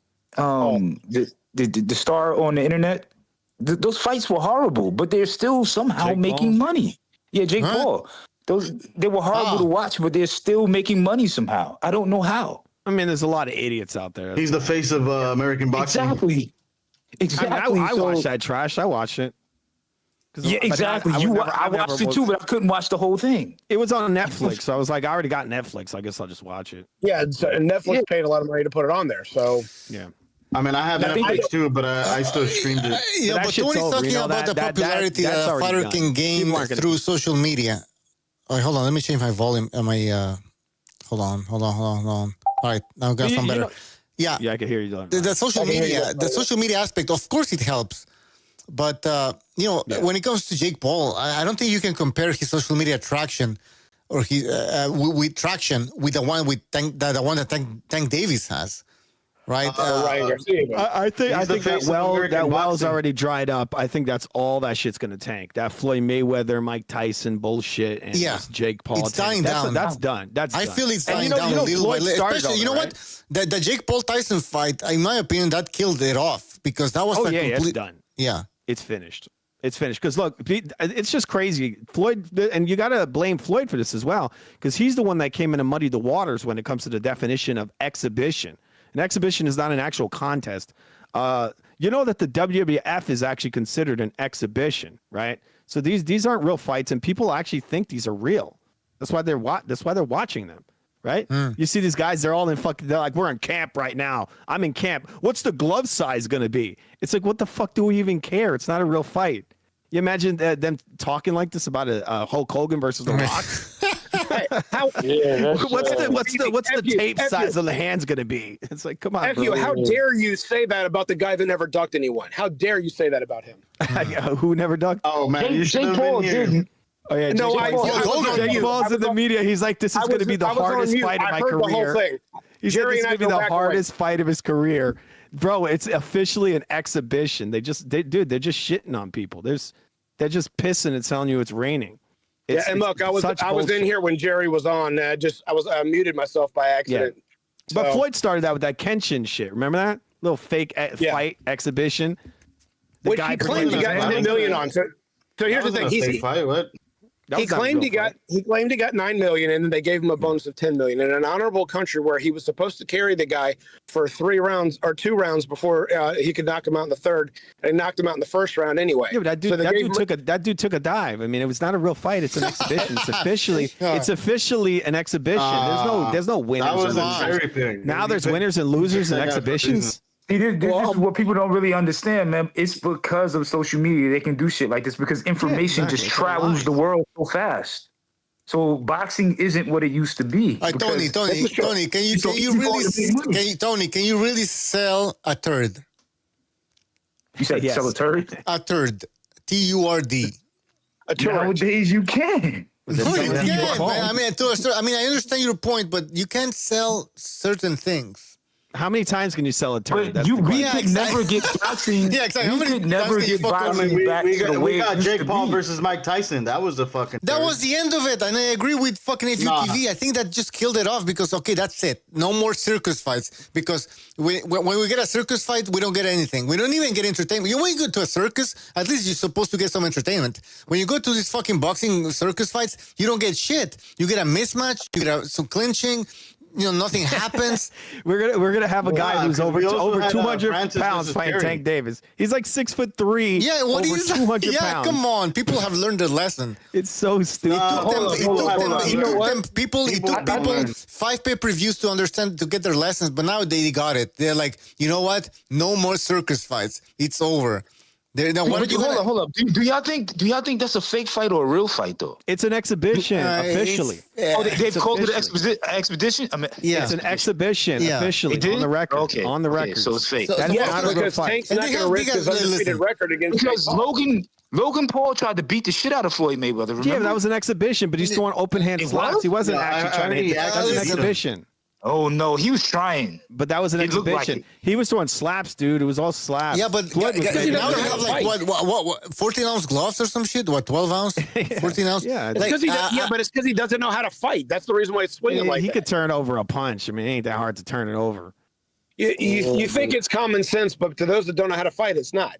I've been training fighters for But a it long was, time. but it was an exhibition. It was officially. It was That an part I exhibition. agree with. I'm not arguing with there. You're talking about though, for him to have the instincts to swing like a fighter. I tell you, I've been coaching a long time, and you have to teach people how to throw a real punch. And if he doesn't know how to, then he's not going to. Yeah.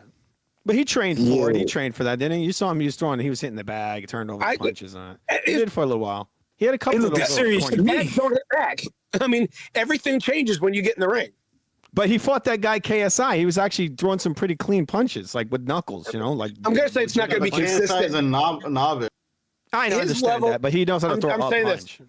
Logan Paul's level of knowledge is not going to be a consistent turning over and a consistent style, a consistent discipline, and consistent form because he doesn't know how to do it. He may do it in one fight, but he may do it in one round and not another. Yeah. He's not a fully trained fighter, so he's not going to have the same technique every round because Of course, he's nowhere near Floyd, but the point is that it's an exhibition.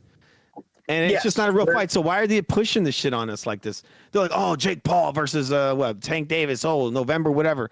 It's like, bro, give us some real fucking fights. Tank Davis should be fighting. This is why the Dana White, this new UFC like model is way better than what we have right now. Because if he was under their roof, they would have never let him go and do this. And you imagine if Jake Paul just didn't give a fuck and he wants to build his name and he just rails Tank Davis in the back of the head with a punch and lays him out. Like, I think he's going to try to. Are you saying I really believe he's going to try to build his name, just to build his fucking name. He could do that. He's going to try to. And people wouldn't even care. They'd be like, "Oh, he beat him." They wouldn't even care that the shit's an illegal punch. And he's like 500 pounds heavier. He's way heavier. It's a circus fight. But I'm telling you, at some point, people are gonna realize that these fights are not worth watching. Now I know it's not a pay-per-view, so it might get some decent viewership because it's not just on Netflix. But still, I don't think it's gonna do as good or as well as people expect it to do.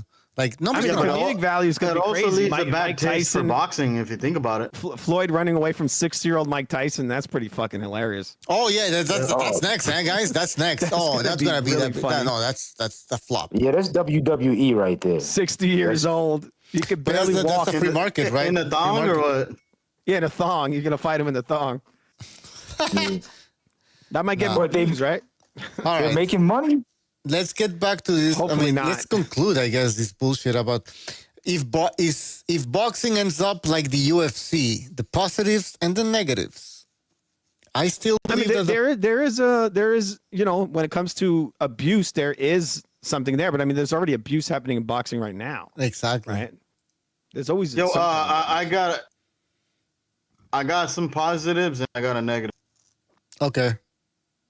Better reps, better judging. Positive, right? Yeah. I mean, because it's more about the sport as a whole and not just about the fighter. So you probably would have better reffing and scoring. Better kids. Is that what you're gonna put? I don't know what the fuck I was doing. Okay, and UFC then the does negative. have better reps. I said reps UFC and does scoring. have better reps. And then I was gonna say the potential risk of Do you think bankruptcy. there's something to it that Jerry was kind of hitting on? That people are just so fucking dumbed down about everything in the whole world. That the music is shit, the art is shit, the literature is shit, the food is getting shit. You think that's it? Better Well, the music? standards. No, I mean, boxing. y'all too young to realize what he's saying. Y'all Boxing is but you know, boxing is a reflection of that as well. Remember, like I said, they used to respect the fighter who took on all comers, who fought the best at their best. Nowadays, we have guys that they're treated like gold just because they're avoiding everybody, but they're undefeated. That's the standard, is just to be undefeated, and it doesn't matter how boring you are. The fans. By any means, I'm talking and about. but yes, the fans accept populace this. getting killed Exactly. out. Yes, the fans. The fans Yo, accept this. back on topic, Bucho, the they're just potential they got used risk to of wrestling. bankruptcy. You know what I mean? What? For the negative. For the negative, all across the potential board, in risk every for subject. bankruptcy. I'm talking Hi about guys, the I can hear politicians. shit. Well, I was trying all to of say that some stuff. shit, and he keeps. You know what I mean? And It's already I like think the that Jerry third was time he on did to this. something, that the fans' taste of just. But yeah, for the gotten negative, I was more going to Hi guys, say. NPR. Hold on, because Imog was saying something and I'm getting all confused here. NPR. Sorry, Maybe Imog. NPR's got him muted. Maybe he got him muted because that's the second time. NPR, maybe you have that's the Imog third muted. time. That's the third Amok, time. you check if you have Amok muted. Yes. Can you hear me? Amok. Can you hear Amok? Amok, speak. Yes. Go ahead. I'm Can you hear speaking right now. I'm going to say. Do you hear him now? No, he's supposed to be able to hear you because I don't think he could hear you before. I don't think he can hear me. There's been the I think entire. I think he left now. All right. Anyways, for the risk, the negative, I was gonna say the potential risk of bankruptcy. Bankruptcy. Okay, but like that's with everything, right? Like No, because I think Turkey chose the wrong guy. Because look at how his business ventures ended up. They all end up taking L's, and he got lucky with the UFC. He didn't get lucky. Come on. He did get lucky. He ran that shit for decades. No, dude. He got lucky, and let me explain. The Gracies. That was all coming from the concept of the Gracies. They just put some money up. He ran it. He ran the show. He had a team. Yeah, he had some the people, bankruptcy. I they mean, just put up the money. Potential risk of bankruptcy. Like, isn't that with everything though? Like I don't. I know, but I don't think he's gonna drive. I'm talking Dude, about he knows Dana boxing. White's track record. That's all. Dude, I'm he talking knows boxing. When he first wanted to get to boxing, his track record is actually very good. But Julio, stop it. Come on, he's very good. He built up Power Slap into being worth billions. And how's that doing? And he took the UFC. So he made how about bigger than ever. the Ultimate Fighter? What about the Ultimate Fighter Surfer? was extremely The Ultimate popular. Surfer. How's that working out? I don't even know what the hell that is. Exactly. That's my whole. What the fuck is that? Point. What That's about never gonna work. No one could make that shit work. Series? Ultimate How did that Surfer. work out? What about the Ultimate Hairdresser? Yeah, exactly. Like, what the fuck? There's a reason why that. But I mean, that shit would probably be really popular. Boxing is not gonna be treated like the Ultimate Fighter, right? I mean, it's. I mean, it might. I mean, look, they took the Ultimate Fighter from boxing. That was the Contender Series that inspired that. Yeah, but the but this Ultimate isn't Fighter, the they did a Ultimate- better job. They did a better job. I don't. Yeah, you're right. But I don't. That was a good show. You know what it was? It was basically the real world blended with fighting. That's all it was. They might But it bring was that very back. popular. I wouldn't be surprised if they tried to bring that shit back. Yeah, they probably Relate. will. Listen, I don't mind them trying new things. Why not? Maybe they're gonna work. Yeah, exactly. Boxing needs like a adrenaline shot. You know, like something to wake it up because it's dying. And then maybe try that shit. If it doesn't work, it doesn't work. But what are you gonna lose, right? Like trying out reality TV with boxing. Why not? Yeah. The only reason they why started the doing Ultimate Fighter was successful is because of the finale. Like, I it used to was a watch decent tons of show, those don't get me episodes. They had wrong. good fights on there. But the finale is what did it, dude. You had Emma, correct me if I'm wrong. You had the rivalries, right? You had Shamrock against Ortiz. You had Silva against the other guy. What's his fucking name? I'm talking about the first show. The first show. How where it the Diaz ended brothers is came the from, isn't reason why the UFC got definitely got bigger off that. But the and build why up, fans were tuning in. Yeah. Well, wasn't the build up also exciting though? The build up. Yeah, the build up was on the damn show. Yeah, I remember. I didn't even watch UFC. Silva against this other guy, the American guy, the wrestler. What the fuck is his fucking name? No, I'm talking about the Ultimate Fighter, the very first series. Yes, the Ultimate Fighter. Yeah. Yeah, but the ones after that. I'm talking about the ones after. Like they were exciting, no? Yeah, they were all but good. it all happened because of the. That's where Tony Ferguson came from too, what right? was the finale? Forrest Griffin versus Forrest Bonner. Was that? Was that? I think the first one wasn't that Diego Sanchez. Am I wrong? Let me check the chat. I don't remember. I'm pretty sure that I'm right. I used to like that show actually. SGTA says the Dana White contender series is way better now. Okay, that's a new one. But yeah, so I did check. It was Forrest Griffin. Forrest Griffin fought Broner. Stephen Bonner, I believe it was. Yeah, Bonner. Somebody saying in the chat, Griffin versus Bonner. Rip, rest in peace. I don't know if somebody died. Rampage versus Evans. Yeah, I think one of the fighters died. But the reason why is because that fight lived up to the hype. Like it was literally a war in that. There's fucking They can do blood, that with boxing. gut. Okay, guys, remember the Boxino tournament with ESPN? At some point, they did the Boxino tournament. People were getting hyped up about that, even though they were random ass fucking boxers that they picked up. But the fact that you were following their stories and it was a tournament format, you wanted to see who wins the tournament. You know, so Yeah, the fact that that's they were pretty much what the Undisputed was. Or What's Undisputed? Whatever's called. What is well, that? not Undisputed. What's it called? The Ultimate Fighter. Right, That's what right. that It's was, like a was tournament. Yeah, you there's a follow up. You know who's gonna fight who after, you know, and then when you get to the final, you're like, oh shit, I've been following this whole the brackets of the tournament, and now I want to see who wins the whole thing. So this is something that promoters can't really do or don't have the creativity to fucking do. That really needs to be happening. Promoters are they not should bring it creative. back again. They need to do it again. They did the Contender Series in boxing. That's where you got a guy, what's his name, Sergio Mora. But they need to do it again. Well, I think the UFC did a really great job with that idea, and they should bring it to boxing. Maybe maybe introduce like a different structure to boxing when it comes to rounds. No, but maybe let's have 15-minute fights in boxing. Yeah, right? yeah, but The Ultimate Fighter was a rip of some boxing. Yeah, go ahead. Yeah, the Ultimate Fighter, that was a rip. Great. Yeah, that was a rip of some boxing. The boxing. Yeah, the Contender Series. Yeah, that's what it was. The Contender Series did it first, and then they took it and they put their own spin on it.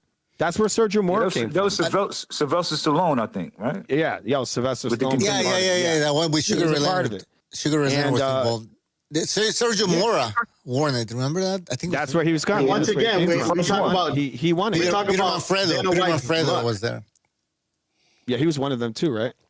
Okay, but guys, so this is what we're talking about: creativity. Have we seen any creativity out of these promoters lately? It's always the same shit. I don't see anything. Advertising. We're seeing the UFC format coming into boxing, and I mean, there's some creative stuff there, but they could add a lot more. I think.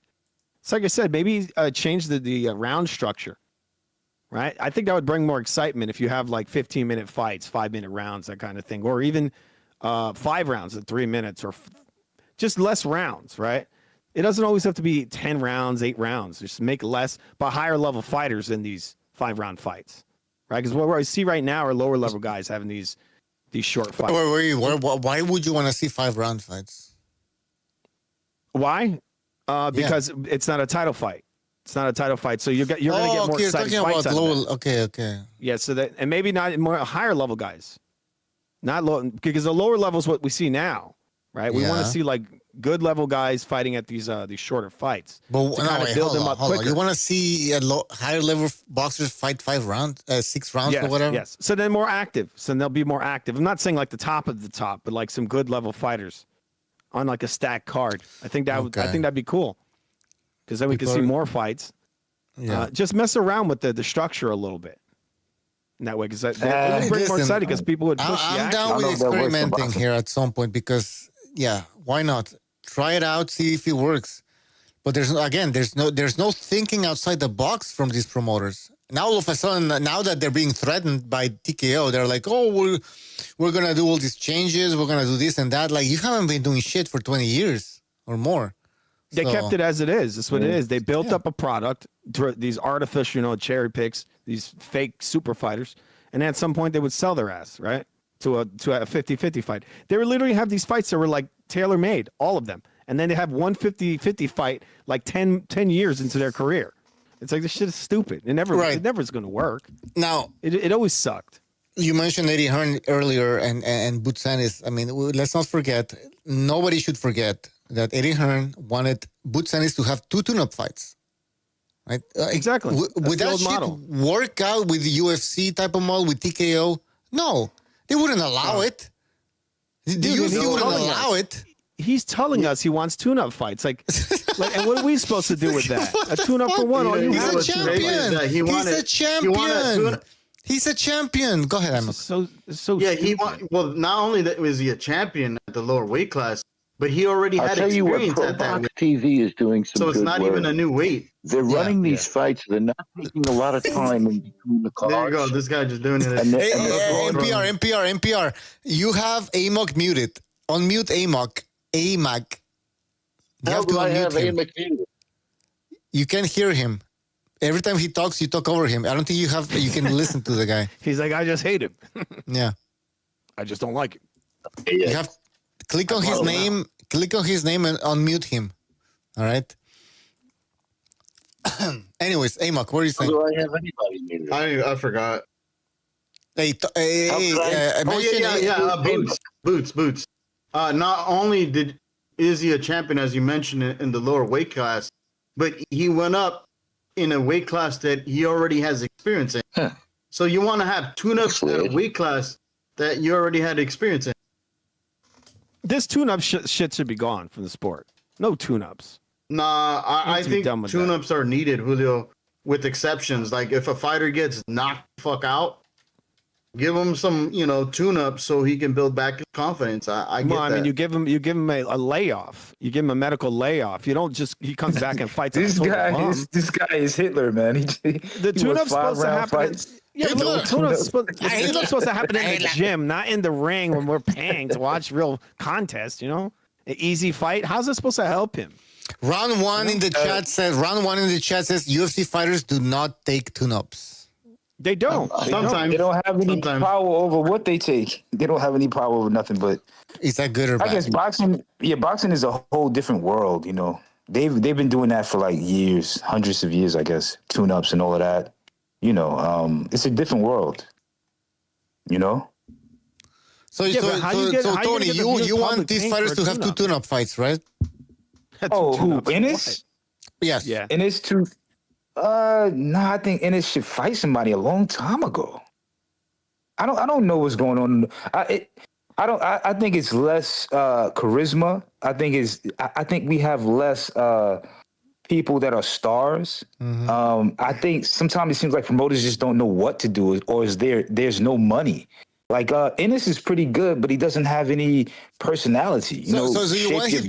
Sorry, AMOC. Tony, do you want him to have 2 tune-up fights? Like, does that make sense? I think Ennis should have fought somebody a long time ago. I don't know. Tony, sorry to cut you off, but so you would have liked him to fight somebody like would that have happened with the UFC, or would the UFC would have enforced some sort of like Boots to fight somebody else, like a big name? Yeah, if Dana probably had Ennis and Ortiz, he probably would have made him fight. Yes, right. So what's wrong with that? What's wrong with that? Why he had to go and do it with Eddie Hearn without Turkey?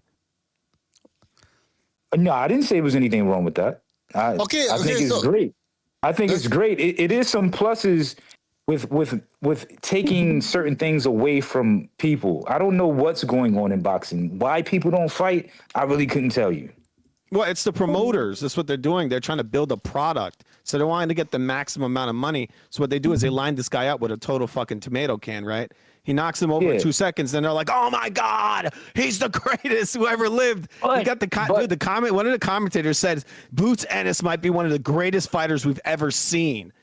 This is what this guy says. But the thing is, the bad side of that is that somebody has to put up money, right? So somebody has to take a risk. So that's why these guys have the power. That's why these guys have the power to say, okay, I'm gonna bring you along slow. So by the time I get you to a point, I can capitalize and make millions. See, there's the music business, boxing business. So as a boxer or as a fan, I can't tell this promoter that has to put up 20 to 50 million what he should do and when he should do it, because at the end of the day, he's taking a risk. You see what I'm saying? Cheating, So but you know they're cheating us, but they're cheating the so there fans is a with that. business aspect. Yeah, There's but always that's a a big business problem. aspect. But there's always business. There's business in football and baseball, and the guys lose. You know, it happens. But what they're doing is they're cheating the fans, because if this guy comes over, he has this little bullshit fight, it doesn't satisfy anybody except these fanboys. And then he goes and he fights Ortiz, and maybe he loses. Then what does he do? He has more tune-ups. Not only that, not only that, it doesn't even help the sport overall. It doesn't. I don't think it does. Yeah, as long as it's not pay-per-view though. If you put something on TV and he's having like a couple of fights, it's not that bad. And then once he gets a 50-50 fight, then it's pay-per-view, I can't really complain. But don't you dare make a pay-per-view fight if it's not a 50-50 fight. Well, that's what's happening. That's what's happening. That's the thing. Every event is a pay-per-view at this point. So we need somebody to step in and clean this shit up. We need somebody to step in and clean the shit up, because nobody, like, it keeps on going. Pay-per-view, every fucking fight, every fucking card, it's a pay-per-view. This can't go on forever. If you say you're bringing in Dana White with his form of fighting, I would just love to make sure that the boxers are taken care of, and then if they don't become secondary to the machine. So I guess that's my overall point, that they don't become secondary to the machine, to these group of people sitting on their fat asses somewhere. Do you think about yourself though? Do you think about yourself as a fan? Do you think about yourself as a fan paying for pay-per-views all the time? Because my concern is me myself first. Like I know it's gonna sound like very selfish or something, but let's be honest, man. Like, we are the ones paying for this, though. We're the victims. Yes. We truly are the victims. Yeah. And we got to stand up for ourselves here. Yeah. I don't want to pay I'm going to pay for this guy's retirement. Everybody's struggling. Everybody's fucking struggling. But look, at boxing, the popularity of boxing is in the fucking shit can, as you've been seeing for years, because of all these prima donnas and all these guys want to get overpaid. The sport is sinking. So what happens when the sport's worth nothing and almost all eyeballs are off of it? Like, how does that help boxers, in the future, currently or in the future? Yeah. I mean, I don't think it helps boxing, them at all. Boxing, it's in a weird space right now. Yeah, but what do you think is the cause of that? What's the cause of that? Like we said earlier, it was I don't think y'all remember. Maybe it was like 10 years ago, there was a drop in boxing. There was a drop in skill. It was either people started playing football and basketball, but I think the stars aren't there anymore. The stars that are artful in the ring and beautiful to watch, they just don't exist anymore. Can I give you, Tony, I'm going to give you my take, and maybe I'm wrong, but I believe that there's less boxing stars because young kids don't want to get into boxing because they don't even know boxing exists. Yeah, but they're not stacking cards. There's a lot of talent out there. You just wouldn't know it because these guys are asking for so much money, right? So you imagine imagine you're a Triple G having a fight on the same card with Floyd, and Canelo goes on and has a fight before them, and they just stack the fuck out of the card. And then they have all these up-and-comers that are really good, and they're having 50-50 fights. Not, a tune-up. They're having a real fight that's, like the second fight of the card in a 10-round card. Like, people are going to be like, this shit is fucking amazing. But the thing is, now in boxing, we don't see that, right? They have just one decent fighter who's at the very top of the card, and he's fighting a bum. And then every fight before that is an up-and-comer versus a bum. So this shit's never entertaining to boxing fans. We want to see an actual legitimate competition. We don't want to see a guy blow a guy out in 2 seconds, and we know for a fact that guy's a bum because we know. We just saw Wood Tennis. Yeah, who wants that? Who wanted that? Yeah, no. I'm paying for the zone subscription, and this is the fight I'm getting. I'm getting a Wood Tennis fight. That's the main event. That was crazy. It's a 1 round. That was fucking crazy. And then we had like 3 Canelo fights that was horrible, back to back. Yeah. They just.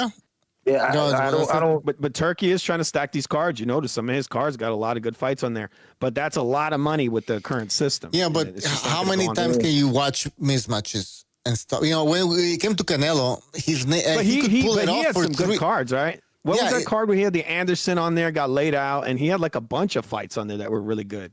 Right. Are you talking about one of the tournament fights in Riyadh? You talking about? Yeah, when he had Jared Anderson there, got laid out, and then you had like Andy Ruiz on the same card. Yeah. Like the fucking thing was just stacked with all these fighters. Like, but now that's was what we it? want. That's what we want. Yeah, it was some good fights. Question mark in the chat says boxers are getting healthcare under. They're getting healthcare under Dana White's Sufa Boxing. Yeah. What are the other promoters offering? That's a good point. I mean, people don't look into this stuff. You know, like the Dana White's providing healthcare program and other stuff. You know, people need to look into this. Even the low level guys were going to be getting this. Right. So it's not like this. It's a dictatorship, and maybe this is propaganda. You know, you guys need to open your minds. I heard about that he was trying to do that, and like I said, a lot of boxers don't make much money. Some of these guys are fighting; they're getting like $2,000, $4,000, and they're getting their fucking head knocked off. So he's giving them 25. Boxers, yeah. And so he's offering them like some money for the whatever medical expenses they have during these fights, if they break their hand or I think anything. The main thing that alarmed people was the Ali clause. The Ali Act. I think that's what alarmed people to say that, okay, he's trying to make it more about business.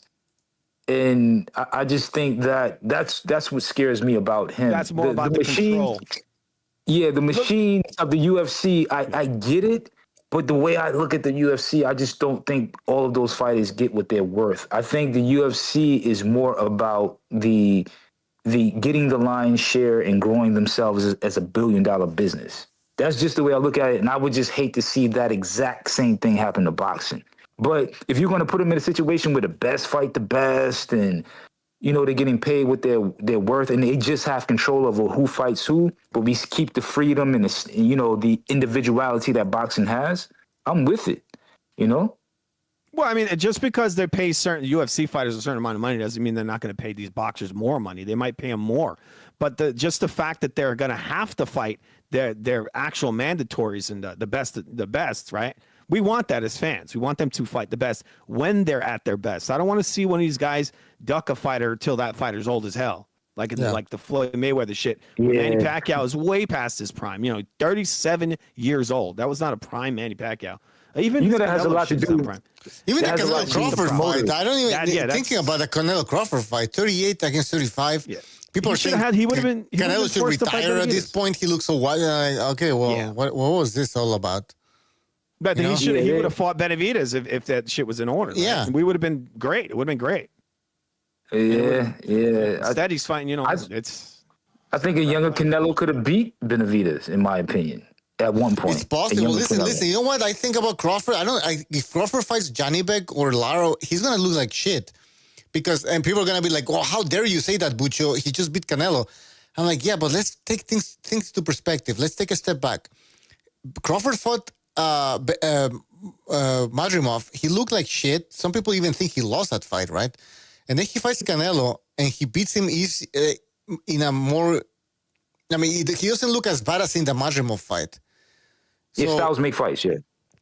I don't think it's styles make fight. At this point, I think it's just you're fighting a washed-up fighter, and then you're fighting a non-washed-up fighter, right? Then you fight Errol Spence Jr., and he looks amazing in that fight. He looks like nobody has looked that good against Errol Spence. And you're telling me, no, that's because Crawford is that good that he made Crawford look that bad.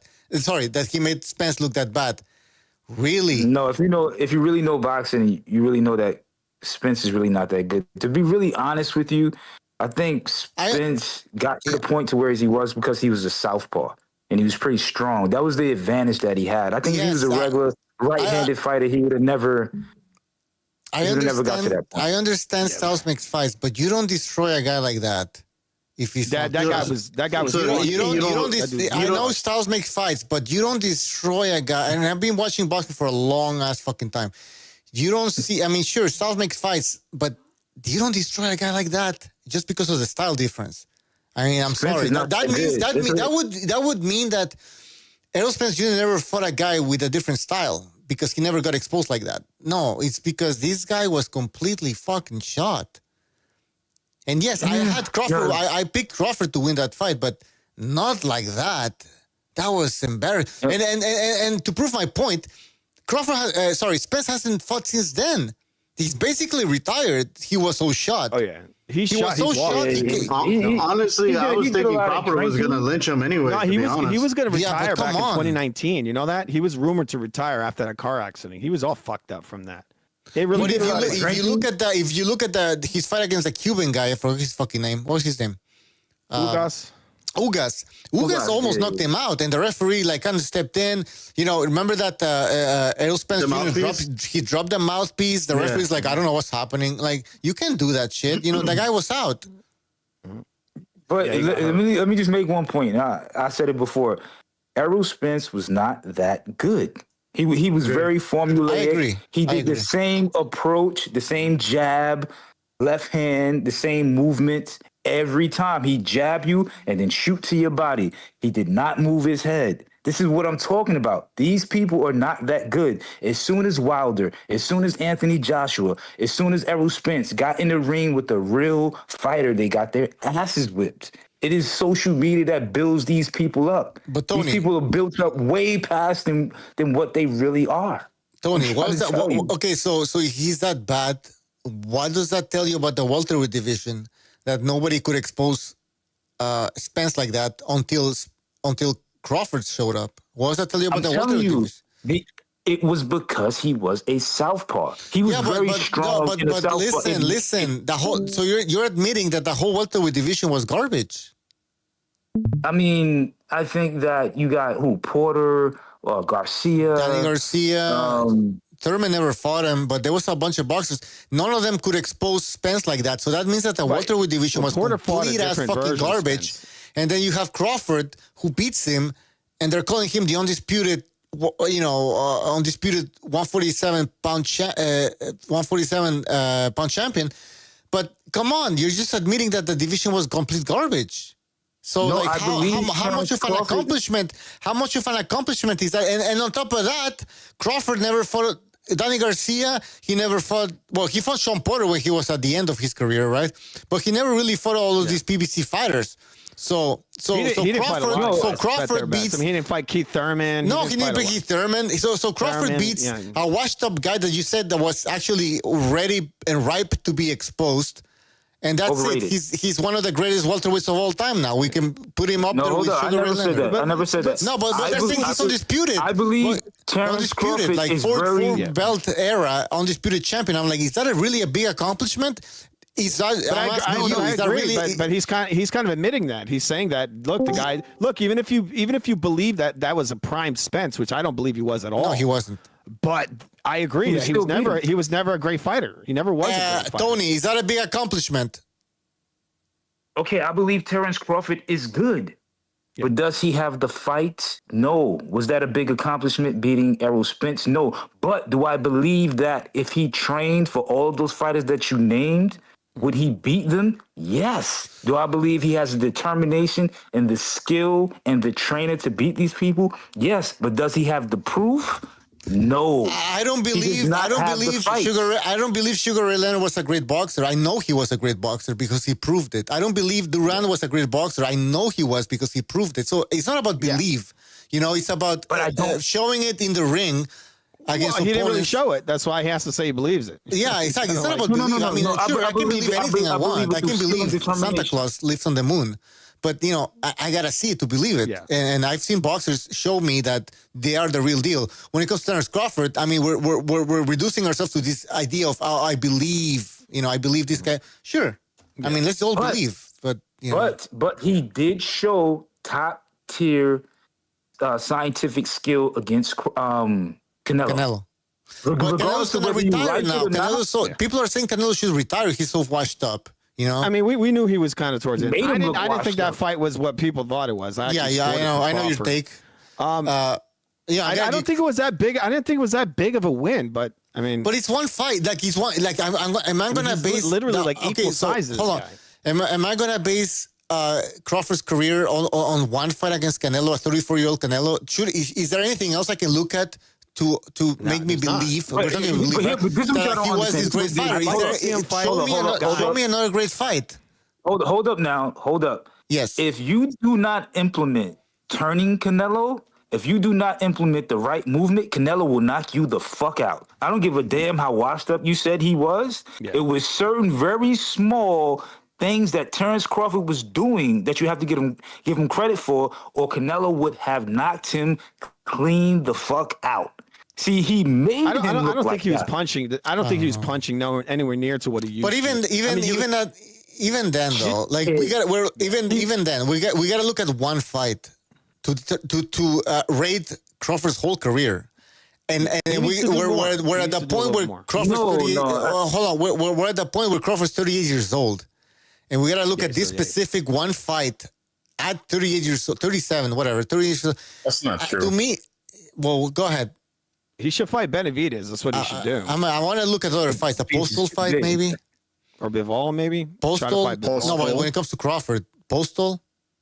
Postal is a fight that everyone should look at. That fight because he beat the Postal. He beat the Postal that changed Matisse's career, right? But he didn't. He didn't. Well, no. Matisse was broken by Danny Garcia, not exactly. Danny Garcia broke Postal. I think Danny Garcia. So I think what Danny happened Garcia. with Danny Garcia? Did Danny Garcia not duck Postal? Danny Garcia broke Matisse's orbital bone. September 13th. Danny Garcia not duck Postal? Of course he didn't. I think Danny Garcia would have knocked Postal out. No, I think that's so a why didn't he fight take for the him. fight?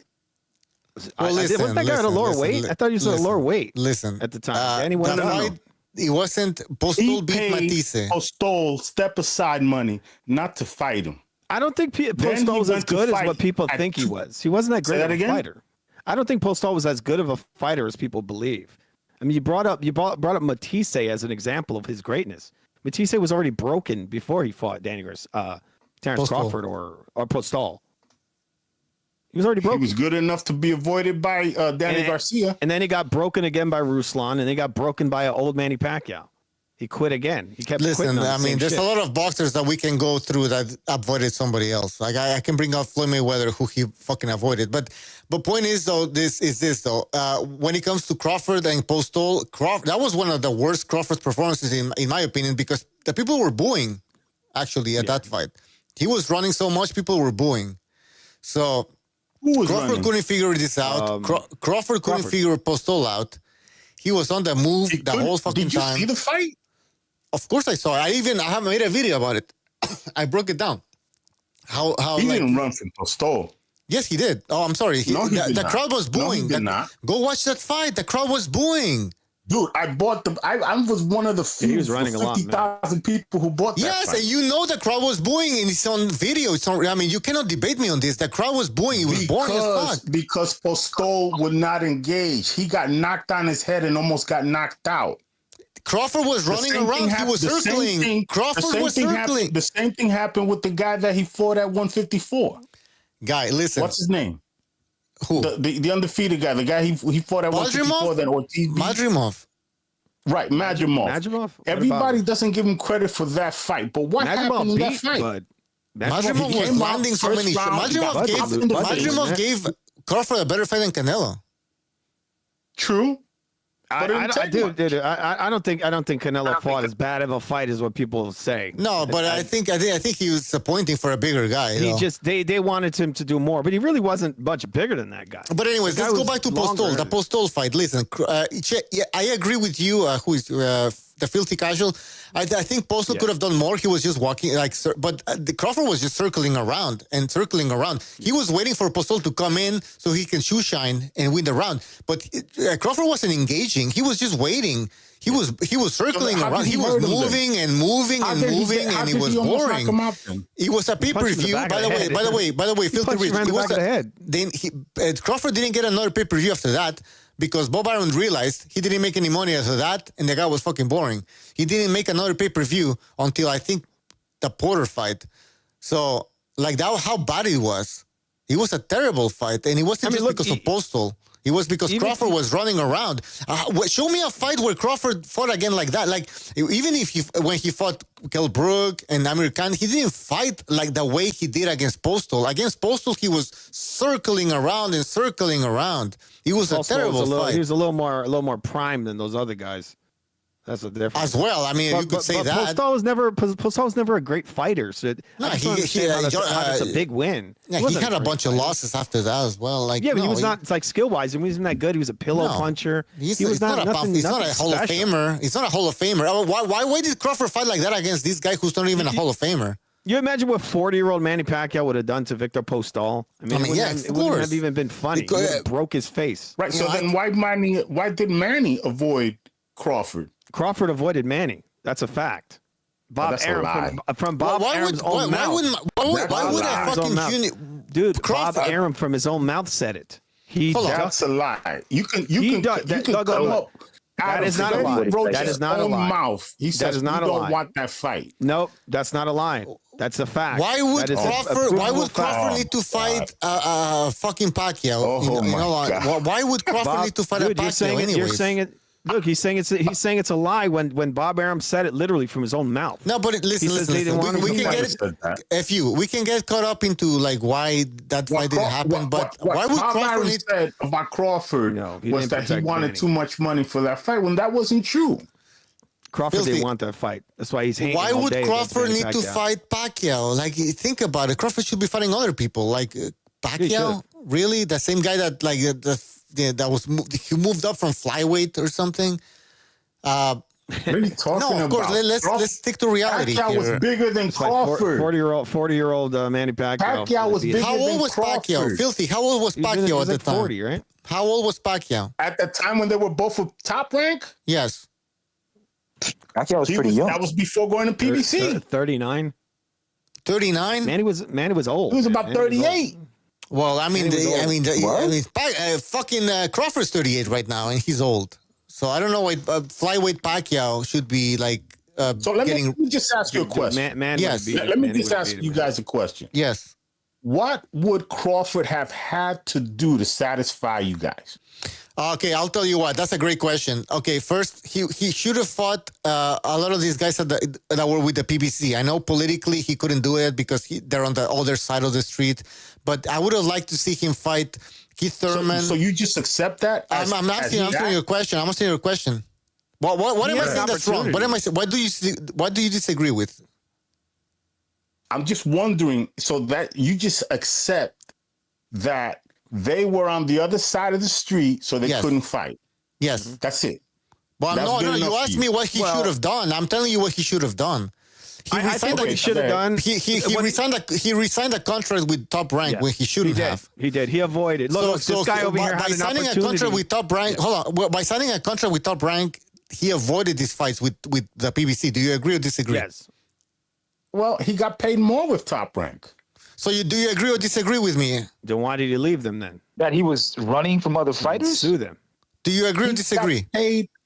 It didn't matter. There was plenty of fights that he was made with PBC fighters, including the fight with the Dominican guy that Danny Garcia avoided. The guy that what's his name? The Dominican guy that. No, I'm sorry. No, I don't understand what you're saying. I'm saying that because he signed with Top Rank. I'm saying that because he fought I'm saying that because he signed with Top Rank, he didn't get the PBC fighters that he could have gotten. The PBC fights with PBC fighters. So while with Top Rank, he fought Diaz, who was with PBC, and he fought the other guy.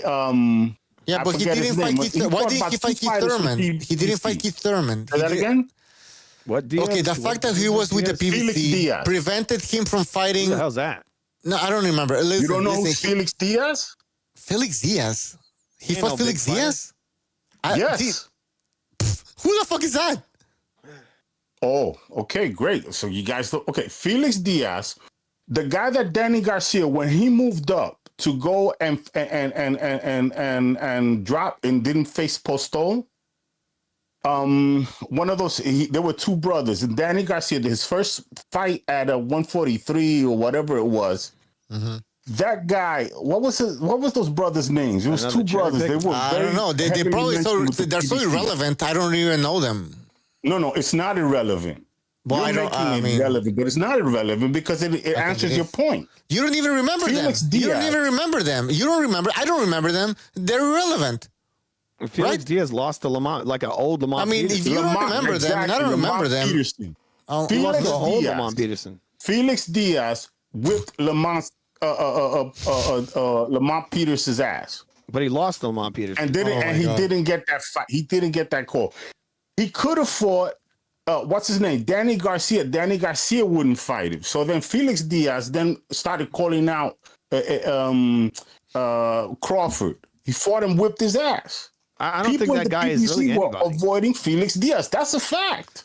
All right, listen. But so he fought Lucas Matisse, but not Felix Diaz. Lucas Matisse was a man. He was a man when he fought him. That dude was hitting like a truck. He beat the fuck out of Lamont Peterson. So he fought the guy that literally knocked Lamont Peterson to the next dimension. But he's not going to fight the guy who lost to Lamont Peterson. Let's get back to the point. So the filthy casual asked a very good question. The filthy casual asked a very good question.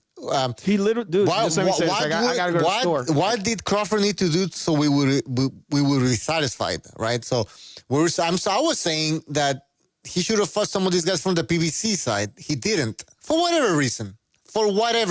I'm saying because he didn't sign up with the PBC, he decided to re-sign with Bob Arum. But whatever. For that reason, we didn't get these fights.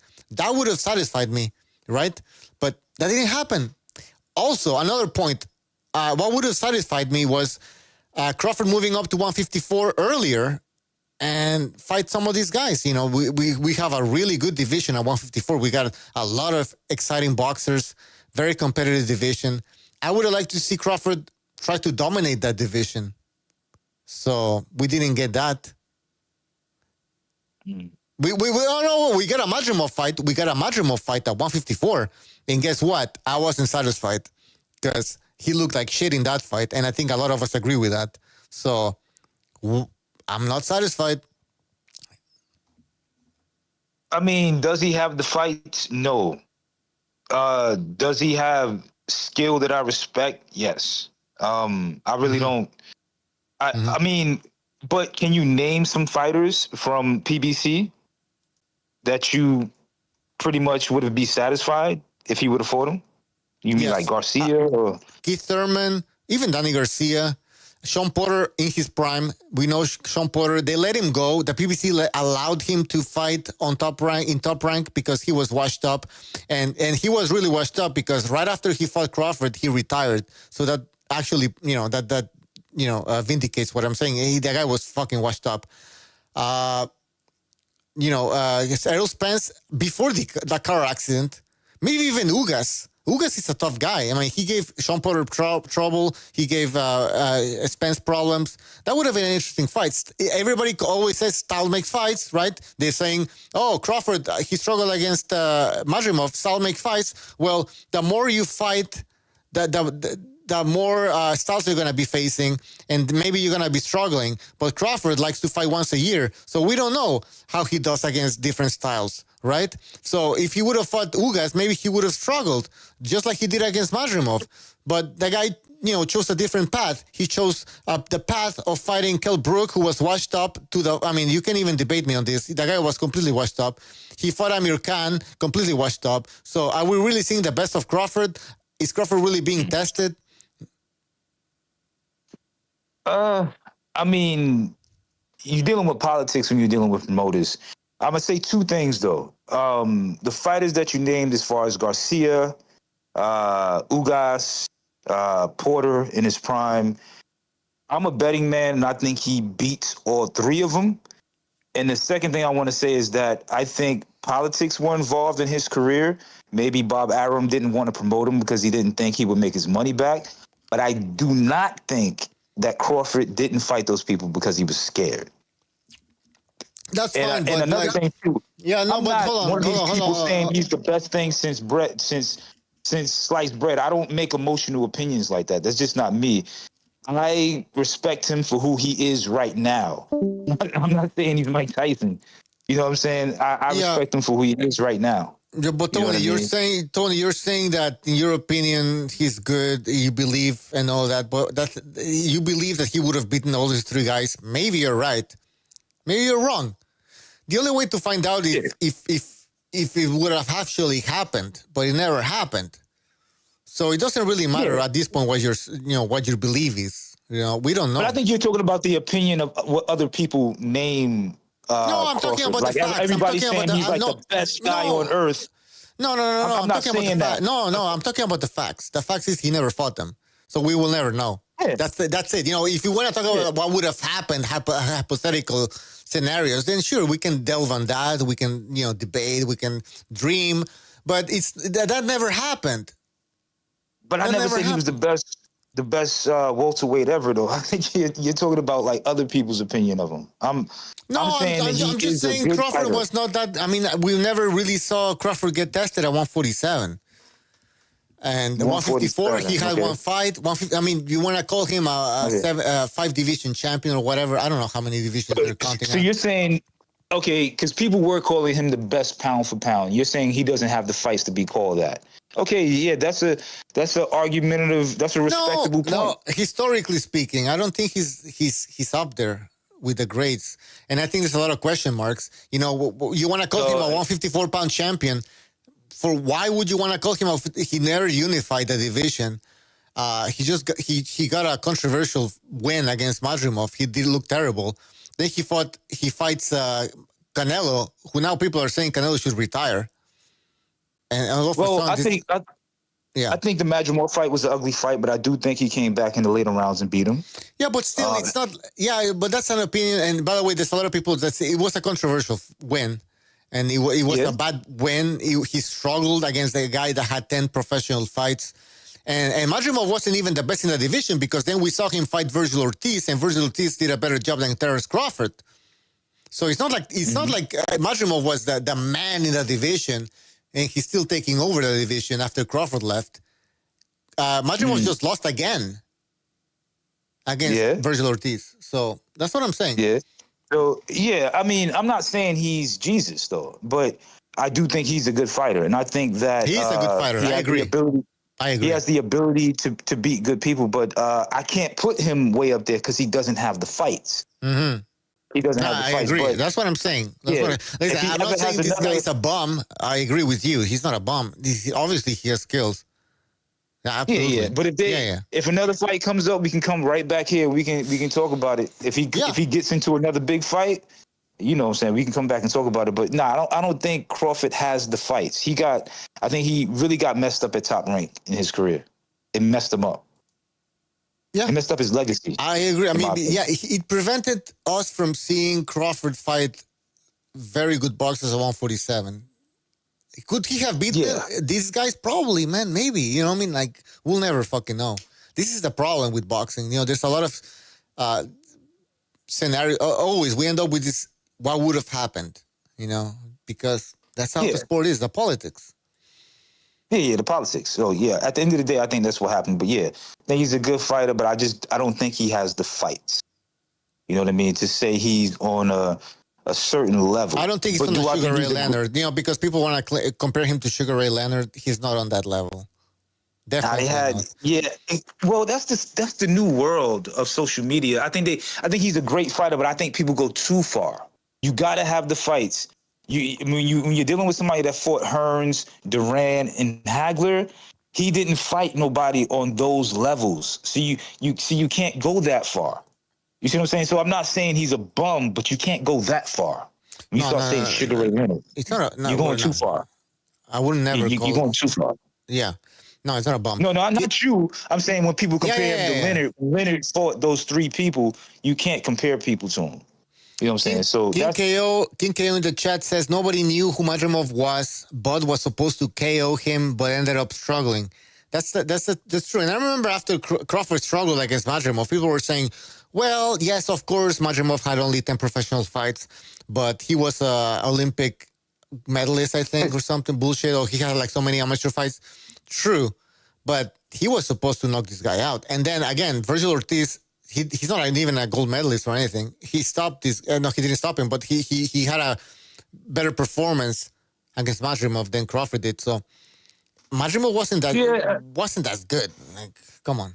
That was an off fight. That was an ugly fight. I still believe he beat him. But when people say it was an ugly fight, I was watching that fight like, what the fuck am I looking at? You know what I'm saying? But did he come back and beat him? Yes. Does Madrimov dart in and out and have a weird ass style? Yes. Was it in Crawford's head? Let me just beat this guy so I can get to Canelo, and he went the route of less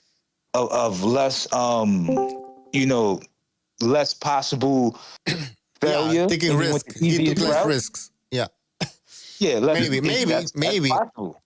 I mean, but Virgil Ortiz didn't care. Virgil Ortiz just went through the. I mean, he really was training with the guy. He didn't care.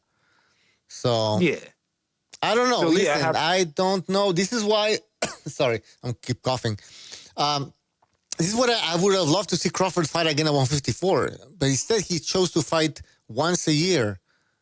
So, we have a very small sample to analyze here. One fight against against Spence, one fight against Madrimov, one fight against Canelo in a span of 3 years.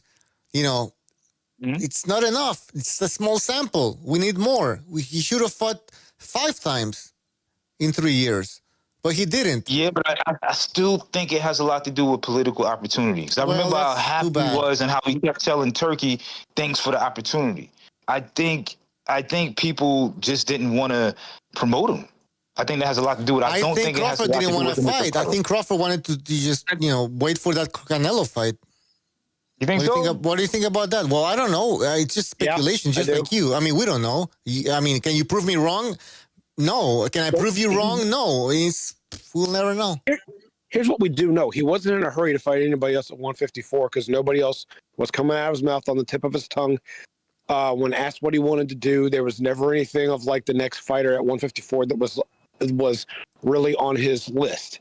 Now, he probably just wants money fights. Well, there was only one fight that could get him any money, real money, and that would have been Canelo, which he got. I don't know. I don't even remember how that fight came about, what brought it up, and who pushed it the most. But when it really started gaining traction, he didn't even think about anybody else. Nobody else was on his mind. But as far as like who and what, where, why, and how at 154, I don't think he had any interest of anything. After Madrimov, he's like, okay, I'm 5-time champion. And now it's whoever's going to pay me the most. Not to mention, does he have a designated promoter? Or is he a free agent? I think he's a free agent. Which is the other problem. Because the money he made off of Spence, which was 8 figures, the money that he's made off of off of Canelo now, which is high 8, if not 9 figures. I don't remember how much he made, but I know it was well over 20 mil. Which is more than double what he made off of Spence. He's not going to want 6-figure paydays anymore. Excuse me, 7-figure paydays. He's not going to want the millions. You're going to need 2 more digits now in front of that last 0 from now on because he's had a taste of it. The problem is who's going to sell like that? Turkey doesn't seem to care about making a profit. That's fine. Who's he going to throw that much money for to make Crawford say, okay, I'll take that fight? Yeah, it may not be nobody left for him to fight. Plus, he's 38 years old. Yeah. You know what I mean? So, well, there's a rumor is, why not go for a 160-pound belt, a middleweight belt, just so you can add to your legacy? I don't think he wants just that belt, though. I think he's waiting for Lara and Janibek. And then he's going to wait and see what the rest of the division's going to be like. Because now that he's got a taste of all these undisputeds, I think he wants one more. I don't think he wants to just be a champion of the division. There's never been an undisputed champion in 4 divisions. Never in the history of boxing. Who are the other champions? Adames. It's Adames, and then it's the winner. Janibek's got 2 belts. Lara's got 1. Okay.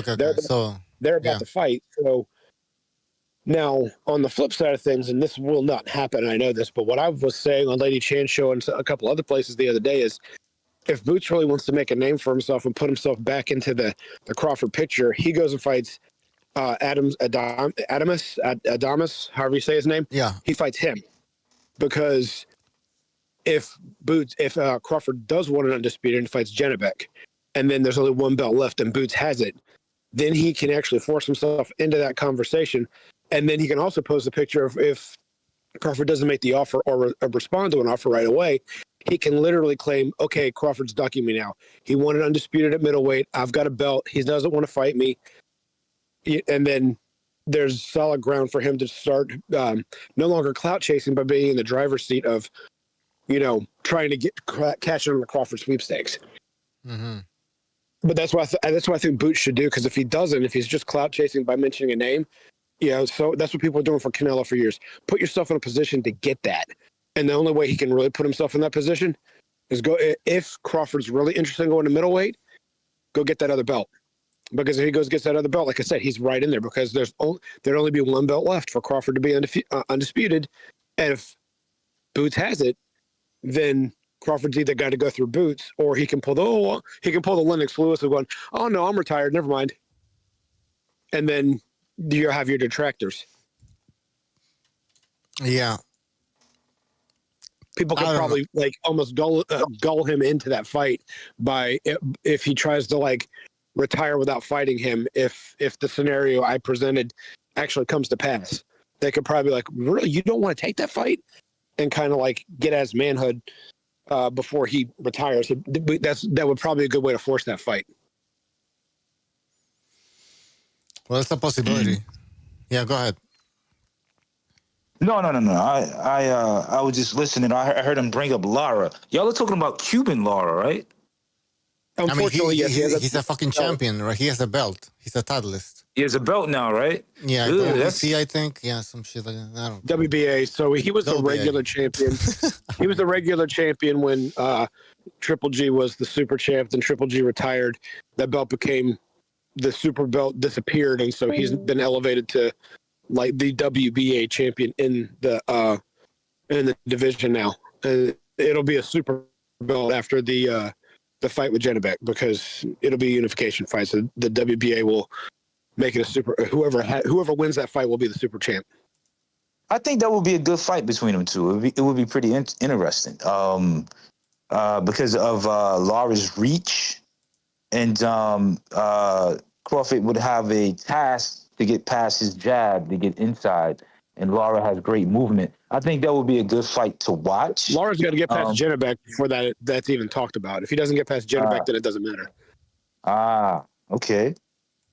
Yeah. Because that's the next fight on the roster. That's going to put 3 of the 4 belts together, and that's why the scenario I just put out there of Boots moving up to fight Adames is key. Because if Crawford wants undisputed at 160, he's first of all, wherever he's going to want undisputed next to win and not to defend, he's going to want one that's pretty well grouped together. He's not going to have to fight 3 or 4 fights to get, because like you said, he's 38. So I don't know if he wants to go to 175, but I hear there's a little bit of talk of them trying to work something in with Bivol. And I don't know if Bivol's got all the belts. I think he might have been stripped of a few of them. So, and don't quote me on that. This is me guessing, because the undisputed hasn't been defended since the last fight between him and Beterbiev. So I'm imagining some of those belts have been freed up. Having said that, the middleweight belts are about to be put 3/4 together by Lara and Janibek fighting. So with that being put together, there's only one fight left, and that would be Adames. And that's why I threw Boots' name in there. If Boots is serious about comers, 154 is locked up. They're not going to get Fundora. That's not happening. Fundora, whoever and however PBC is run, even if Al Heyman's not running it anymore, the cancer of his mentality of how to make that company run is still there, and they're not going to risk Fedora outside of their own company. It's just not going to happen. So Boots has no chance there. So I don't remember who everybody else is. I don't know how to pronounce the man's name that beat the other man's name that upset Tim Tszyu in the 2-round annihilation. But nobody wants to fight him, and I don't think it's going to be beneficial for anyone to fight him unless they really want a unification fight. 154 is locked up. Everyone that's got the belts have got their belts. He can fight Ortiz in a quote-unquote non-title fight because they're both interim champs. Aside from that, there's nothing else. There's plenty of people there and lots of talent, but they don't want to fight each other. And the promoters don't want them to fight each other. So the best thing for Boots to do, especially if he wants to clout chase and get a big name, is go up, get Adames, see if Crawford's coming down to middleweight, and then be like, hey, I'm the last guy left. You're going to fight me, you're going to retire. If you want undisputed, you got to go through me. If he doesn't do that, and I mean, with Hearn at his back and Turkey throwing money around, this is a possibility to do. It shouldn't be hard, But Boots has got to want to, and what I said also on Lady Chain is Boots needs to be going in Eddie Hearn's office going, get me this, get me this, get me this, get me this. I want this. I want this. You are my promoter. You make this happen. I'm tired of waiting. I want to be the best. I want to fight the best. I want the big paydays. I want the big fights. You go make it happen. Get them for me now. And he's not doing that. I don't know what Ennis is doing, but he needs to fight somebody at least at his skill level. I don't know what's going. I have to do some research. I don't know how many fights Ennis has. I'm gonna have to do more research before I speak on him. But over 30. Yeah, he needs to fight somebody. I think Ennis is looking for that Crawford fight. I don't think he wants to fight Virgil Ortiz. Fuck that shit. He's like, why risk something like a loss or anything? He would make money with Ortiz, but he would make much more money against Terence Crawford. And so why not go for that fight? He probably and Eddie Hearn probably thinks that the Turkey's gonna splash a bunch of money into that. So Turkey said he had a secret. He said he had a surprise they was going to come out with who he was fighting. I think you have to force that fight though, because Crawford doesn't need it. He's made 3 generations worth of money in his last 3 fights, so he doesn't need it. He needs the money though. He needs money. If the money's there, he will take it. He wants money. He shouldn't. Let me rephrase. He shouldn't need it. I'm not saying he doesn't need it. What I'm saying is this. Now that he's figured he's already a first ballot Hall of Famer and he stands alone in this era and everything else like that, he's got a pile of money. You're going to have to make him want to get up for the fight. Okay. And that's why I said Boots should go after Adames, because if Crawford's going to go for undisputed down there, then he'll eventually have to go through Ennis. Can I say something? I think you're right, but we're thinking here that if Crawford wants to go for undisputed, which is what like most of us would think if we have this legacy objective, attaining some sort of legacy goal. But when it comes to Crawford, it appears that it's about the money, right? It's all about the money, because if it was about legacy, he would have fought more people at 154. So we already know that it's not about legacy; it's about the money. So we can establish that. Are we 100% correct? Probably not, but we're close. I think we're close. See, it's about the money. So if it's about the money, then therefore, if there's enough money to fight Boots Ennis, he will take that fight. That is why Eddie Hearn has been pushing, he's been using his connections, because I've been reading some articles from all these fucking UK news outlets trying to promote this fucking fight, saying, Boots Ennis, this is the fight which should happen next. Boots Ennis. Like, they're promoting Boots Ennis as if this is the guy at 154, as if he's the champion, the undisputed champion at 154, even though he doesn't even have a belt. Job. He's a promoter. He's doing a great job. Exactly, but so he's trying to create pull people into this fucking fight. So then the Turkey looks into it and goes like, maybe I should pour some money into this fucking fight. Yeah, and then have Crawford, come in. Because Crawford's gonna fight for money. It's not about legacy for Crawford. I'm sorry. My only disagreement with what you were saying earlier is that he didn't fight anybody. Like, he didn't have a lot of the fights, but a lot of the guys didn't want to fight him at 47, and time went on, and I don't blame him for jumping on the money train now, but I mean, look at all the fighters that were at 47 at the time when everyone was undefeated and at the height of their hype.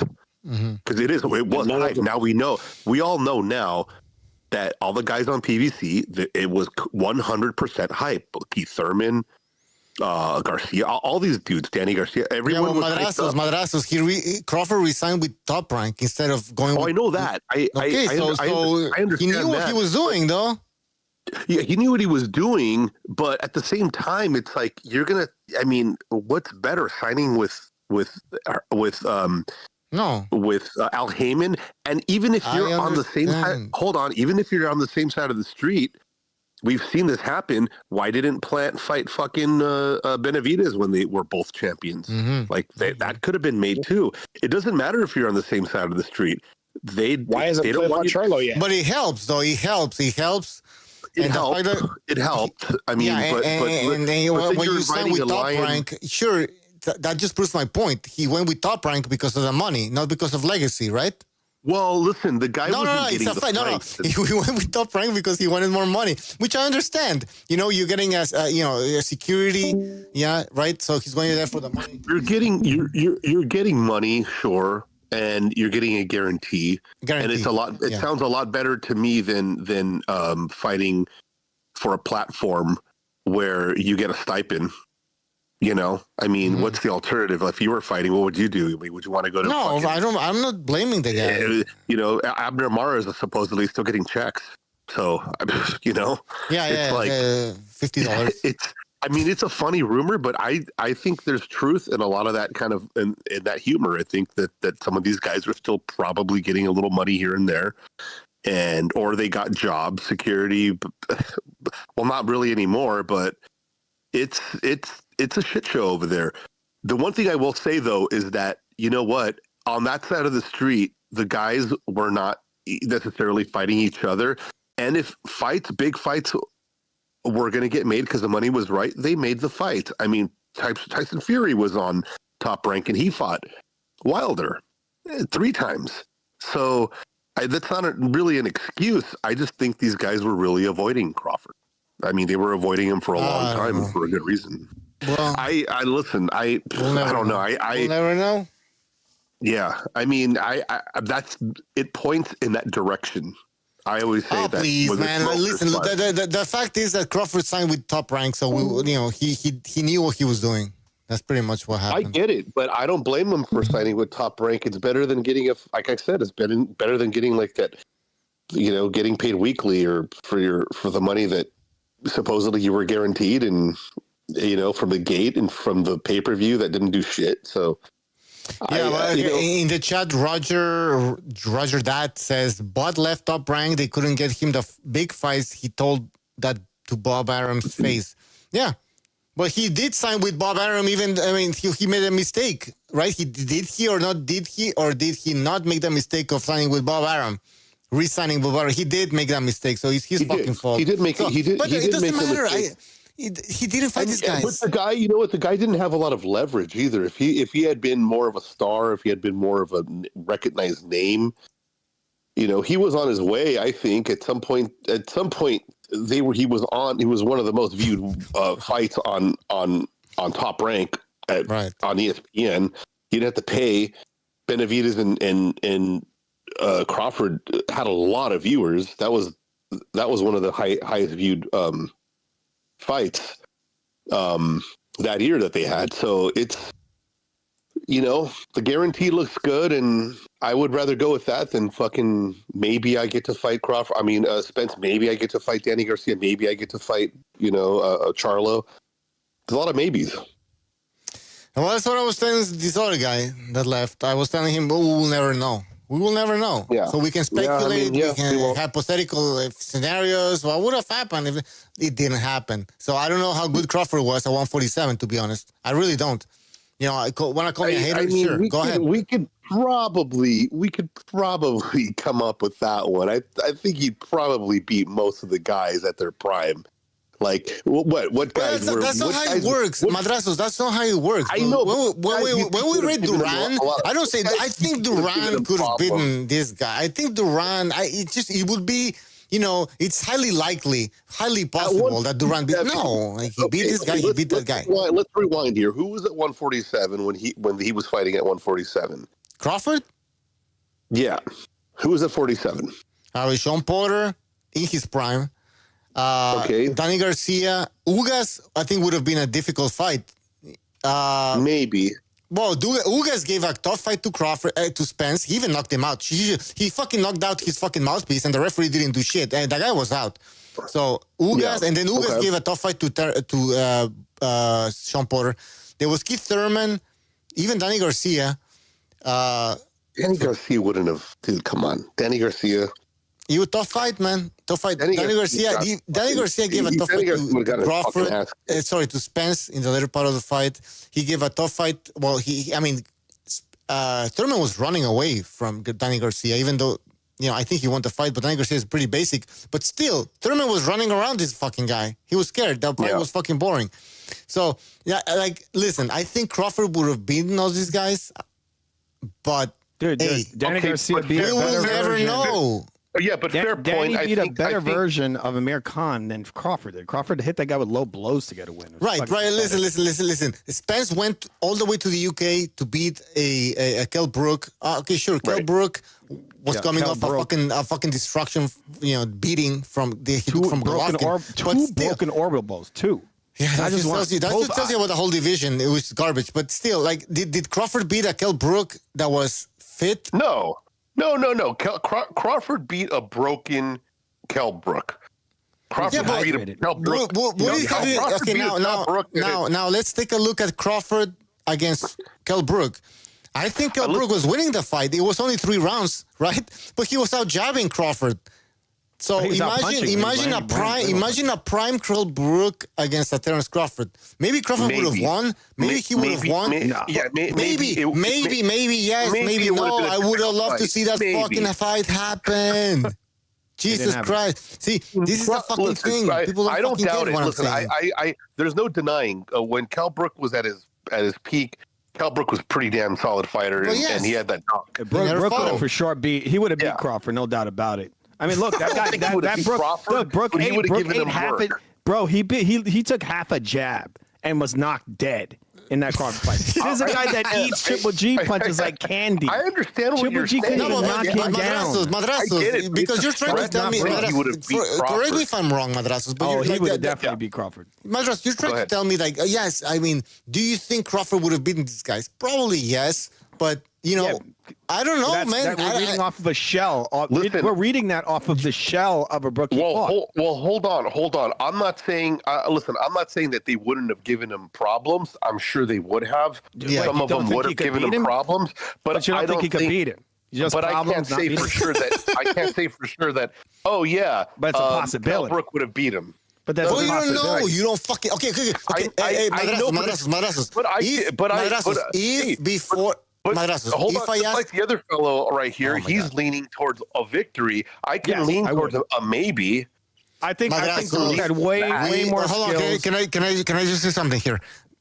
We're talking about what could I think I would have favored Crawford to beat all these guys.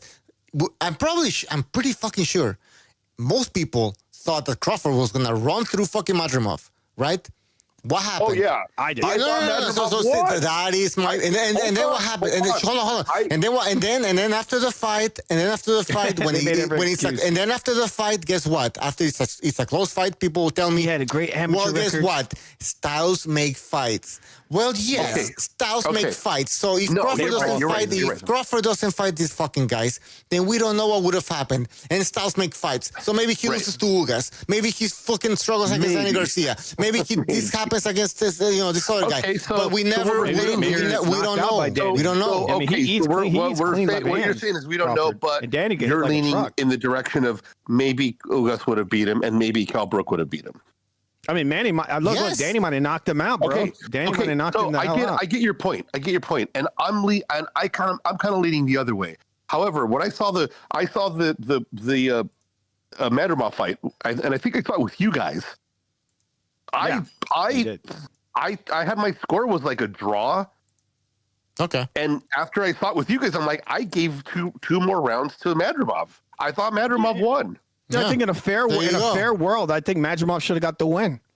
I think so too. And I saw the fight again, and we slowed it down, and I'm like, oh shit, this dude was landing his right hand with impunity, and he was actually rolling out of a lot of the shots Crawford was returning. He was a ring general also. He was backing him up. He was a ring general. For a lot of the fight, he was. Ugas would have been a better opponent than Kell Brook and Amir Khan at that point in their careers. Come on. The Ugas that fought Sean Porter would have been a better opponent than the Amir Khan and the Kell Brook that Terence Crawford fought. Maybe. I thought Ugas beat, man? What do you mean maybe? Porter, didn't he? I think Ugas. Wait, are you talking about Ugas in his prime would have been better than the version that Did he fight Brook? Porter? Yeah, the version of Kell Brook at the time, when he was fucking broken. Of course, that's what I'm saying. But prime, okay, let's say this. Let's say prime Kell Brook and prime Ugas. No, prime Kell Brook. That's okay. Then you're talking about the Kell Brook. I'm talking about the Kell Brook that fought fucking Crawford. I'm talking about the Amir Khan that fought Terence Crawford, and comparing those guys against Ugas. The Ugas that fought Sean Porter, for example, a fresh Ugas. He would have probably maybe he loses. That would have been a harder fight. Maybe he loses. You know what? Maybe he loses. But he gives him a tough fight. And that starts to raise some questions about how good Crawford was. Wasn't Ugas didn't Ugas sure. like school like I thought Ugas beat Sean Porter. Yeah, me too. I remember and that was not a very hard fight for him either. This guy was getting I remember that. Porter. I thought Sean Porter beat Spence. I thought he actually might have beat Brook.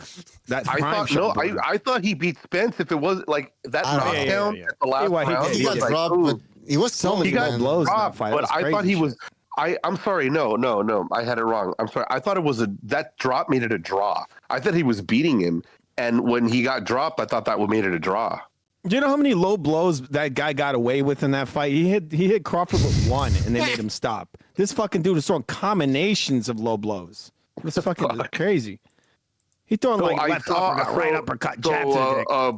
So I did. I watched the fight again, and I had you know what, man? I had Canelo. I gave him 1, 4, 5, 1, 4, 5, 8, and 10. So 5 rounds. Yeah, give him 5 rounds. It's a fight. It's 7-5. It's a 7. I mean, I don't disagree. 7-5 makes sense to me. I couldn't. I think fucking won the fight. I had him win it because look, Crawford did well at the end of the fight, towards the end. That whole first half was all Canelo. All Canelo. Listen. If anything, if you see the play, if you see the memes going around and all the videos, it's all from the last 2 rounds. It's most of them are from the last 2 rounds, and those were the most dominant rounds. You know, and Canelo had some good moments, out really fucking strong. We need to make a video, man, and post it on the main BDA channel. FU TV breaks down the fight, man. I want to do this. Yeah, I had a hard time with I slowed it down. People just start scoring the rounds. This motherfucker actually evaded a lot of damage. Oh, dude! Even officially, this guy threw over 500 punches and was only hit 100 times. And you know the majority of this guy's punches were boing, boing, boing. They were like little touches. They were here and there. Okay. No, I agree. There were a lot of pity patty shots. Canelo was slipping everything on in the chat. Canelo's work was prettier. He had prettier work in that fight. In the chat, SN Knackford, he says Canelo versus Crawfish was 3-3 after 6 rounds, but commentary had clowns thinking it was a 5-1 Crawford. That's what I think. That's true. That's true. Listen, you look at Copybox, nothing happened at the beginning. Absolutely right. It was a very lopsided commentary. Like it was fucking horrible. I watched it 2 more times without any sound, and I had to slow it down. I'm like, okay, I can't give this guy. I didn't give Canelo more than 5 rounds. Crawford ended really solid. He ended peppering him. Canelo landed some good punches even in the 12th, the 11th, and the 12th. He did land some good punches, but nobody counted body shots. Like what? Yeah, which is insane. They never do. The majority of the fight was body Nobody work. counted the body shots. I mean, when he landed those body shots, there were moments where Crawford started backing up and running, and those were after some of those body shots. And there was a reason why there was like some lull in the fight. They're like, oh shit, like this guy's backing up. He's actually like, I think he may have hurt him to the body. This dude was running around pawing. He's just pawing all over. Oh my God. He's just throwing paws. I'm not going to say it was that bad because he was pretty damn bad. Canelo fucked up too, man. Canelo fucked up. Canelo should have knocked him out. Fucked up. Canelo, dude, but you know that guy illegally oiled himself, right? I don't get that. I think he oiled himself, and he lost. Have it on film. And I still think it was embarrassing for Canelo because you're not supposed to let a guy come up 2-3 weight classes and beat you like that. That's not. It's for me. It's still like it's a bad look. It's bad optic. It's And if I was Canelo, he should have really pulled a Floyd. He should have said, "You're going to wear these gloves. You're not going to be able to take any steroids at all, dude." Do you think that guy wasn't on every drug in the book? Well, they No were doubt both about on it. fucking No, drugs. he dude. was on. They're He was fucking on. both on drugs. He was on jet I mean, fuel. they're fucking jet Come fuel. on, dude. You don't think Canelo's Wait. You think it's normal? No. When they turn off the lights at night, Canelo's glowing. No. Crawford's glowing even more. I think Canelo was off of that shit because he's gassing. Look, Canelo is accustomed. Canelo is accustomed to fighting it that way, and he was gassed in 9. Oh, for sure. Definitely. Canelo's been doing the drugs a lot longer, and he's had more money a lot longer. This guy's been juiced to the gills for years. Crawford had the backing of Mr. Turkey Yellow Chicken. It doesn't matter, dude. Hand. He let him take everything. Okay, fine. They're both on drugs. The guy was. Let's put this into perspective. You just told me this guy went up multiple weight classes, and somehow he has a better gas tank than Canelo Alvarez. He had a fucking year to prepare. That's not realistic. He had a fucking year. Crazy. That's EPO. That's no, dude. I know. Listen. We all know they're both on drugs. In the 12th. Okay, hold on a second. Wait, who am I talking to? Me. TV. No. I'll be back. Oh, you're the guy that I watched the Madrimov fight. Dude, that dude was fresh in the 12th round. That's weird. Yes. Okay. Let me lay it out for you, dude. The guy had a year to prepare. He got on a good program. He put on some good muscle. He only had to put on, maybe a good 12 pounds of muscle. You could do that in a year on steroids. 38 years. Yeah, on steroids. He took a lot of shit. But they're both on steroids. Yeah, but why is he not gassing? Why does he not gas? He didn't even gas. Because he had a year to fucking prepare, dude. But he has a year to prepare for every fight he has. Dude, he was gassing for some dream off. He had a whole year to prepare for this fight. I don't think this is the most prepared Terrence Crawford has ever been for a fucking fight in his whole life. He had a whole year, dude. He knew who his opponent was. He knew his style. He studied the tape. 38 years old should not look like that. Dude, I know, but Canelo's older in fight years. I understand Canelo's that, but body is more broken down. But look, Canelo's like fighting like a 45-year-old guy. This guy's not. I understand that. I've said that for years. I say he's at the tail end of his career. But look, for a man 38 years old to go up in weight, put on extra muscle mass, move around more than ever. You can do it on steroids. Dude. I don't know what the fuck he was on, but Canelo was gassed in the 8th and 9th. He was already gassed in the 9th round. I know, because Canelo in reality, 168 is a lot for him. Yeah, but that cardio, his cardio is gonna be that good when he's putting on more mass at an older age. Dude, when Canelo moved up to 68, when Canelo moved up to 68, he stopped punching a lot. He stopped doing these punch combinations. Maybe he's punching maybe the same Canelo's volume, smaller, but not combinations. But Canelo was using a lot more head movement. He was slipping a lot of shit. I mean, this guy barely even hit or win anything. This is why when you see these highlights, they got like fucking 4 punches out of the whole fight. Listen, I'm under no illusion here. I know they're both on steroids, and Canelo's had the better drugs for years. He's had the more money. He's had he's had the funds to do it. He's had the funds to hire the best doctors. He goes overseas and gets gets hormone therapy. Like, the guy knows what he's doing. His body is a moneymaker. Like, it's a business. Crawford's been doing it for a little while, but I don't think he's been doing it as long as this guy.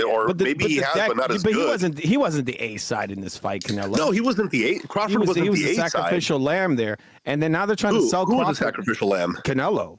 That they set that dude up big time. That's why after the fight, you saw Turkey. He did this interview. This guy's all like, "We did it." This is what Turkey said. We did it. Really? He says, "We did it." Well, yeah, I know. He had Crawford's back the whole time. That shit was so dirty. I know. He's they're holding hands and shit. They're holding hands. Yeah, of course. He got his arm around Turkey. He's like, "We did it." Listen, that's what Turkey said. That's what Turkey said. Listen, Turkey Al-Sheikh made history, and it was under his watch, and he's really happy about it. That's what he wanted. It's what we were talking about earlier. He wanted Crawford to win, and if I can give this guy a year to prepare, get him all juiced up, cool. The other guy's juicing too, but we're gonna get this guy nice and buttered up for a whole year to prepare. I mean, that a year to prepare for the biggest fight of your life. I mean, he pulled it off, man. He did. Yeah, but what's next? What's next? For Crawford, down. I mean, listen. The only thing I wouldn't be surprised if there was a rematch because the money is going to be there. That's the only money that there is. That's the only thing that makes sense. Who else is he going to fight? I agree. Who else is he going to fight? I mean, he could fight David Benavidez, right? He's the king of. No, Benavidez doesn't when he won that shit, man. Yeah, because they're going to drain him out. They've already tried it. They wanted him to make 160. Yeah, but Benavidez doesn't bring in that much money. Oh, dude, Benavidez would bring in a boatload of money. You know how big Canelo Benavidez would have been? That was shit would have been so much bigger. Okay, hold on, guys. What would make more money? A rematch with Canelo or a fight with Benavidez? A rematch with Canelo. I think the Benavidez fight would be more exciting. I think a lot more people would buy that. Okay, but what brings more money? In terms of like a guarantee, let's say whatever. Like I guess. I mean, maybe how could you even it's a Canelo fight. How could you even ponder that? How could you even take your time to really think of you? Come on, man. Come on. Very clear. A rematch. I mean, Benavidez was fighting in the undercard of fucking Tank Davis's fucking event. Dude, Benavidez has a lot of potential, more than Crawford. Potential. It's not there yet. I don't think. Hold on. Benavidez and Tank combined couldn't even break 200,000 pay-per-views. What? I mean, come on, dude. Good point. But I mean, look, if it's on Netflix, they'd get. It doesn't matter if it's on Netflix. You're not going to get that many eyeballs on it. Not as many as 41 million people. I think the rematch would be good.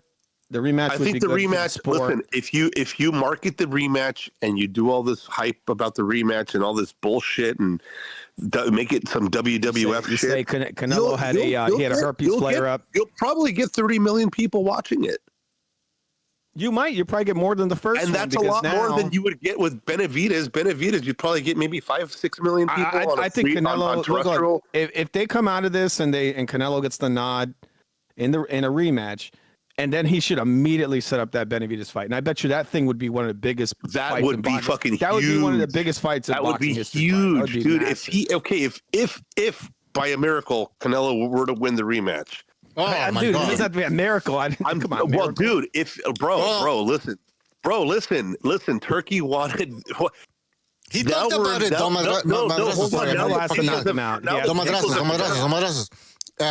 Turkey talked about a trilogy. He dreamed about it. He even mentioned it. Yeah, I remember that. Get a trilogy. He's wait, we talked about that, right? That he was planning with Crawford and Canelo.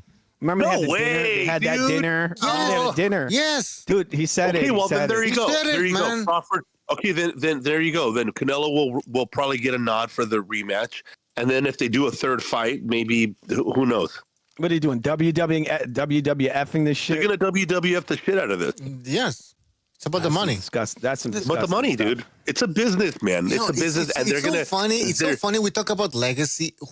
It's all about the money. Even for this boxing, these are not legacy fights. No, these are not.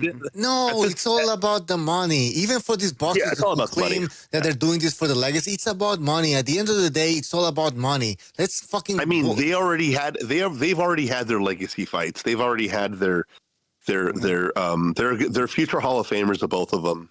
You can't deny them that. They're going to be in the Hall of Fame. But it's always been about money. Like it's always been for all these boxers. Let's not fucking sugarcoat it. Oh, I mean, yes. Legacy also equates to money. You know that, right? I think I heard you. I heard a little bit of this earlier, and I totally think that boxing needs an overhaul because when Canelo's gone, it's over. Like there's nobody else. I've already had this debate with Ring IQ and everybody. Canelo needs to get Victor. There's nobody else, dude. There's nobody. Like I thought Virgil Ortiz might be the guy, and then he's avoiding back rub Murtazaliev, and I'm like, well, fuck, dude, that's not good. And Ennis is probably going to avoid. It's about the money for all these boys. It's about the money. Yeah, it's all about the money. And I think that if Dana White had them fight each other and the best fought the best and it was free and we got to watch it as part of our subscription, yes, I would love it. Well, that's what's going to happen. They're going to. You got to rebuild it from the ground up, dude. It's just this like this Floyd Mayweather era is dying off already, and I'm glad it is. But we're still left with the remnants of pay-per-view. Pay-per-view. Are you looking at the screen? Are you looking at the screen? No. Check it out. Click on the stream or I don't know what the fuck you call it. That's The fucking Discord shit. on the what I'm streaming. the Yeah, on Discord. You What click I'm on the streaming. stream so you can see the graphic. So I'm just looking at the graphic. these are the if boxing ends up like the UFC. Yeah. Oh, okay. Okay, let me see. What do you think about the let me negatives? look at the negatives. Let me look at the negatives first. Fighter pay freedom. That's a fighter pay freedom. That's a negative. That's a loss. The loss of freedom. The loss of freedom. Yeah, the fighters are not gonna be like able to be free. They can't negotiate. I'm not free to duck fights. Yeah, exactly. I'm not free to duck fights. That would be pretty awesome. much. Less negotiation power. Okay. I mean, this sounds pretty good to me because this is what's wrong with the sport. Exactly. Yes, they would call this negative for the prima donna fighter, right? This is a negative for the cherry picker. I think that if you put it, okay, let me see the negative. I mean the positive. Let me see the positive. Go over here. That stacked cards already is like you know which card was great and every fight should be like that? Remember that card where Joshua where Martin Bacoli knocked out Anderson? That's what I was talking about that earlier, actually. Remember that shit? That card where it was like a great card. Yeah, I pointed that exact card out earlier. Yeah. So that card, if we had if every 3 months we had a card like that, I would fucking I would never I would buy the subscription. Mm-hmm. And if they wanted to charge me $50 every now and then for a bigger fight, then okay, I don't care. That's cool with me. As long as these motherfuckers are fighting. That's what we saw from the UFC for years. We saw that. It was the one with Andy Ruiz got the draw instead of the loss. Yeah. You know, it was Anderson got knocked the fuck out on there. Oh, I loved it, dude. That was the shit. Yeah, dude. but That was like one of the best cards. What about the dictatorship of Dana White? You know what? If you had one belt and you ended this fucking nonsense with the organizations, but there's so much historic value with the organization. Wow, what is the historic value? I'm sorry, but the IBF didn't exist at some point. No. Some of them. I said some of them. The WBA, the WBA, and the WBC. Like you had a lot of Hearn had it, and wow. Duran had the belt. You know, like the green belt is kind of like, it's one of those things. Yeah. But doesn't every job have a I don't care. I don't really give a fuck. I don't even know which one belt I like where it is. They have. I'm not saying I like where it is. Of course, nobody likes where it is. The sanctioning bodies are fucked up. It's a mafia. But if Dana White came in and said, "Hey, belt, one interim, one champion, that's it," like UFC, that's what they're doing. That's what they're trying to do. I would be game for that. That's one of the reasons they have to change the Ali Act is in order to do that. They're getting rid of the sanctioning bodies. I would be game for that, and I would be all in for that kind of thing. That would be great. Although the negative on that whole thing is that if it could turn into like if other boxing with a belt kept going, this whole thing could be reduced to a pro box kind of thing. People keep saying pro box. This is not pro box. This is a lot higher value than pro box. Yeah, that's like saying the UFC is like low. I don't know. Low quality product. That's what I'm saying. If you've got to consider the fact that if the sanctioning bodies and the regular boxing went on, and they offered these people more money, and they threw money at them. Yeah. And they weren't doing any fights. But who's going to give them that money? That's the thing. Where's the money coming from? I'm just saying if. Yeah, exactly. What I'm saying is where does the money come from? Yeah. Who's got the money to give them? The networks all dropped that old version of boxing. No, I know that. the TKO is going to offer a healthcare system. I wrote it down here. Healthcare security, basically.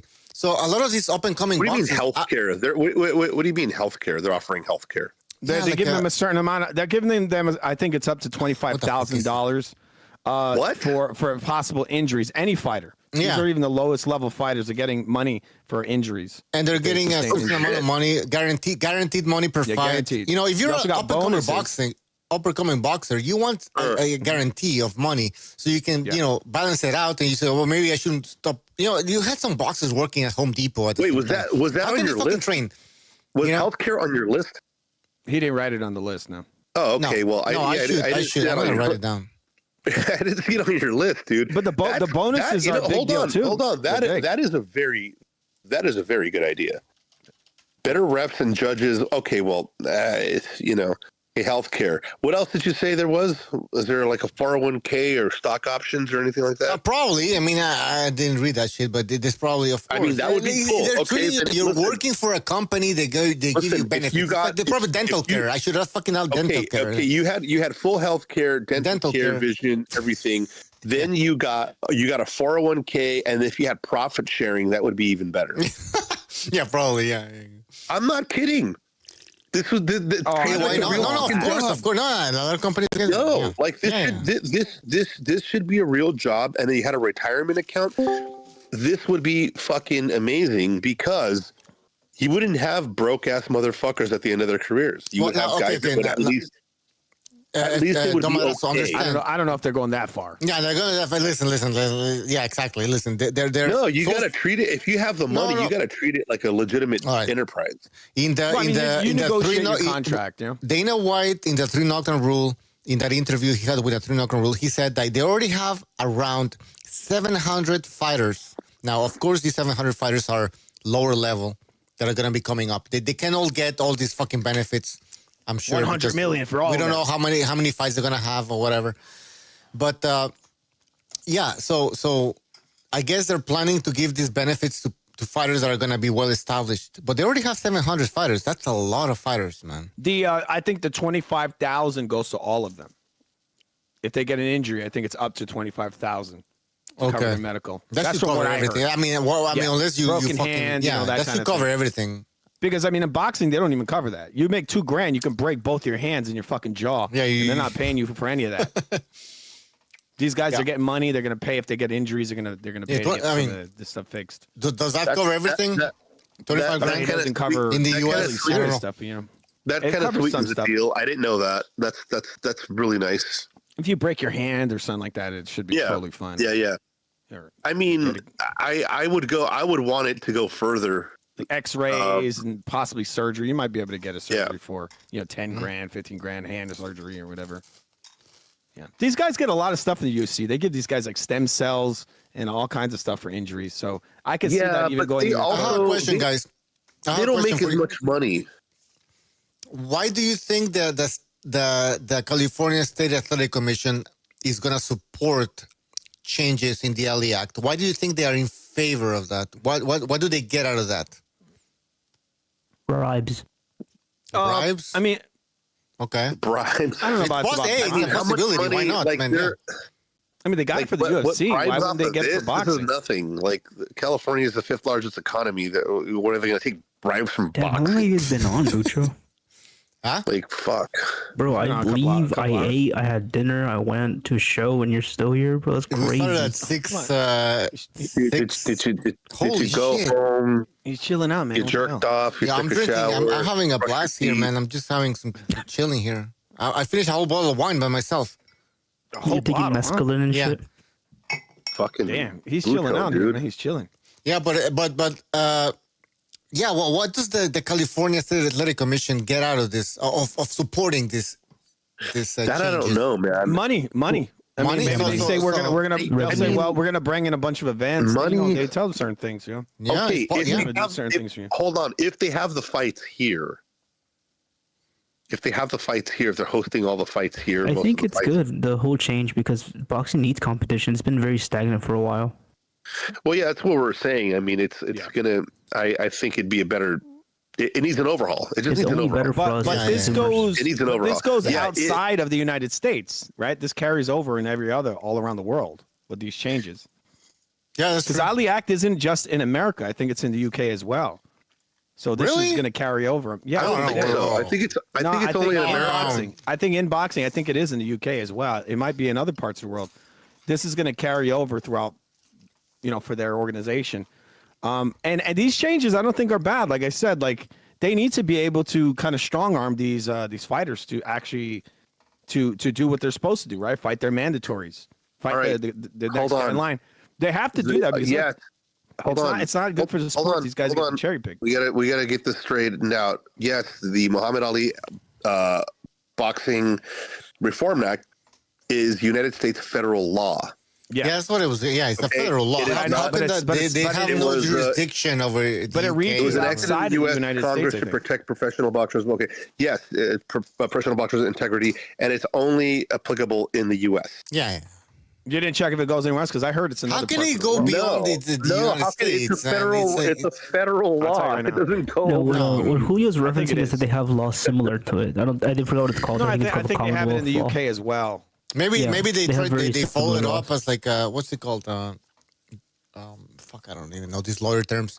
But anyways, yeah, maybe they look they look. I'll tell you right now because I remember reading a long time ago that it was not just in the U.S. Yeah, because I know for sure in soccer they have very similar laws to that, where you can't negotiate with players under 16, stuff like that. You know, Okay, no, there is no Ali Act in the UK. protect the player. Maybe it has Because a the different Muhammad name. Ali Act Reform Act is a U.S. United States federal law, and so there's no version of it in the UK. So if that's the case, then why are they trying to change anything? They can just fight outside of the United States. They're not. Oh no, changing- because they're they want to changing fight in the U.S. America. Man, they want the U.S. In dollar. the U.S. They want the U.S. dollars. Yeah, that's where the money is in the U.S. Like they want to make the money here Until it turns into paper, toilet paper. Yeah. But that's going to take a while. Did you hear that the money machines are going to get turned back on? They're the printing QE. out. Yeah. There's no stopping the Federal Reserve. It's going to be over, dude. They We're always fucking win. gonna lose the They always value. win. But anyways, Yeah. So that's the Federal Reserve. No, Federal Reserve. What am I talking about? the Ali Reform Act. That's what they want to do. California is approving that shit probably because they think, you know what, we're probably gonna get a bunch of events here now instead of having them all in Las Vegas, because this is what's happening now. Where are most of the fights happening? Las Vegas, and that's it. New York, the big fights, Barclays. They want to do this a nationwide thing, and this is what Dana White said in the 3-knockout rule. He said he's gonna go on a tour to promote TKO, to try to get more events into other places like Miami. He even said like Kentucky or Ohio, whatever. All of these fucking places that don't get a lot of attention. He wants to bring boxing to those places. So, yeah, maybe California is like, you know what? If they change the Ali Act, we might get some fights here. You know, more events. Yeah, if they do, we would get fights in more places, and I think that would be. It would also be really good for some of the fighters because of the taxes. Like, you're right. Yeah, you get to keep all your money, and I think that's fucking great. Why the fuck? And I repeat, why the fuck would you ever want to fight in California? That is some fucked up shit, dude. They will mop the floor with your fucking ass, dude. They'll take half your money. They will fucking rob you here. It's a fucking crime. If you make they're gonna tax you 48%. That's fucking half your money right there. Get fucking evaporated for bullshit. But if the UFC says you're gonna be fighting here or you have no other choice, you know, hey, that's money for the California fucking state, right? Like, that's fucked, dude. Like, I just don't understand what the incentive is for anyone. I mean, without maybe changing they the don't Ali wanna Act, fight they can't bring the UFC system to boxing. That's the thing. I mean, Vegas is the best place for it. You know, no state tax. You're good. Like, you're fucking. It's gold. It's fighting states like that. They're gonna be fighting in Idaho. Great. Oh, nice. Fight in Idaho. Yeah, exactly. That's where we want to see, right? In the cornfield. I mean, I like it. I'm in favor of it. I want to see where this goes, and it's going to take some time. But if this means that we're going to see fights like Better Be Than Bivol like happen all the time, then I'm fucking game. You know, because in my opinion, I have one question. Yes, go ahead. Sorry, go on. No, go ahead. What do you guys think is going to happen to the other belts, though? Like, you think they're going to sit there just? They want to get rid of them. They want to get rid of them. They're not going to. They're not going to be able to get rid of them, but they're going to delegitimize them. Because they have to find a way around that. They have the media machine. They can come out there and they could basically take a shit on those belts all day long. Yeah, exactly. The only reason why we like listen, and I'll give credit to fucking Mauricio Suleiman for this. He for the WBC, he's always at these events. Whether it's if you follow Mexican news, he's always with like the Mexican government. He's showing up to those events, blah blah blah. This because he wants to make sure that people make a connection with the WBC belt, and there's a face to it. It's him. These other belts, who the fuck's like? Who's the president of the IBF? Who's the president of the WBA? Who's the president of the WBO? Nobody fucking knows. These guys have been doing a terrible job, right? So if they disappear, are we really gonna miss them? Now, when it comes to the WBC, no, we won't. No, we won't miss it. We won't miss it. We won't. And when it comes to the WBC, Mauricio Suleiman was making a little hissy fit. Oh, they don't want me to jump into the ring after the fight. How dare they? They're destroying all this. I said, people have an attachment to these belts because of the. I know, but there's a lot of fans that have an attachment to these belts and be like, well, fucking Duran had this belt and Tommy Hearn had that belt. And I'm just saying that's the sentiment around a lot of the boxing fans that are hardcore. They have this fucking thing about the belt, like the green belt. Yeah, I got to win the green belt. There should only be one for each division. That's it. I agree. I'm not gonna miss them. I don't get that nostalgia. Oh, De La Hoya had a WBC belt in the welterweight division. I don't give a fuck. I don't. I would rather. I just want to be honest. I think I'm the one guy that cares about that because I care about tradition. But I'm the one. There you go. No, there's no. Oh, come on. You're not the one guy. We don't need that many belts. Hold on. You're not the one guy. I've heard this many times.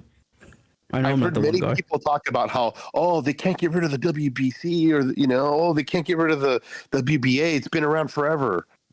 I mean, the belt only means something. The IBF only existed in the late 1980s, from what I understand. The IBF. So if you were born after that, you remember that. It's like the IBF for you is some big deal. For somebody that lived in the 1980s. The WBA has been around forever. Like, wasn't the WBA the first one, the first alphabet belt?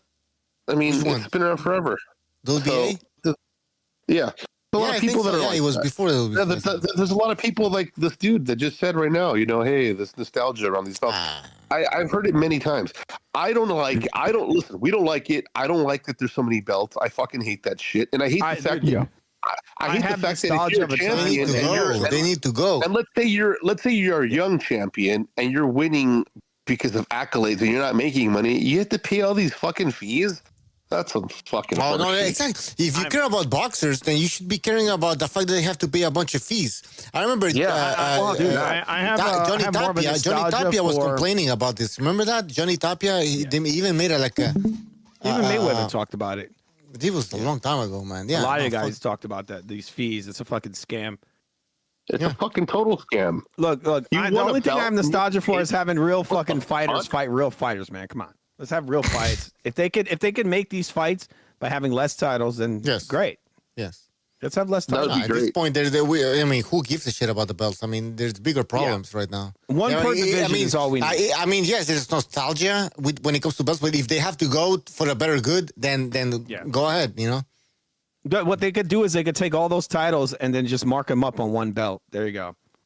That one belt, that's the unified title. It's just one belt. That's it. You don't have to go and fight all these different fighters. It's all on that. It's all printed on the one belt. What you can do is, remember that, history. It goes into the museum, of course, and then just continue from there. What? Like, it goes into the museum, like the Boxing Hall of Fame stuff. I would love that, but they're not going to accept. I mean, you have Suleiman getting a hissy fit, saying he's going to fucking barge into the fucking ring. Yeah. This guy's crazy. Dude. They got a racket going over there. They're charging sanctioning fees. It's a racket. That shit is a scam. That shit is a fucking scam. It is a scam.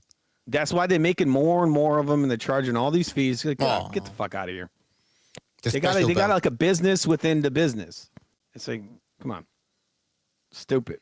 Yeah, the fact that the problem is nobody ever told them to stop. That's the thing, right? Yeah. It also allows fighters to duck because they have like multiple titles. So like, I'm going to go after that guy. Right, and they get to pick which champion they're gonna fight. You see it all the time, And then these guys, they anoint like a fighter that doesn't even deserve a fucking title shot. Like, oh, we're gonna have these two bums over here fight for this title, and then this other guy gets the cherry pick. Remember, and when people start complaining about the rankings, they go like, "Oh, it's a computer mistake or something." I remember a long time ago, Amir Khan, when he moved up to 147, he ended up being ranked number 4 by the WBC or number 1, some crazy fucking ranking. And everybody complained about how come all of a sudden he's ranked so high in the welterweight division. and fucking Suleiman goes like, "Oh, it's a computer error. It's always a mistake." Like, get the fuck out of here, man. Do you see this? I see Showbiz put out a video 2 days ago. It says Tank Davis bulking up to 160 for Jake. It's like, come on, bro. Why are you selling us this fucking fake fight, you bitch? Dude, because he's the gambling company promotes it. He's such a fraud. One of the fights that it's not even on the back burner of my mind. Dude, it's a fucking exhibition. This guy's over here not, like, I think that Tank Davis is gonna knock Jake out. It's like, is bro, not even. fake. It's like it's nowhere on the radar in my. I don't even think. I think it's the end of I think if you'd mentioned that it's the end of these circus fights, and I believe that the Tyson Jake Paul fight was the end of it. Like, it was so bad. Yeah. That after that, nobody's gonna be buying these fucking crazy. But you see how you got this fucking dude who's lying to us. He's lying to his viewers. He got this dumbass thumbnail with his wide eyes talking about, oh, Tank's putting on more bulk. Bulk for what? A fucking WWF fight? Go fuck yourself. No, listen, nobody cares about the fight. We made a video. We made a video. Nobody cares. Like, I'm like, okay, well, fuck that. It's not a contest. It's an exhibition. It's a performance. It's a performance. It's the equivalent of saying, oh, look, Hulk Hogan is bulking up to fight The Undertaker, everyone. Yeah. And I'm glad nobody cares about this shit. Because Hogan's in good shape. He's running night and day. That guy's getting in shape. He's taking the dead man out. What do you expect from that fight? Seriously, like a 5'5" guy against a 6'2" fucking cruiserweight. Yeah, but it's not a fight. You can't call it a fight because it's not a competition. Yeah. Like I said, people muddy the waters. It's not a fight because it's not a competition. A fight is an actual competition. This is a performance. It's on the same level as, WWF. It's just a performance. So, like, why are they treating it like it's an actual contest? Oh, Tank's bulking up. Oh, Jake's he's running 8 miles a day. Like, bro, it's a performance. He could literally sit down on his chair and eat fucking chocolate all day and get all fat and then get in there and have a fake fight. It's like, they dudes don't need to train for this. I mean, just for show, like the pro wrestlers. They're all bulked up. But it's a show. It's always a show. So, but this is the new thing about boxing. I think it's the last circus show. It's the last. I think it is. Yeah, I think you're right. Yeah, I think what's funny is what's next. What's funny is that the public is saying it's a fake fight. It's like, bro, yeah, it's literally on the listing, on the poster for it, exhibition. But they don't know this, so they're like, but they do know that they're fake. Because I see people all. It's like, bro, that's just a given. It's. Do you look Ron Tio versus Jake Paul next? That dude is such a con man. It's fucking insane. Watch. He's a con man. You know what? He keeps saying he's a Jew after all. I mean, is he? I mean, because he's like, he's half Jewish. His mom, he's full. I don't know. No, and the law, and the law of Judaism, if your mother is that, you are full. If your mother's Jewish, yeah, you are. My full. mother, no, not half. No, and within the law, into that law, if your mom is it, then you are full, not partial. Yeah. I heard that. But like. I was gonna say Jake Paul, like seriously, like every time he said, like this is my last fight before my real fight. Now I'm gonna fight a ranked opponent. He never fights anybody ranked that's ranked. He's like, nobody said that I would ever fight. This is what he said at the beginning of this tour. No one ever said I would fight a real boxer. No, but the guys you have an exhibition. Which organization ranked him number 10 or number 15? That's disgusting. WBC, I think. WBC. There you go. Get rid of him. Yeah. There you go. Get rid of him. Sure. Am I gonna miss the WBC? A little bit. But come on, they're ranking Jake Paul. I won't miss. They're ranking Jake Paul. I'm not. You know what? No. You know what? Fuck it. Who has this nostalgia for a fucking title? Then who gives a shit? Yeah, I'm gonna cry. No, I don't. I love boxing, not the title. Fuck titles. Except the one title. If you have one title, then yeah, that means something. You're the king at that time, right? Yeah. You're the guy to beat. Yeah, but WBC is ranking Jake Paul, and we're supposed to miss their fucking rankings now. Oh, I missed you, WBC. I remember when you fucking ranked Jake Paul. Chavez in some suspect fight. Come on, man. Yeah. Chavez, give me a break. This dude's got cock eyes. Like he looks like that character from Men in Black. He's got one eye looking one way, another one looking the other. He looks like a fucking mess. Literally came out of rehab. He's almost 40. Like who the fuck? Look, even if you believe he like had a real fight with that guy, like who the fuck did he beat that he's ranked that high? Yeah, you're right. No, this guy just like walking around with high heels. This guy has problems. They just ranked him to make this fight more appealing. But it's not a fight. It's an exhibition. It's not even ranked in any way. It's a performance. I know, but just for the optics. Oh, it's disgusting, and that alone is a reason why they need to be just removed. They're gone. They should be done. Yeah, I mean, if you're a legitimate sanctioning body for a legitimate sport, and you're ranking somebody to sell fight, to sell an exhibition, you probably should be excommunicated from the sport. They should put John Cena ranked number 8. Come on. In the chat, round 1 is saying WBA ranked Jake Paul for beating Julio Chavez Jr. and the WBC ranked Ngannou after a loss. This is boxing. Oh, there you go. Oh yeah, after the Fury lost, yeah. They ranked him? That's fucking disgusting. Dude, but Fury looked like garbage in that fight. No, that shit was disgusting. Dude got dropped. He was getting busted up by that MMA fighter, dude. That was disgusting. Nah, I'm not gonna miss them. You know what? Fuck it. I'm not gonna miss these fucking alphabet belts. They're all just fuck anyways. What did they rank Ngannou after the loss? I don't know. I didn't check. But like he was in the they just put him in the rankings because like, oh yeah, well hey, fuck it. Boots got ranked. They let him in there. Look, he dropped the champion. He dropped fucking Tyson Fury. That's got to mean something. Willie Wilkinson says Boots got ranked number 2 in the division. I don't know if he got ranked number 7 by the Ring magazine. I can tell you that. But the other alphabet titles, I don't know. But maybe you're right. Yeah, number 2. Fuck these belts, man.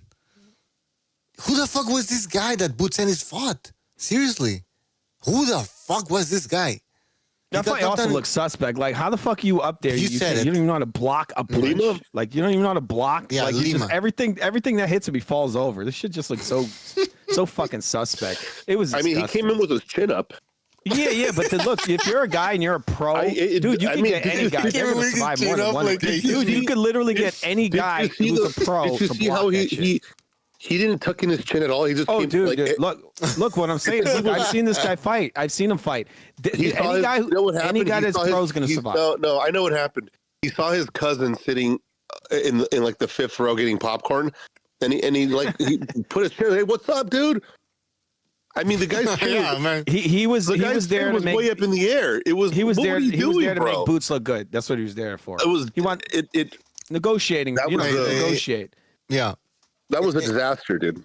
Oh, that was a disaster. In the chat, Willie Wilkinson saying Eddie Hearn ain't do shit for Boots. He got him ranked without fighting. That's the power that these guys don't want to relinquish to the UFC. The fact that they're able to basically build a product. Yes, they just it doesn't have to build itself. Mm-hmm. They build it, and that's why they get the money. Now, if these guys build themselves, Julio, they literally are building it's literally themselves, the managers who help him, though. The managers yes, I understand that, but imagine if you actually could build yourself built on your and they're gonna, you know what they're gonna do? Real fights, and because look, these guys aren't just gonna make $5 million. These guys are gonna make more than that at some point. They really are, because they're making more than the UFC. If Turkey doesn't get involved in this, they're gonna drag out this Boots and Virgil fight for another 2 years. Yes. They're going to drag it out. You know what I think? What the hope is that this guy's going to get hurt. This is why Virgil's fighting a bum in his next fight. You know Virgil's going to smash that dude. He's going to destroy that. But people think it's a tough fight, though. Lubin has power, right? Lubin has power, man. Listen, dude, Lubin is going to get murdered. Listen, Lubin lost to Ramos, dude. Ramos beat Ramos got robbed. Okay, this motherfucker. Yeah. He's on like Fundora. Dude, Lubin looks like he should retire. Like I saw his last fight. I'm like, this guy looks like he got brain damage. Like he don't look right. Listen, all I know is that Virgil fought Bohajab. Yeah, he fought both, and he fought Madrimov after. So I'll give him this stay busy fight. Okay, yeah. I'm not gonna make us think of it, but if the minute he fights another motherfucker, because he did fight 2 tough fights.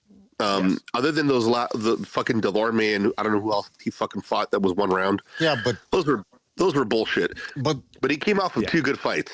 Lubin's coming off a win, apparently, right? Lubin's coming off a Ramos win, I think. Which I mean, that was like 2 years ago, dude. What I'm saying is, it's 2 years ago, and it was strategic. It was 2 years ago, and he lost. I think he lost that fight.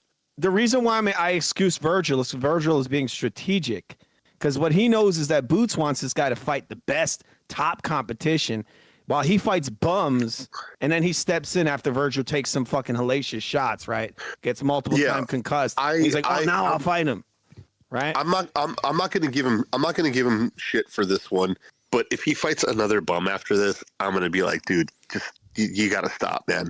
Fucking ditch Oscar. Dude, if you don't ditch Oscar De La Hoya and get with real representation, like this is. Well, true. I mean, but the Lubin fight's going to be harder than that fucking Boots fight that Boots just had. Roger that says Bohachuk got robbed against Virgil Ortiz. I thought Bohachuk won it. I thought he won it.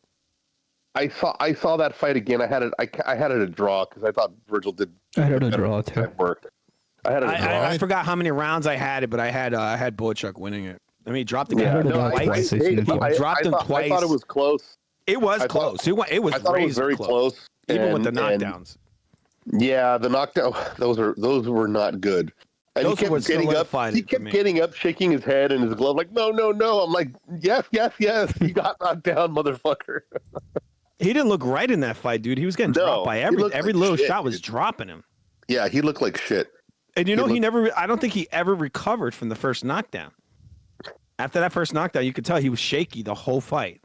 Like I mean, I think he started doing better work on the inside, and he was out hustling Bohachuk on the inside, and I thought that's kind of what made me feel like, okay, he's landing the more powerful shots, he's putting everything into it, he's not hurting Bohachuk, which was fucked up because Bohachuk had already been knocked out. So I guess that's how like this guy's saying in the comments, saying something like flash knockdowns, bro.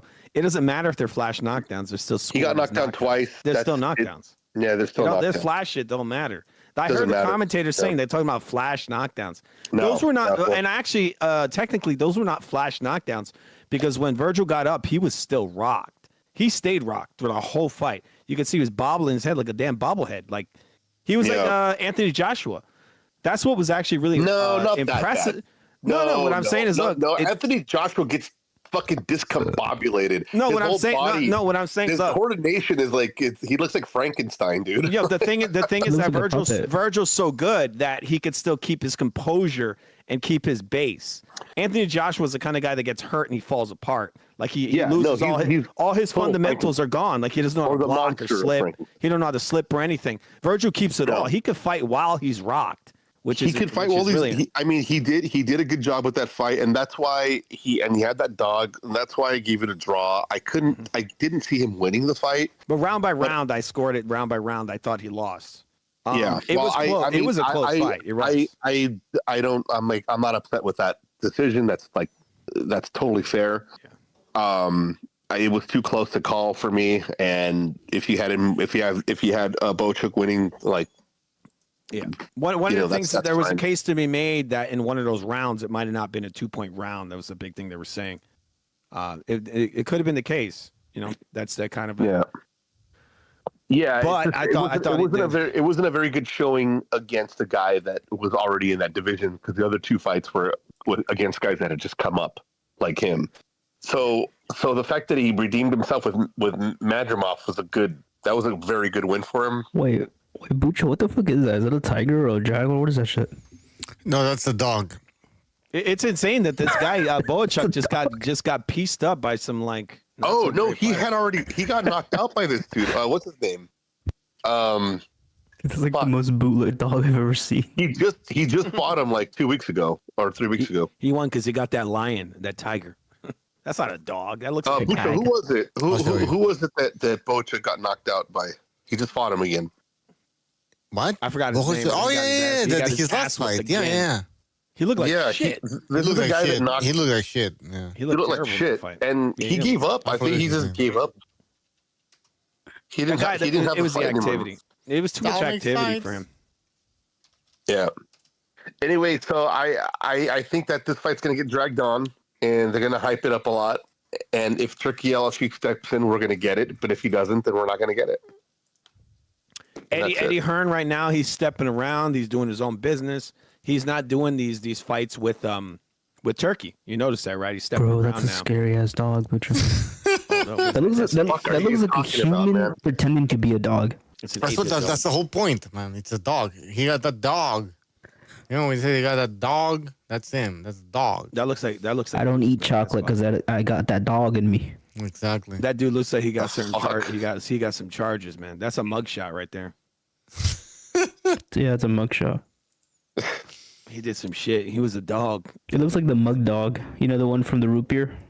Do you drink water out of the toilet also? I have some right now, actually.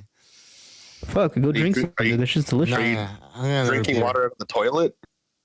Jesus. Oh yeah, you got to do it. You got to do it. Fuck, well, he's got that dog in him. I don't know. I mean, he might be drinking water out of the toilet, dude. It's disgusting. He's bulking. It's disgusting. But anyways, I'm gonna get another beer. You guys keep talking. Oh, you got a beer, huh? Is there any really good fights going on, guys? Or no, like nothing. Tomorrow, guys, we have Danny Garcia's retirement party. His last fight at the Barclays Center against I don't know who. He's fighting my neck of the woods. He's fighting in Brooklyn, right? Who's he fighting? Yeah, Brooklyn. I don't know. Nobody. But guys, I'm gonna leave with this. I'm gonna go and leave you with this question. Danny Garcia's career. Please rate his career. Fat chick with no ass. He fought some high level fighters. He did. I'd say he's probably a B. He's a B level career. B. Right? Yeah, he's a mid level. Really? He had a decent career. He did. He cherry picked his ass off. He really did cherry pick his ass off at times. But he did fight some prime guys. He fought a prime Amir Khan. He fought a prime Thurman, didn't he? He fought Thurman. He fought Lamont Peterson when Lamont was prime. He fought Sean Porter. He fought Lucas Matisse. Even though he cherry picked a lot, he did fight some guys at their best, right? And then you could also say, towards the end of his career, he fought a prime Earl Spence, right? He fought some top level guys throughout his career, but there's always that cherry picking. That's the big issue. I mean, he all cherry pick. Oh, well, he took the cake when it came to cherry picking. He really did. But he did fight a lot. I think they all cherry picked. No, he really did. Dude, he fought Rob Salka. He fought Lightning Rod Salka. This is the guy they were actually picking cherries for him and he was losing to them. Remember he fought what's his name? He went to Puerto Rico one time and he fought this fighter, Herrera, I think his name was. And he clearly lost his fight and they fucking robbed the hell out of that guy. I mean, I guess he does have. You know what? He had names. Yeah, he fought some high level guys. He did. He Some had of them were not like in their.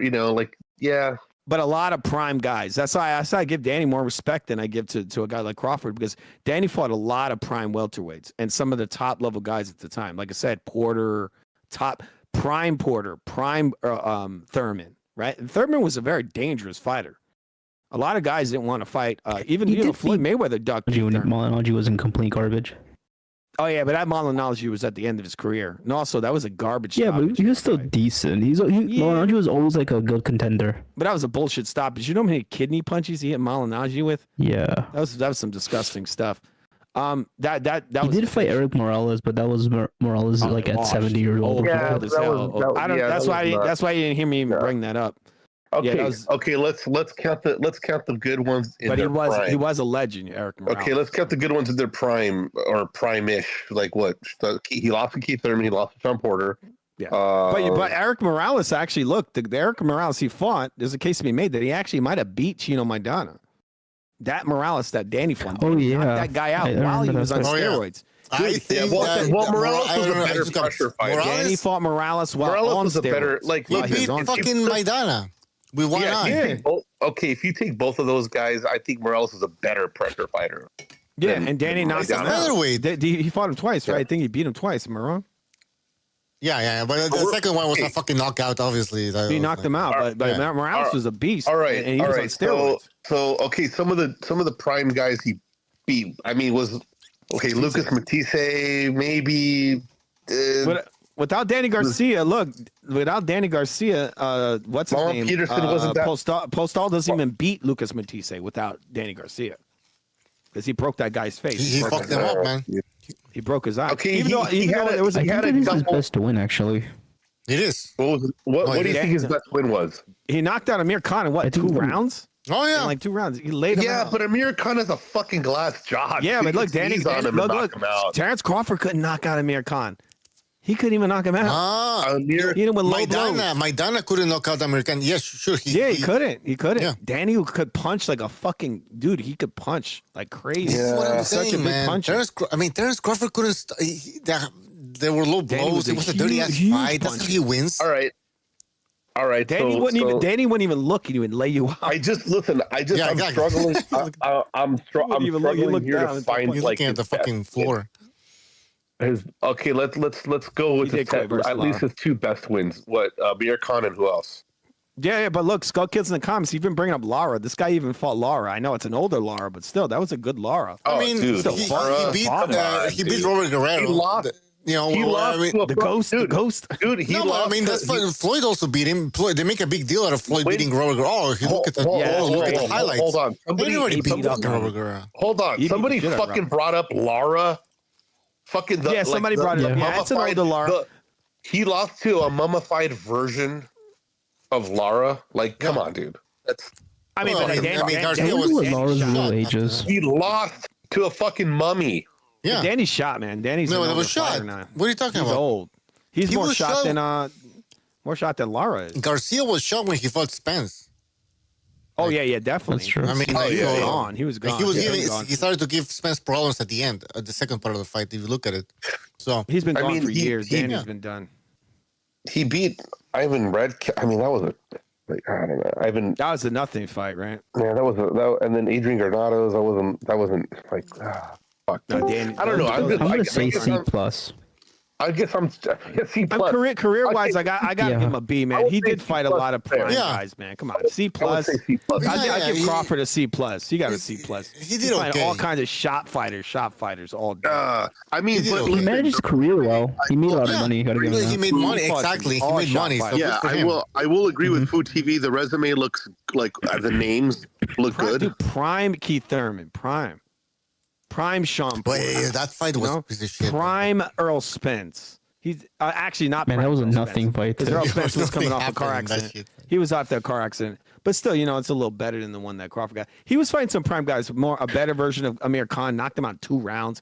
Prime Lucas Matisse, he fought. Prime. You know what? I liked when he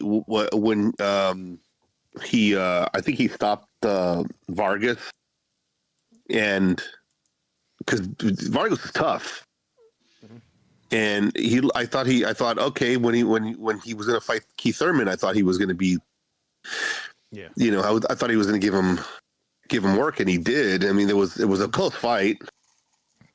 Yeah, but I don't know. I can't C plus is good. I would say C or C plus.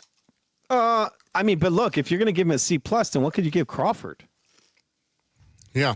That's what I'm saying. Crawford, Crawford because he won a lot of the fights more decisively. Like a lot of the fights weren't close. His only really close fight was Madrim. Well, I think he lost that, but I also thought I think he lost the fight too.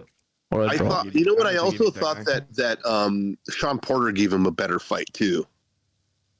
Yeah. Look, he gave him a good fight. But look, this guy fought Prime Porter. This guy's fighting this fucking old ass wash Porter. Yeah. Okay. Thurman fought Prime Porter, then Spence fought Porter, and then Crawford fights Porter. That Porter that's about to retire, basically.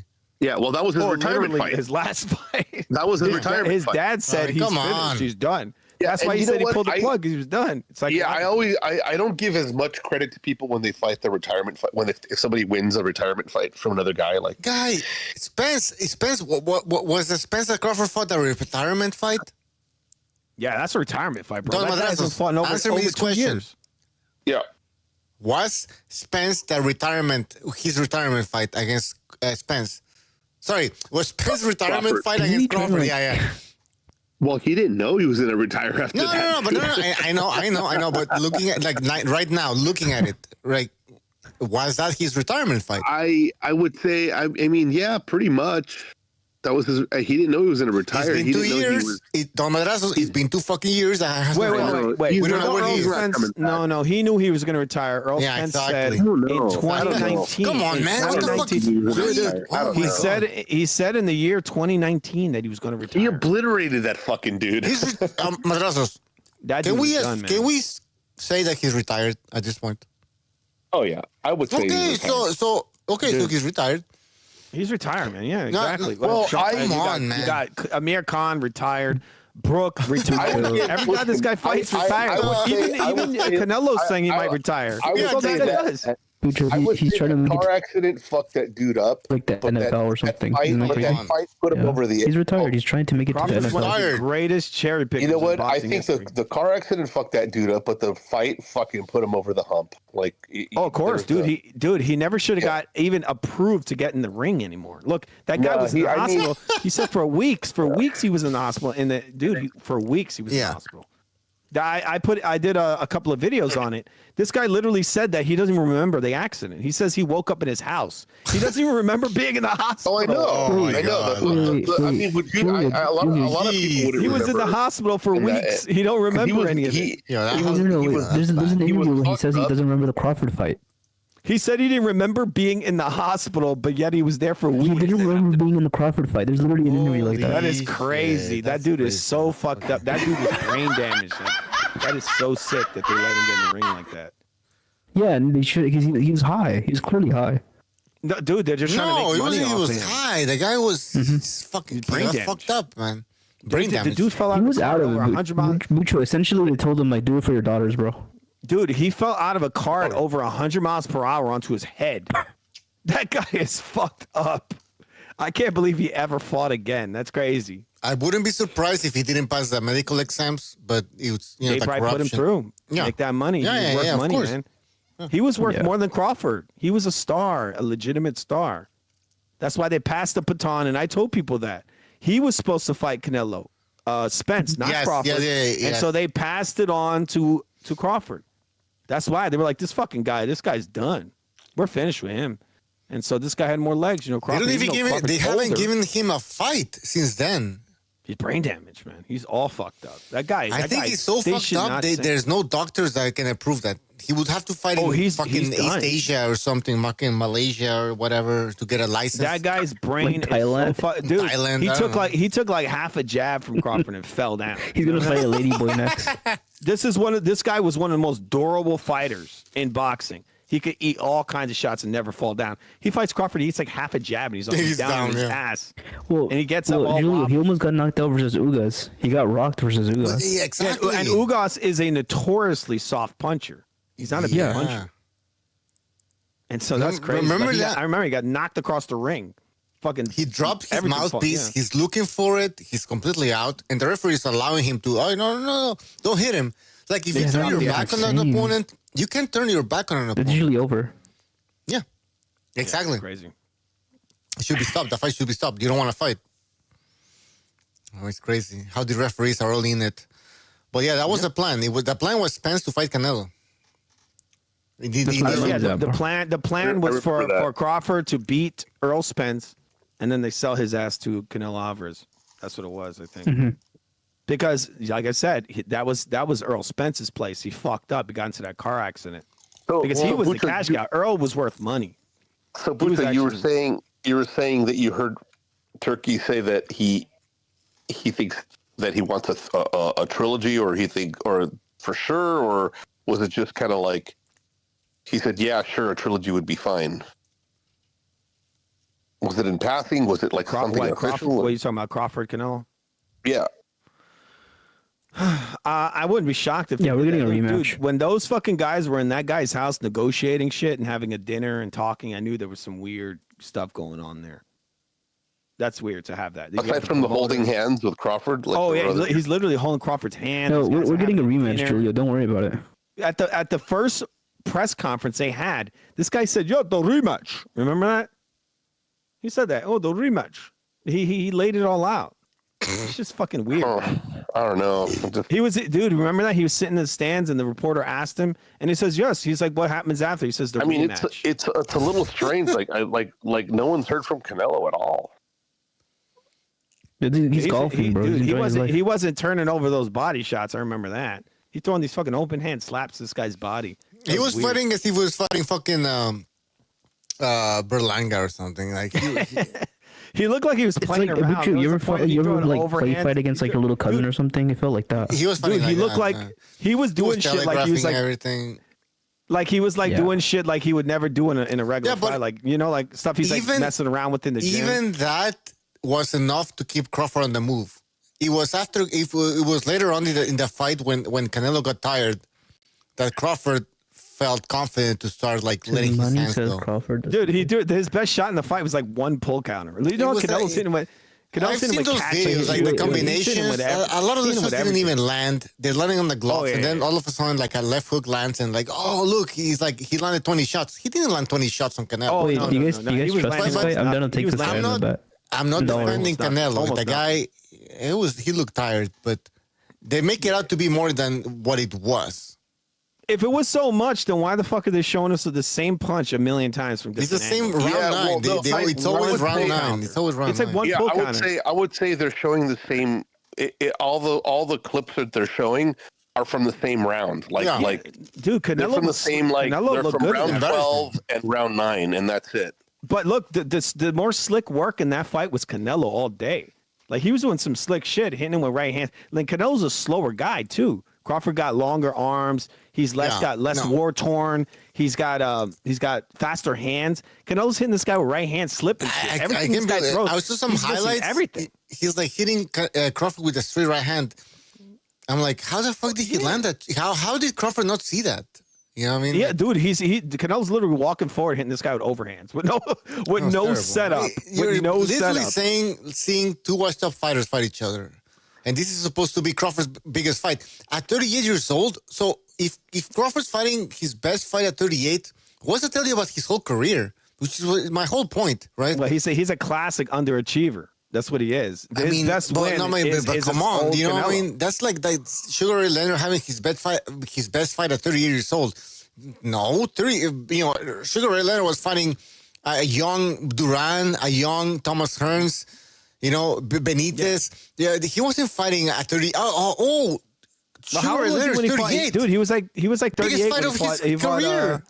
He fought what's his name? Macho Camacho. How old was Yeah, exactly. was Macho Leonard Camacho, then? 1997. 1997. He's like 38, right? No, but that doesn't count. You know what, Butcher, you make a really good point. When you look at like this generation's great, it's like the resume is always fucking weak as shit, bro. Yeah, of course. But people don't analyze it. It's just like with the fight. Yeah, like, they have watch, like these weak ass resumes, bro. These very specific moments in the fight, and they don't look at the fight as a whole. That's why when I see that shit online, I don't even watch it because people aren't actually scoring these rounds. No. Like scoring the fight round by round. They're just looking at, he looked good in the last 3 rounds, so he won the whole fight.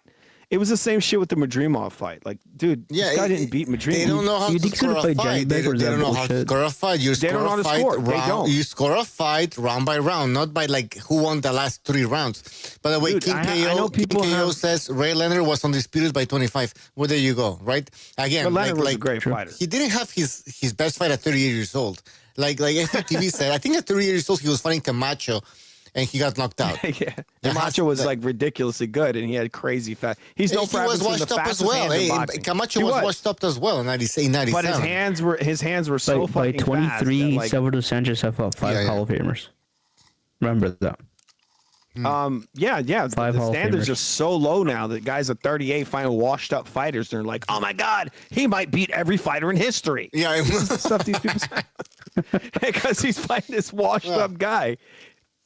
And what's funny is that people are telling me shit. I'm like, I don't know. what Putting tail up end against means. Sugar Ray Robinson. I know, but listen, this guy comes in and he beats Canelo, and Canelo. I mean, dude, it doesn't matter how close I think the fight was. Mm-hmm. I thought it looks fucking horrible for him. It's so bad. People say it's so bad. I mean, people say that, but like realistically, this guy is not smaller than Canelo. Exactly. No, I know.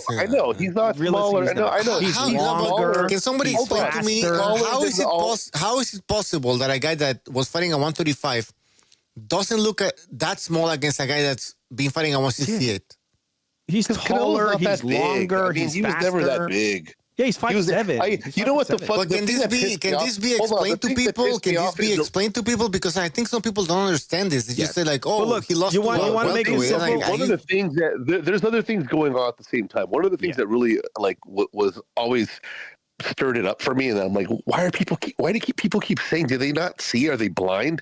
Like, the size and Canelo's not big, dude. He's not a big fucking. He's little. 5'7", bro. He's a little fucking guy, and yeah, he's got massive neck. He's not a big guy. He's not a big fucking dude. He's wide. Yeah. Like, well, that's why I give Domadrazos. That's why I give Canelo credit for fighting these bigger guys. Maybe they weren't the best. I know I always give him credit for fighting bigger guys. You know, is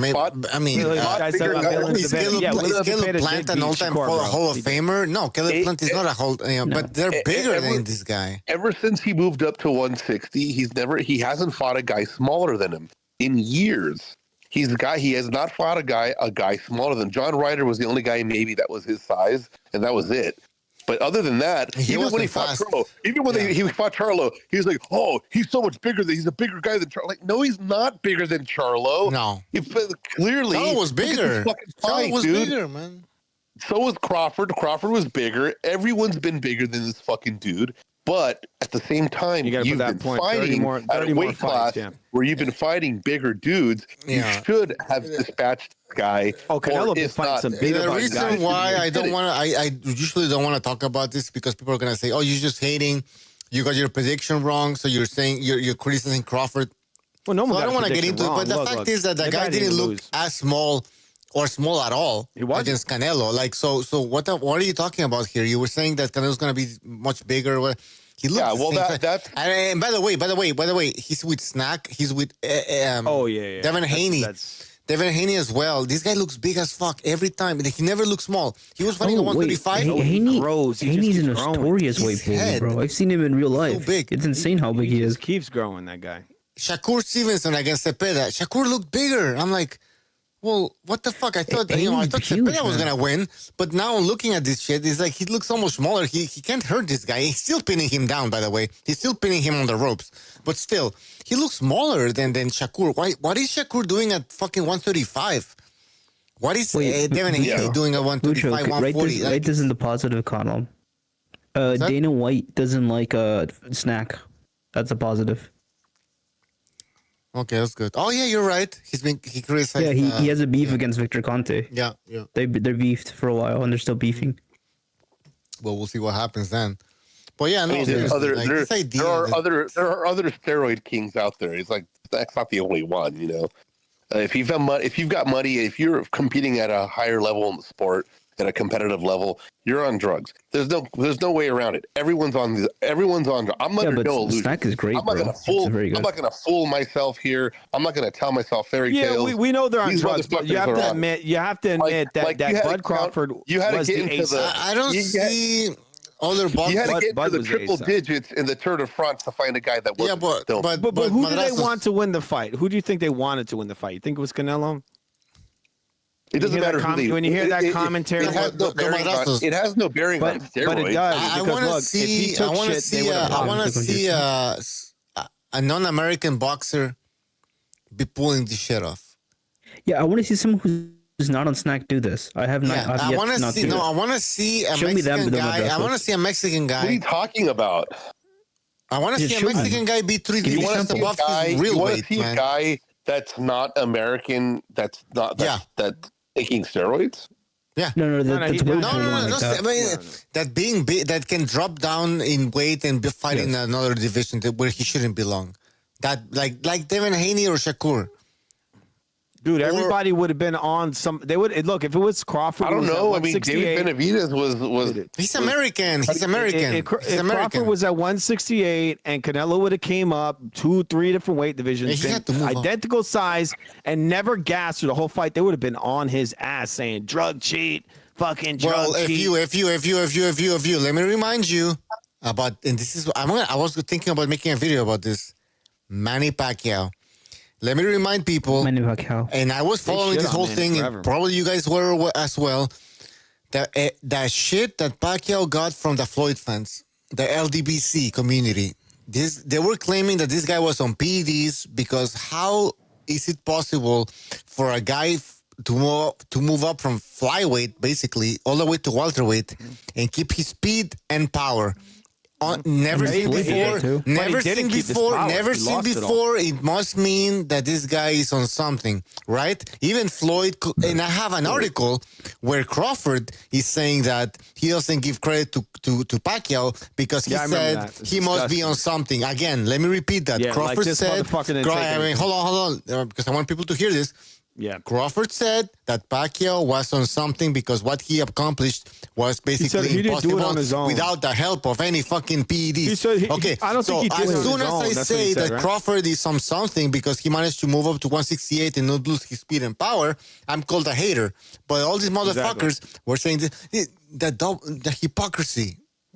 It's crazy. It's unbelievable. Yeah, of course. There's a lot of He said hypocrisy. Crawford said he didn't do it on his own, implying that he's on steroids. Wait, that's well, just bro. How the fuck he's did just you go to projecting. 168 and you're bigger Yeah, yeah, than Canelo? Yeah. I mean, you're bigger and faster listen, and have the more guy, stamina. Listen, like I said earlier, the At guy had a 38. year. Listen, the guy had a year to prepare. He had a year to get ready for this fight. He had a year to get his fucking juices the right pH balance for his all his.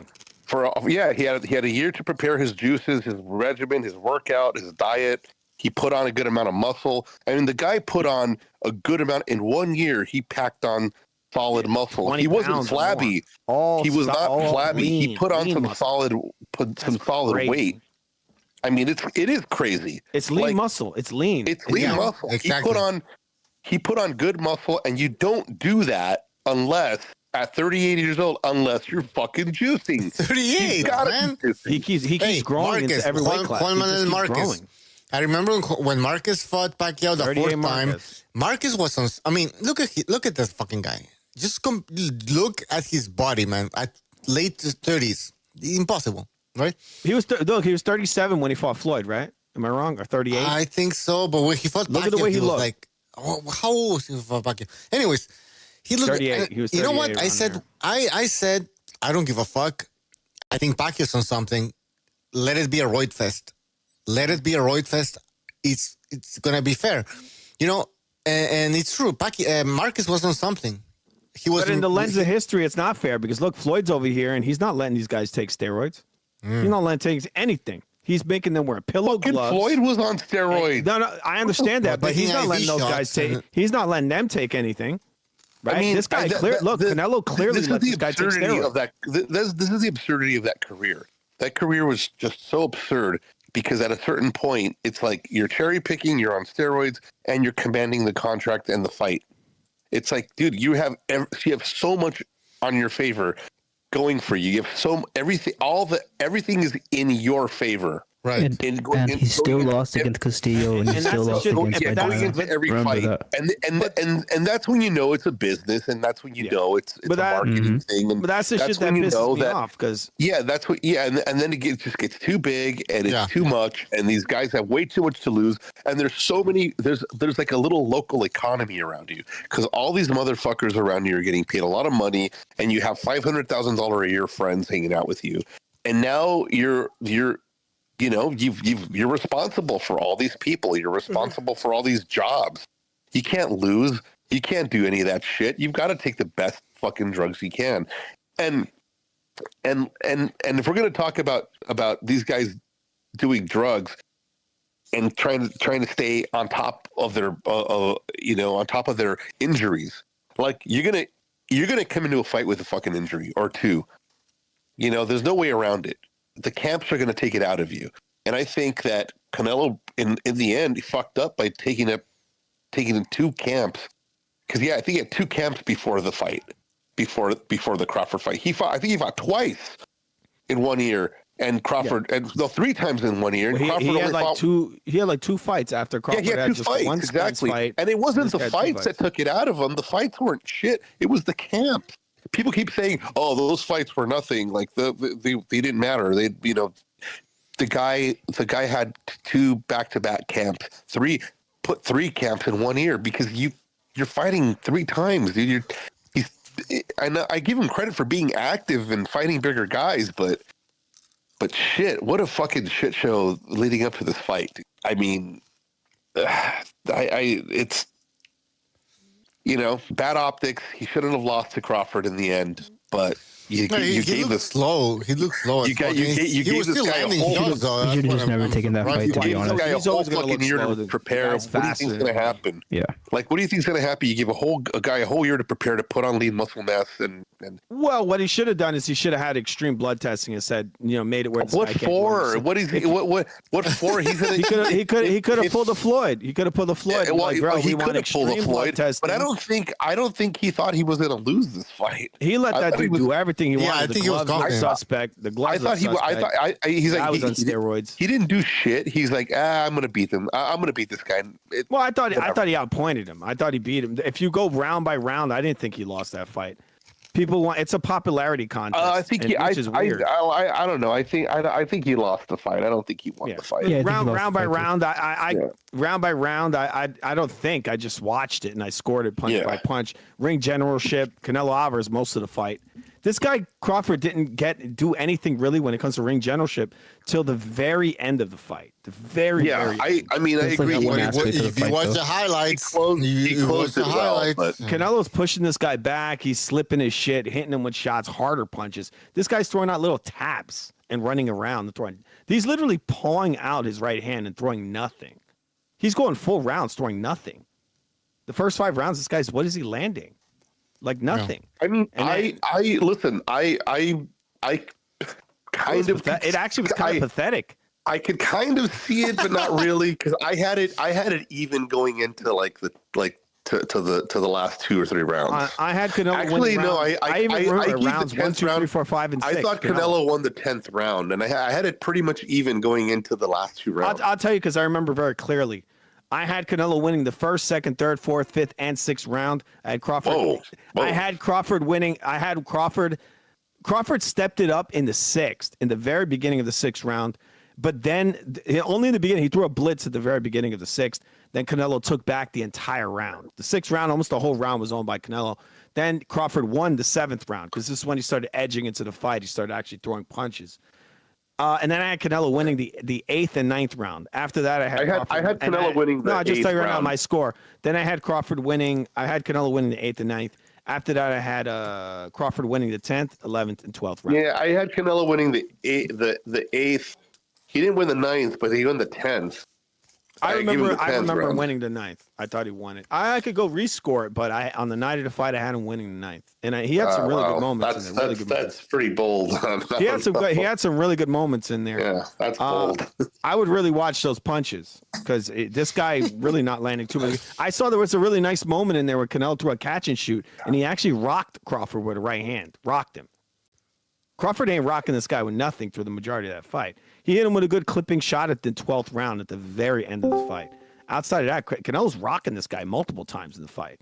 He might have a good poker face, but Canelo's hitting with some hard shots. I think this should be a rematch because I think if Canelo makes some adjustments, it becomes an even closer fight. Because I think it was a 7-5 fight. Yes, I think he's better with the adjustments. What I can't give Canelo credit for is that he can't make an adjustment during a fight, dude. No, the problem with Canelo is that he's not throwing enough punches. He's telegraphing a lot of punches. Like but there were moments where he didn't even. He just threw. There were moments where Canelo would just throw a straight right hand and he would land. Like, he would land. He would land. Like I told you. Right into Crawford was just like staring at it. And then he was lying on his face. I'm like, guy, keep doing that then. Keep doing that fucking right hand. It's working. It was weird because there was no weight on it. There's no weight on it. There was no weight on it. I'm like, where's the I mean, Canelo should have invested in more low blows and more dirty tactics. Well, why? But dude, he was hitting this guy. I was very disappointed. He was hitting this dude with no setup. He wouldn't go to that level, bro. There was one Like, I point where wanted to Canelo see just some walked illegal straight forward. shit. Dude, Canelo, at one point, Canelo walked straight forward and hit this guy with an overhand. Like, without even trying, he just hit him with an overhand. Yeah, I remember. The shit was like, it was like comical. I was like laughing watching this. Because he didn't even set it up, and the guy ate the whole punch. Yeah, this the is only what we problem is that saw Canelo didn't load with up the on it. Madrimov fight. That's what we So- pointed well, out. even- Listen, even Madrimov was worse landing a degree. bunch of shots. He wasn't even With no setting them setup. up, and they were landing. So I assumed, well, guess what? Canelo can do the same thing, and they're gonna land He did harder. it. The He did it problem is that multiple times. Canelo didn't throw them enough, and they weren't actually shaking Crawford that much. To be honest, like He didn't load up on it. He didn't step in with it. I No. expected him to But they were step in landing. hard with the shots. Some of them They were landing. He didn't do it enough. But they were landing. But the shots that This is what Canelo we landed predicted. were Well, I mean, we all know but the that shots that he's Canelo about did to land were bone. sacrifice to Crawford Hamza Shiraz, so. But Canelo, you know, Canelo landed or some somebody bone like rattling that, so. shots in there. This guy's landing badoinks. Canelo was landing weighty punches, weight on them. Yeah. You could tell that shit's rocking his brain. Crawford, like it's a heavy blows. Like because he's putting some weight I don't know. on. I don't think he landed enough upstairs. I think he landed more downstairs. That made He did. Yeah, Crawford but a no, little no, more- body work, more body I work. agree, but he did land some upstairs, and I'm like, I'm talking about a potential rematch. What he can do. Yeah. He's just more I mean, of that. look, if the Canelo from the Bivol fight came in, or the Charlo fight, that guy would fucking murder Terrence Crawford. He's breaking your arms to pieces and all that. Like, he didn't do any of that in this fight. No. Like, where's the weight on these punches? There was no weight on a lot of these I don't shots. think Crawford gave him the opportunity to do that too. Dude, he was cutting him off with shots very easily. I predicted exactly what happened. Crawford's going to circle laterally in a very predictive way. Canelo's going to cut him off with punches. He did exactly that. The only problem is that he wasn't delivering much weight on these shots as Crawford's circling laterally. You notice he's hitting with like open palms. Like, I'm like, what are you doing? Why are you hitting with your open palms? Because he's used to fighting these bigger guys where that's enough for him to win the rounds and all that. But like, you're fighting a smaller guy that's faster. You really have to put the hurt on him. But you notice the open palms, right? He wasn't hitting with like body but you need to close the fist and do an L turn it shape over fucking properly, hook. hurt You him. need to really put power into those hooks. Yeah, hit him on the liver with that shit. Like, Yeah. why are you not turning that shit over? You're hitting him with an open palm? Like, what is it? Yeah. What are you Are under you trying to reward? not knock him What out? are you Is that under what's reward? happening? I mean, I could come up with a theory and say maybe he's not trying to fucking lay him out. Like, bro, why the open palms? You didn't do that to Billy Joe Saunders or any of these other guys. Why are you not turning that shit over? Oh, it's an open palm. Like, go look at that. The way he's throwing these body shots while this guy's circling. They're not. Right. They're open palm shots. Like, it don't make sense. But I mean, maybe he's close to the end, and maybe that's what it is. But some of it's weird. I man. think I'm not he gonna go just into it. he didn't adapt to this. He didn't take this fight seriously. And it's an excuse. Well, listen. Yeah, it's all excuse if you're not he's going been with fighting that guy. Berlanga Munguia. I Big thought guy. he would actually take this fight seriously, but He's pushing around guys that are over 200 pounds, pushing them Yeah. around, knocking them over with punches. But he find this guy was what, 180? Well, he's faster though. The thing is, I don't think he was expecting this type of speed. He's not used to it. He hasn't been.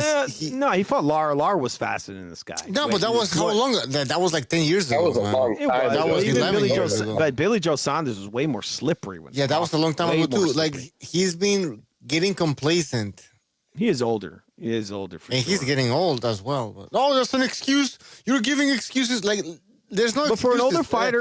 fighter, You're he had great telling me reflexes. that Crawford's best fight, his biggest fight, is when he's 38 years Old old. Canelo. So what does that tell you about his whole fucking career? And then I asked people, give me Terrence Crawford's top 5 fights, and they don't want to fucking answer that. They just there go aren't into a fucking emotional rant about you are just jealous or about Victor Postol. Victor Postol. look, we have this fighter with the black supremacist, and like guy, just tell me his top 5 fights. They don't want to get into it because apparently. Well, he's an underachiever. That's really what he is. That's the simplest way to put his. I mean, career. it's the politics. It's the politics. Okay, well, whatever. Like my point still stands. He didn't really prove himself as the best. If he wants to prove himself, we already know from his own mouth. He says that's his weight, 168. He said this. That's his weight. This guy walks around at over 180. When he got in that ring with didn't look Canelo, he was small. over. he was over 180. Lean. So if these guys are telling me that Crawford would have beaten a prime Golovkin. So if you're saying that's ridiculous. if you're saying that, then that means that Crawford should have been fighting at middleweight at least for a long time. Yeah. But no, he was fighting at 140, running away from Postol, right? And then he was fighting in Dongo. And then he was fighting Kell Brook, who retired after that. And then he was fighting Amir Khan, who retired after that. Like, so what are you telling me? You're telling me he would have beaten Golovkin, but he decided not to do it because he would rather have fought in Dongo and Brook, washed up Brook and washed up Khan. He rather have done that than fight Golovkin. He could have been Golovkin. He just didn't want to do it. I mean, are you fucking kidding me? Am I supposed to believe this nonsense? I mean, Seriously? that's the sad part of all this. And this is why I love that Dana White and all these guys are coming in, because this won't be a thing anymore. This kind of bullshit where the guys get to just stand in the sidelines and let fighters get beat up and then jump in at the end of a fighter's career and take all their fucking glory, right? All their glory. Even though I'm not a big fan of Canelo, I know that the guy, he had some real fights, a lot of real fights in there. He tested himself. This guy over here literally just cherry picking almost his entire career. And then he's going to jump in here right as this fucking guy's like, literally, he's out of here. He's almost out the door, Canelo. Now, people will say, oh, well, he's younger. He's got over 20 more fights. Over 20 more. He's an active fighter. He fought Golovkin. To me, and he's just fighting Golovkin strong 2 times. Guys. Just fighting Golovkin 2 times because I don't count the. Oh yeah. That You're takes. I mean, beast, that's a bigger accomplishment than whatever Crawford did. Whatever Crawford did. I mean, you cannot compare anything to that, man. Look, Golovkin got sledgehammers for hands, right? Sledgehammers. After Canelo fought the guy in the second fight, I literally said this to myself. I'm like, this guy's never going to be the same after this. And he wasn't. Golovkin hit him with some punches that I'm like, this guy is never going to be the same. He hit him so hard. I got a comment from your days are numbered. He says Bucho and Julio are still coping after 1 month. See, this is what they come up with. Yeah, but you're trolling. You're trolling. You don't break down shit. But they don't know what to say about what I just said. It's true, though. Coping. Who's coping? I watched the fight. I scored it. Think about it. What I say. I we know to just score mentioned boxing, bro. Crawford. His biggest win is at 38 years old against that's a fact. Canelo, who should be. No, you're coping. You're right. No, you're wrong. You're wrong. No, you're lying, Crawford. But that's Crawford a fact. That's a fucking fact. Like, what are you talking about, bro? Coping. Crawford it's a would have fact. beaten. You don't like facts? Crawford would have beaten Golovkin in his prime. That never happened. You know why that never happened? You know why Crawford never fought Golovkin in 2018 or whatever? Because he was fighting fucking Postol and Dongo. He was fighting bums. He was fighting nobody. That's a reality, man. And these guys are fucking crazy. And look. And this guy literally came out in the interview and said this is his weight. He says that's his weight. Yeah, his weight. So where the fuck were you? You're 38. He just turned 35. You're 38. So where were you? No, you were cutting yourself down to fight these small men. That's what he was doing. Fighting Sean Porter before he retired. But this is what I said. These other guys are doing all the fucking heavy lifting, and this is how these kind of fighters work. The Boots Ennis, what he's going to do, he's going to let Virgil do all the fucking heavy lifting. And then, boom, he comes in right at the end. And the sad part is that he's going to take all the glory. So if Virgil goes and washes up the whole division, this guy's going to come in at the very fucking end. No, he had to beat Sean Porter before he retired. No, but look, if he could, look, I'm just saying, look, imagine this. Virgil just washes up the entire 154 division. This fucking guy Boots will come in at the very fucking end. And if he beats Virgil, they'll say Boots could have beat everybody in the division. Look, he's lineal or where they'll say like he's undisputed. It's like, bro, you got to get over that shit because that guy didn't beat none of these dudes. You can't let boxers keep doing this shit.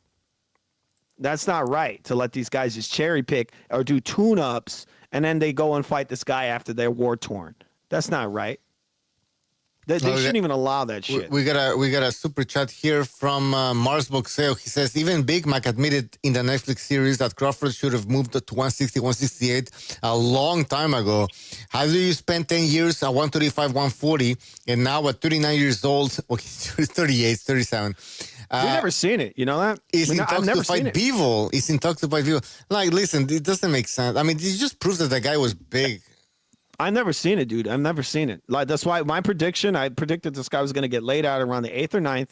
And that was based on, like, actual real human beings, not supercharged juice heads. Because you saw Canelo, he was gassing around the 8th and 9th, right? That was my prediction that Crawford would look like that. Why? Because Canelo's accustomed to fighting at this weight. He's got, but then when I watch fight, like, what the fuck?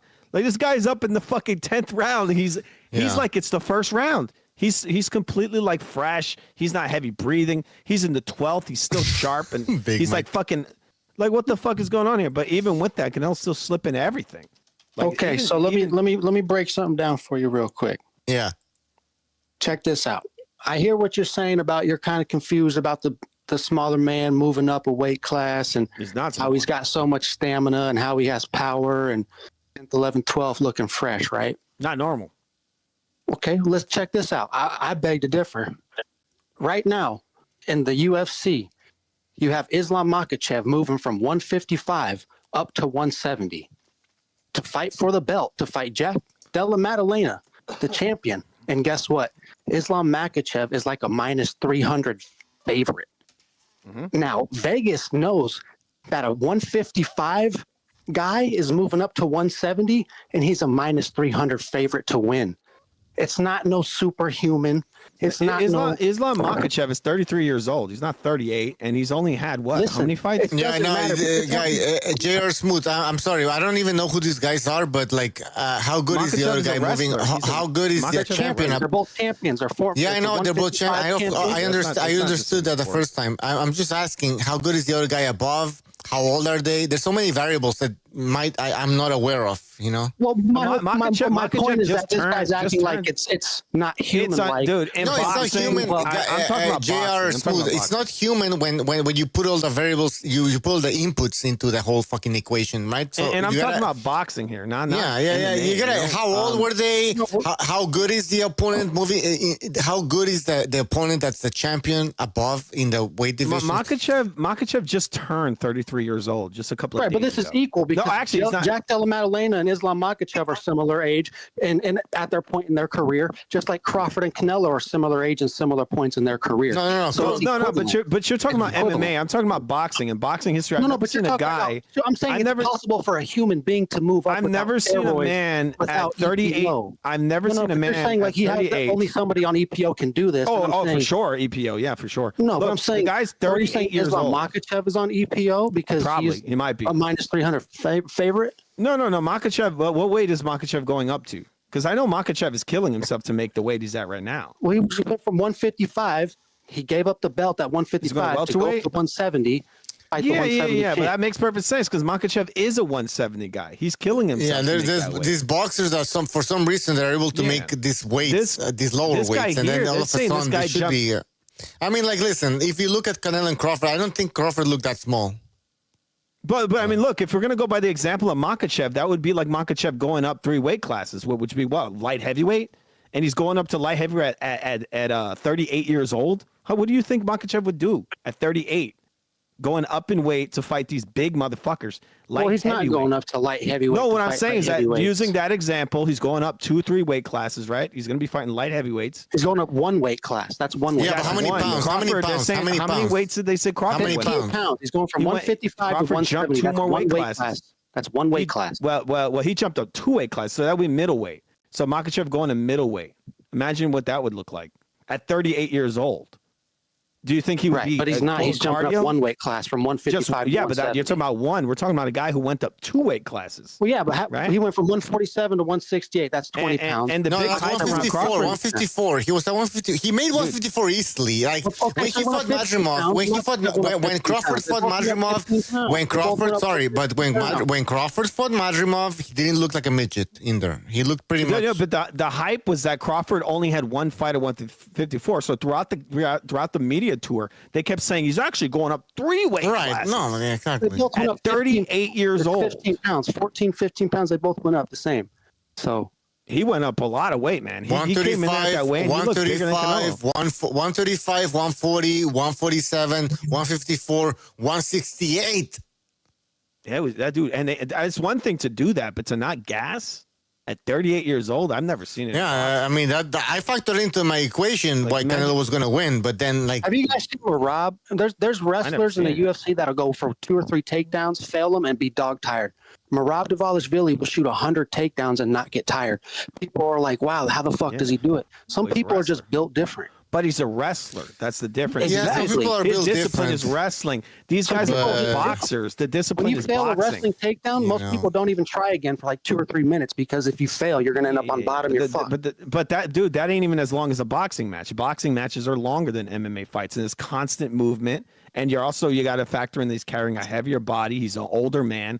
Like I never seen this shit before. But Never. listen. I'll tell you this though. I've seen Devin Haney and Shakur Stevenson look bigger than their opponents. I've seen them moved up in weight. I've seen Devin Haney move up. Now he's at welterweight and he looks bigger than Norman Jr.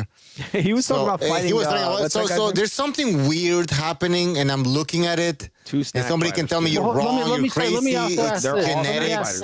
I'm just saying it looks kind of fishy. And then Crawford does the same thing.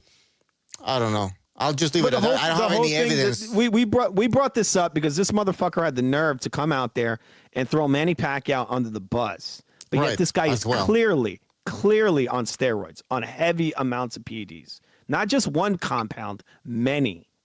Did Manny Pacquiao fight Joe Horn? Anabolics, all kinds of anabolic steroids that guy's on. But why did Crawford talk shit about Pacquiao? Why did Crawford see? Why did Crawford see? I want an answer. What did Crawford see in Pacquiao that was fishy, that was suspicious? I think he just wanted to fight him, right? No, Manny went up at so he just wanted to fight him, so he talked shit about him like basically cheating. Is that what you're saying? I mean, I don't know. I'm not Crawford. I'm not going to speak for the man. Remember? No. I'm not asking for your opinion. I'm asking for what you. I mean, what your opinion? You have an opinion. Yeah, I mean, to me, straight up, maybe he does know something behind the scenes that we don't know. We're not deep behind the scenes. Or maybe he just wanted to fight. I don't think Crawford's a bad guy. So he wants to fight him, so he's going to call him a cheater, but he's going to get the fight. Hold on. Listen, there's a lot of public guy. There's a lot of public info on Bud. He's not the type of to go out of his way to just talk shit about somebody. He's not a good, so you're saying that there might be truth in what he's saying, but there's no truth in what we're saying. There's no truth. Well, what are you saying as the? Well, you know what we're saying. You know what we're saying. Come on, don't play. No. Look, this guy over here, Crawford, did an interview with Henry Cejudo and Usman, right? And this guy keeps saying, they asked him who's your I think it was like the 5 best fighters of all time, like in his book. And so Henry Cejudo keeps pushing the point home. It's like Manny Pacquiao. And then Bud comes out and he says, I don't think Manny Pacquiao's in there because he did great, but I don't think he did it on his own, right? And so he brought up blood testing and all this shit to say, throw him under the bus, right? He's a big drug cheat. But this guy goes up in multiple weight divisions at 38 years old. You think Manny Pacquiao could have gone up to 168? At 38 years old? No, because he's a fucking little Filipino. He's got different genetics. No. Come on, the genetics. I mean, so what about Marcus getting all bulked up? Do you think that's genetics as well? Who the fuck is Marcus, nigga? Marcus. One of the best counterpunchers in boxing history. Are you new?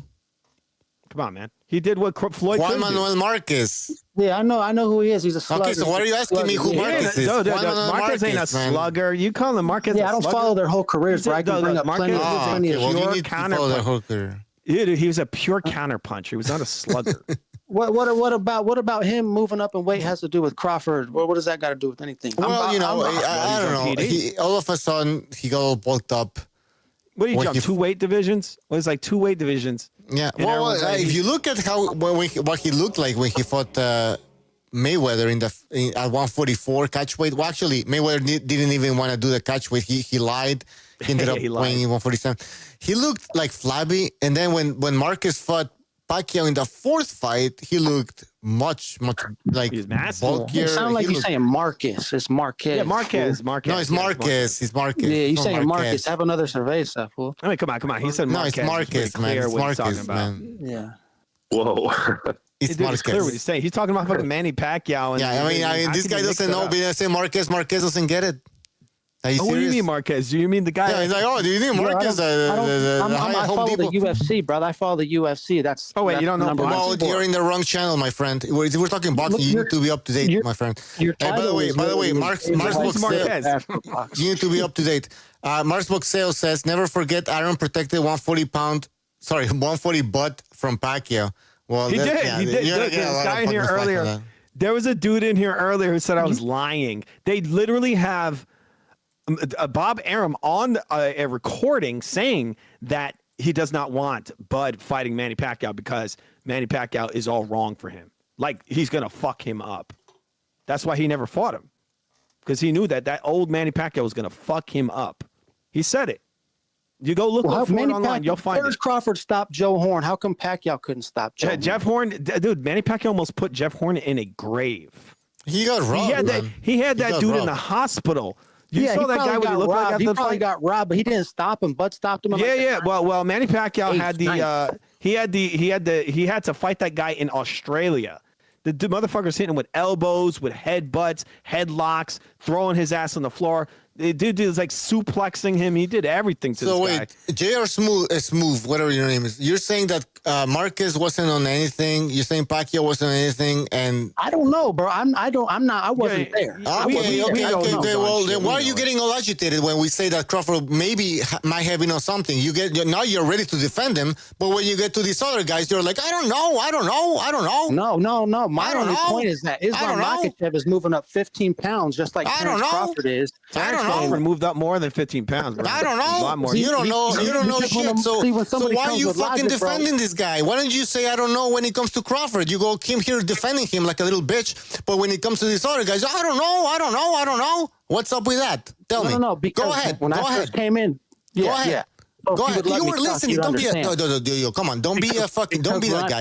You just came in. Hold on. No. You were listening to the whole conversation. Don't act like you were just coming in. Yeah. That's why I jumped in here. I've been listening. Yeah, but don't give me that bullshit. Minutes. I don't know what you guys are talking about. I just jumped in. You were listening to the whole conversation. Are you saying that you fucking loser? Came in. This man. Wait. Yo, what a loser, guy. You just wait. Don't be that guy, please. Are you trying to say you don't think that Crawford? Yeah, I don't know what's going on. I just got in here. I don't know what's going on.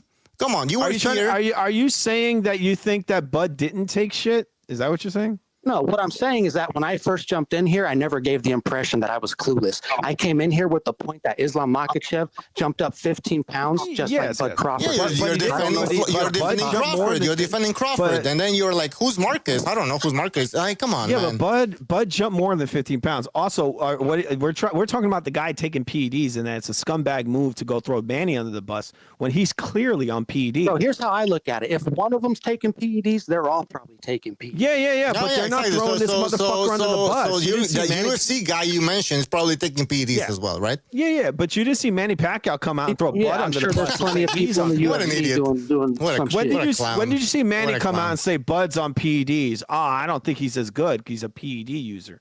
He never did that to him. It's Bud coming out there and shitting on Manny Pacquiao's legacy. Saying, I don't think he did it on his own, meaning like he did shit. He did juice. Right. But these triathlon dudes that like bike for like 3 hours and swim for like 10 hours and run for like 24 hours straight, they're not on performance enhancing drugs. They're just that like guy was gassing out versus old ass Amir Khan, bro. He's gassing out versus Amir Khan. I ignore this guy. By the way, we have in the chat May Will, whatever, he says, y'all only have a problem with black Americans on Snack. Not anybody else. Like, listen, your Lord and Savior from Snack, who's like, what's his name again? Victor Conte, said that Canelo was clean. But you're just too fucking retarded to actually know this fact. This guy, Conte, said Canelo was clean because he actually got clenbuterol from contaminated meat. He said it. We never seen Canelo go up 2-3 weight classes and be fucking fresh in the 12th round. Speed and power. I mean, he tried against Bivol, and he looked like you're just too small, my guy. Yeah. You need to move what's back funny down. is that's normal for a guy going up in weight. Gassing out like that. Yeah, this fucking guy goes up multiple weights. He's fucking sharp as fuck in the 12th round. He's Dude, like, listen, he had so long to prepare though. Come on. Yeah, but it's not normal. It doesn't matter how much preparation. Yeah, people move up in weight all the time. I know, it's not normal, man. I'm telling you, I've been watching boxing for a long time. What I'm saying is, he had a year. Hold on. Let me ask you this. He had a year to prepare and to get his drugs right. I understand. But you're admitting that he's on drugs. Hold on. Let me see this. FUTV, you say you watch boxing a long time, but have you ever boxed though? Yes, I have. Okay, yes. okay. I do, dude. I'll tell you this. I train boxing. You know what? If you, then they're gonna ask you, have you ever boxed professionally? Just like, have you boxed? Have you boxed professionally? Have you ever? They're gonna raise the bar. All I'm saying is, I do, raise the dude, bar. and I train almost every day. Wait a minute. No. Food TV. Have you ever boxed with boxing shoes on? Yeah, exactly. No, guys, you're out of your league, man. I know, bro. It's not even. Listen, you guys thought Canelo had a chance in that fight, bro. That's how I know y'all really don't know what you're talking about. Yeah, but you said you're most of it. You're smooth. Name me Crawford's top 5 best fights. He's top 5. Top 5 best fights. Okay, yes. I know when he fought Gamboa, Gamboa was a favorite. Vegas had Gamboa as a favorite at the time. They thought that nigga was unbeatable. Okay, that little tiny guy. Next, little tiny old man. Next. Let's see. I'm not the biggest boxing guy, but okay, get out of here, man. Then why are you here debating us, man? Then why are you being this guy? I'm a UFC fan. I'm not the biggest boxing guy, but he's here to educate us on boxing. You just asked me a question. I asked you a question, and I hear a lot of excuses as to why you don't want to answer my fucking question. Like, come on, man. I just said your course Gamboa. Like, come on. Like, let me just tell you, before I answer your question, let me just remind you that I'm not the biggest boxing fan. So, why am I going to waste my time on this? Really? So why you got to get all butthurt like I'm supposed to be the I'm not butthurt. I'm just saying that you're not going to come here and educate us when you don't know shit about boxing. You're not going to come here and educate us. You're not going to come here and educate us when you don't know shit. All right? Well, I don't understand. I mean, am I supposed to know every fucking little fact or what? Yes, you're supposed to know. You're supposed to know what you're talking about. Let me tell you that. That's just a simple fact. You're supposed to know what you're talking about. You're not going to come here and act like you know what you're talking about when you're just admitting that you're not an expert on this topic. We know what Crawford, his top 5 fights are. We know he hasn't fought anybody. We've been fucking talking about it, and we want somebody to debate us on this topic. If you're going to come here and tell us that you don't know much about the topic, then you're wasting our time. Well, no, Bud Crawford, his whole early career, he's been an underdog. So that's my point. Give us his fight. With your limited knowledge, please give us his top 5 fights. We're gonna listen. Underdog, dude. Give us his top 5 fights. With your limited knowledge, my friend. With your limited knowledge, please give us his top 5 fights. All of them, bro. You can go watch all of them. Any of them. Pick any of the 5. Give us his top 5 fights, please. We're listening. Top 5. You said Gamboa. We want to listen to the next fight. Give us his top 5 fights. We're listening. It's all a milestone to get where he's at. But when he got his first belts off Ricky Burns in his home country, his home stadium, had that motherfucker quiet, just like he had Canelo's bitch ass. Next. Fuck you. Canelo be number 1. You already know that. Beat Spence. Made Spence retire. You know. He's fighting. And then I'll let you pick the last These guys are struggling. Why are you struggling? Why is this guy struggling? Are you sweating? Go ahead. He didn't make them retire. They were all. What are you talking? Go ahead. Go on BoxRec. Bro, you tell me if Spence would have won, he would have retired. All right, you don't know the answer. Spence. Yeah, I don't know if you know this, but Spence was rumored to be retiring in 2019. And then he fought Crawford when? In 2022? I'm still waiting for the top 5, man. I'm still top 5. You're implying that he retires. Go on BoxRec. Dude, Spence is retired. He's been retired for years now. for years. All right. Bro, you're tripping. You're tripping. Dude. He has. Well, this is embarrassing. Anyways, next time, come prepared. Don't act like you know what you're talking about. Be a little bit more humble. I'll give you that. I'll tell you that. He has an interest. He has an interest in boxing. Yeah, but he can't even enter top 5. You got UFC in the title, and you earlier or somebody said that Dana White would be good for boxing because you guys know that your sport is fucking dying. And then when somebody here so what? I've been watching MMA. So what? What does it have to do with you not able to fucking name the top 5 Crawford fights? I just gave you Canelo Alvarez fucking bitch ass. Spence fucking bitch ass. Gamboa's bitch ass. His first title's off Burns. That's even Crawford himself said that's the most important one. He puts that over any win he's ever had was getting that first. All right, I don't care. Just give me the names, man. Don't give me a story. Fuck you, bitch ass nigga. What are you fucking 50 years old? What? Fuck you, acting tough as shit. Fuck you. What is this guy talking about? He's cracking. You're cracking, man. You're cracking. You're cracking. You're cracking under the pressure. What an idiot. What a fool. No, listen, you need to humble yourself, man. You need to humble yourself. You can't come in here. You can't come in here acting like that, man. Just learn that. I think we gave you a life lesson, all right? Everybody's laughing at you in the chat. Fuck, you need to learn how to be respectful. There's no copium. You're talking to people that watch every fight this guy ever had. We're watching all his fights, like all of them. Like I'm not just watching like 2 of this guy's fights. I'm watching all of them. For years I've been watching Terrence Crawford. Yeah. Yeah, I've seen a lot of his full fights too, not just the highlights. I've been watching him for a long time. So it's not like we're talking out of our ass. Yeah, exactly. We're talking from the point of view of fans. You guys said he looked bad in the Madrimov fight, bro. He did not even have a bad performance. Oh, he looked terrible. What are you talking about? Lost. That's my opinion. Is that he lost. I scored it live. I went round by round. I thought the guy lost. That's fine, and that's why you came up with the impression that Canelo Alvarez had a chance to beat Crawford, and then someone like me called in and said, bro, it's going to be 10-2, Bud is going to whoop his ass, and that's what happened. Because that's not what I saw. Boxing, you don't really know that doesn't make any sense. You don't know that's not what I saw. CompuBox had it 8-4. Look, CompuBox had it 8-4 for Canelo.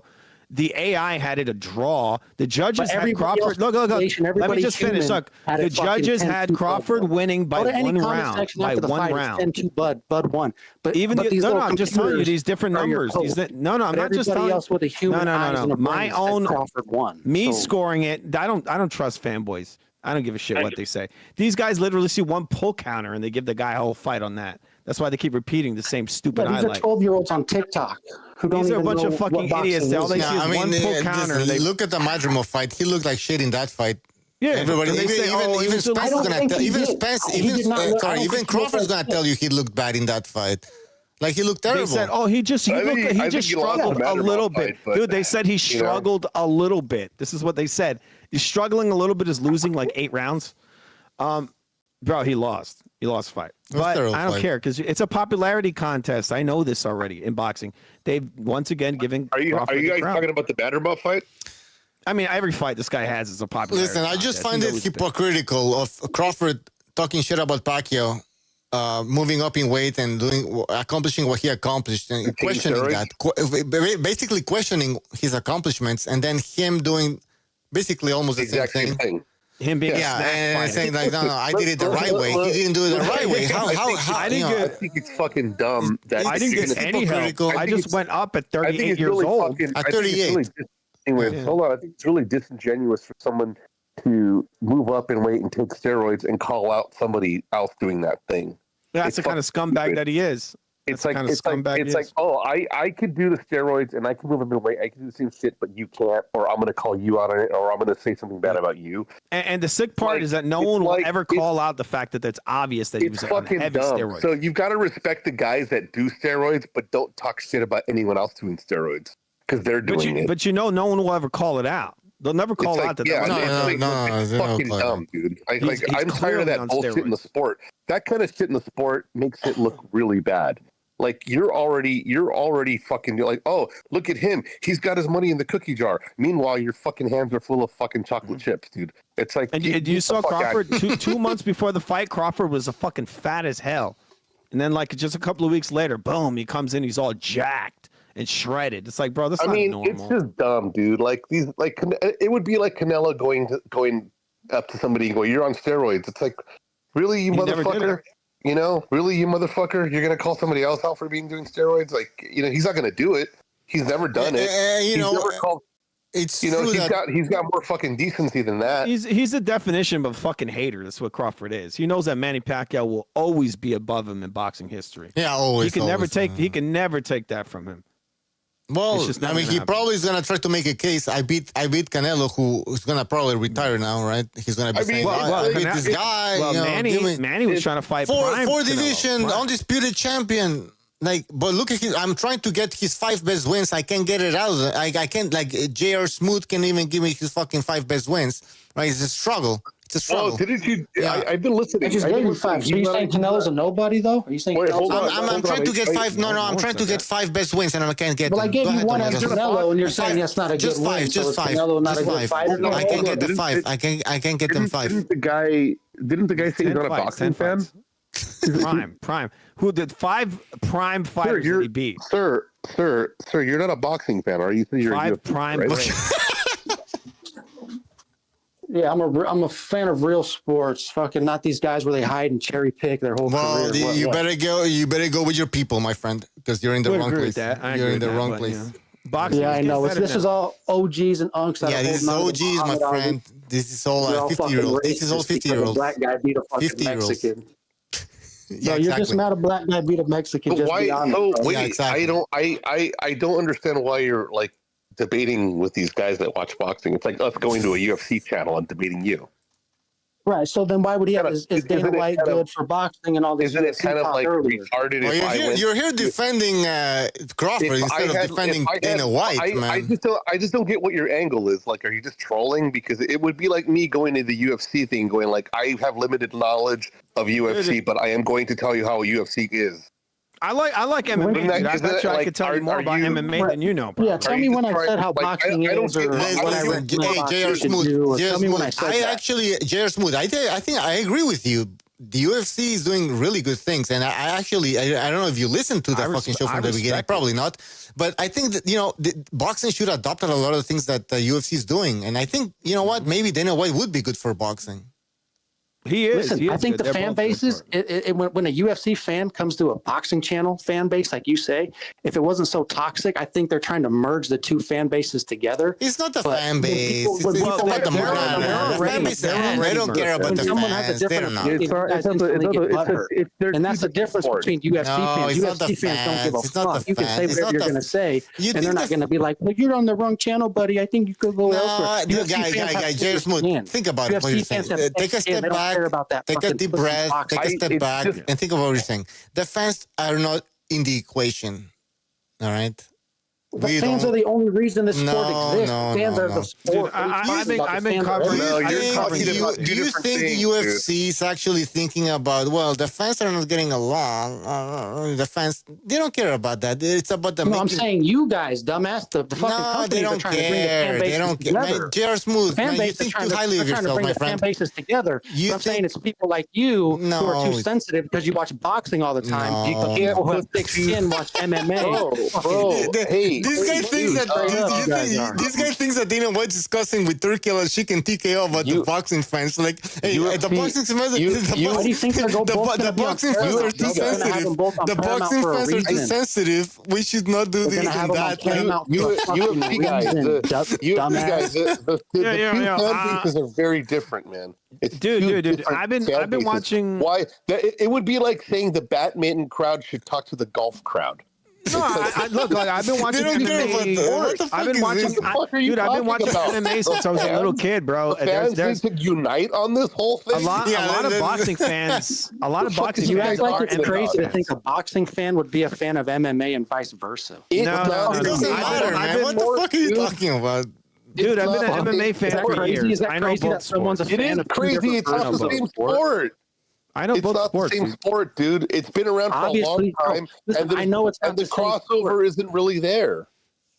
The crossover. It's not about UFC fans and boxing fans coming together. Yeah. What the fuck are you talking about? That's why it's about making the fights that people want to see, man. It's about making the fights. Boxing is dead. They're trying to get these fucking TikTok fans to fucking grow up and No, be it's real not about fans. that. Holy shit, you would be terrible at managing Boxing a makes company. a lot more Holy money shit. than the UFC do.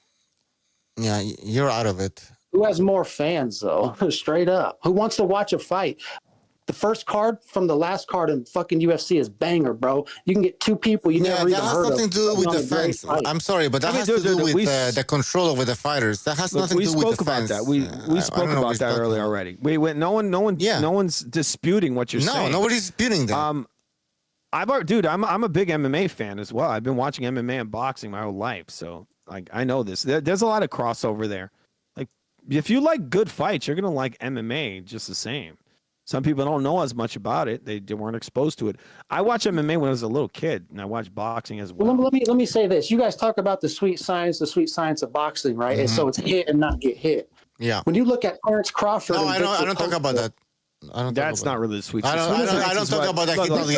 Didn't even hit Crawford, but like two or three times. That's the LDVC, my friend. That's the LDVC. No, we don't talk about that. If you want to see the sweet science, you look at what Lomachenko does. That's no, I understand that. I understand that. Lomachenko, yes, that's the sweet science. Not what Crawford does. Not what Shakur Stevenson does. No, for sure. What Usyk does. I'll tell you two fighters that have the sweet science. No, but I'm saying you guys talk shit about like Crawford this and that. But if you look at that performance, he didn't even get touched the whole fight. So was it really a bad performance? Who was getting touched? Victor Postal did not touch Crawford more than 2 times that whole fucking fight. I mean, that was a terrible. Yeah, Crawford was running, man. Crawford was running. I didn't even want to watch that. Why is this, JR? Why are you here defending Crawford? I'm sorry, but I tried to get his best 5 fights, Oh my God, I can't even say it. Best 5 fights out of him. Also, a great fighter. I can't even get 5 fights out of this guy.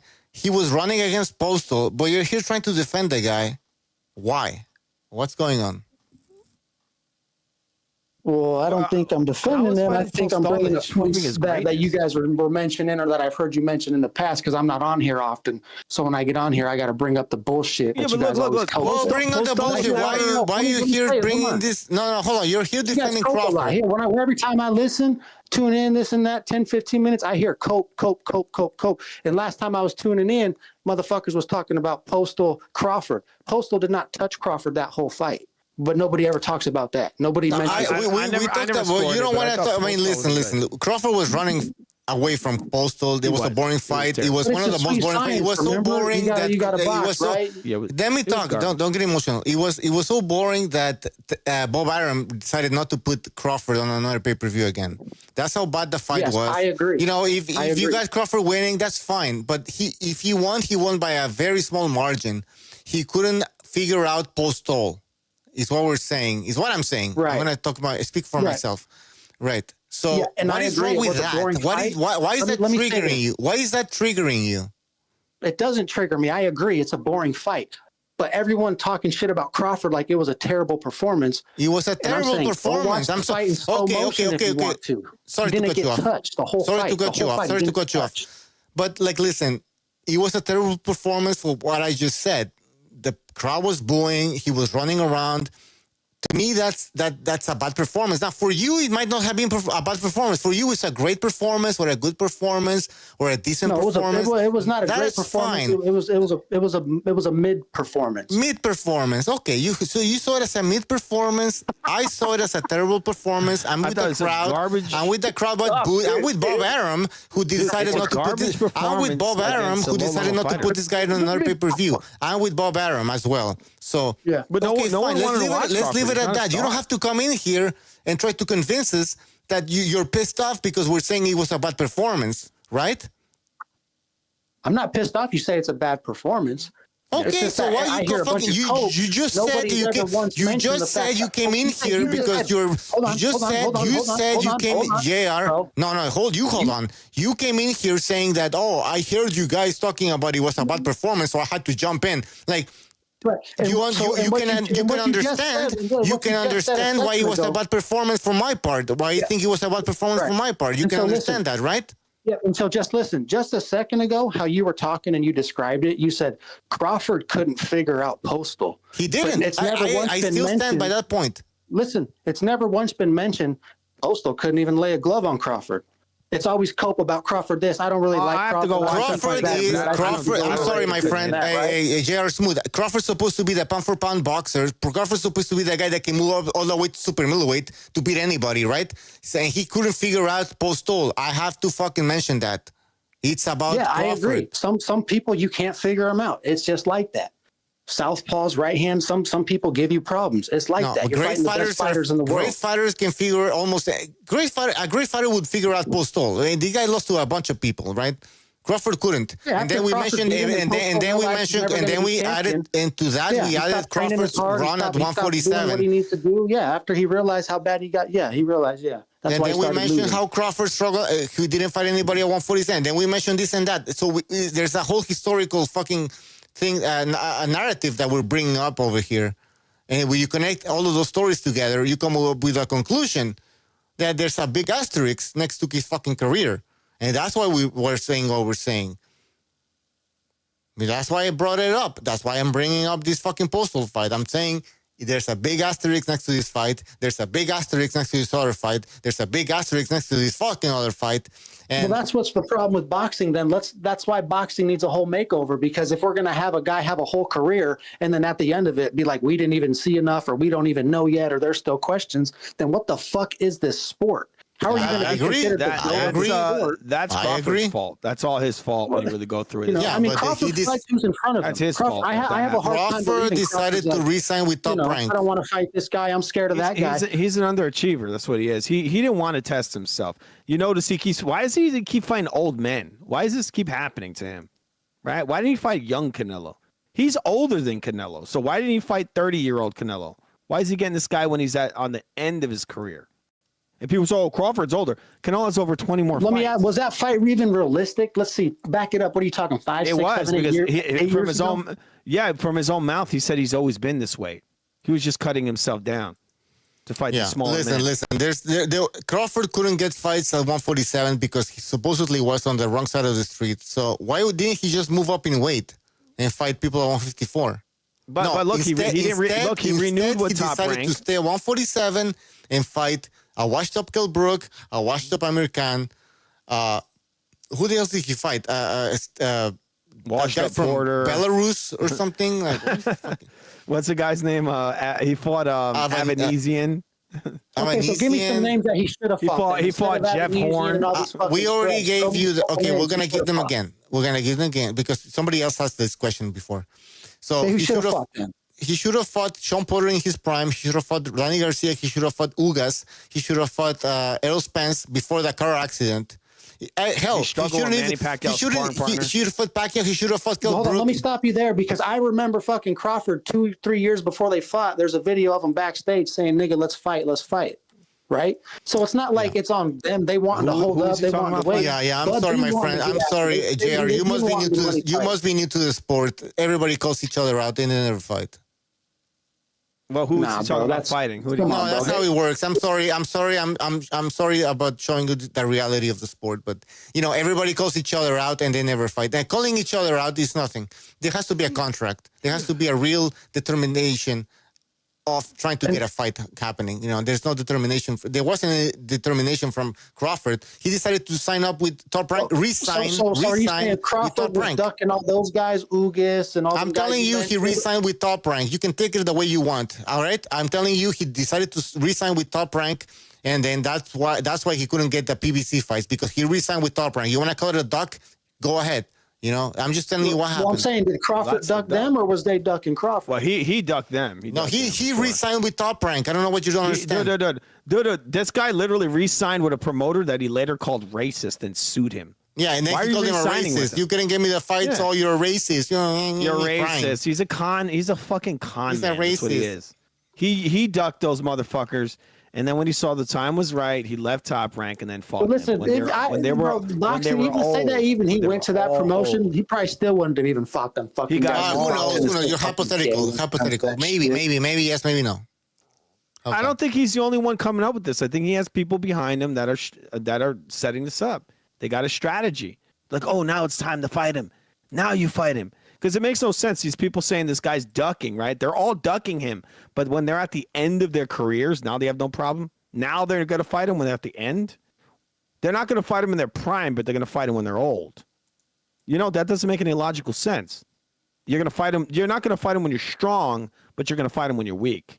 When you know that you're at the end of your career. Well, Canelo's younger than Crawford, so who's older? Canelo has over 20 more fights than Crawford. He has a long career. Yeah, but Crawford's been training longer. He's got more amateur No. Canelo's been training longer.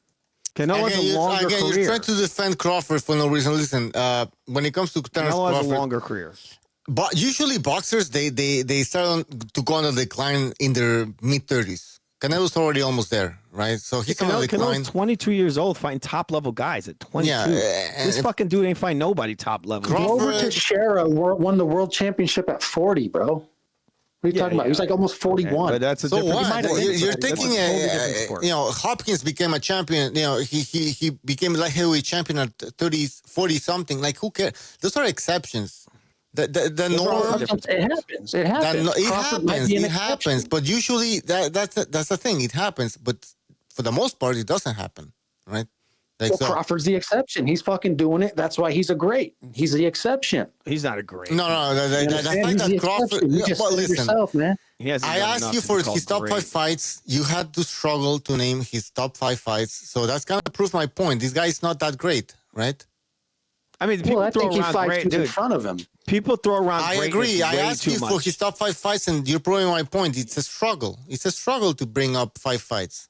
Well, I gave him to you. I mean, whether he fought him in their prime or after their prime or whatever. You gave me 4 fights. But look, I bring up Danny Garcia. I could show you all kinds of prime guys he fought, all types of prime guys. But people want to say he has a lesser career compared to Crawford, who fought all these washed up guys. Listen, boxing is just soft, bro. I agree. They should fight more than fucking once a year. They should fight at least 2-3 times a year. I agree. I mean, I'm just a real motherfucker. I call it like it is. I agree. So yeah, I just think it needs a makeover. Something needs to happen. Whether it's Dana takes over or they keep it how it is and they just follow what Dana does. I just disagree with your take on Crawford.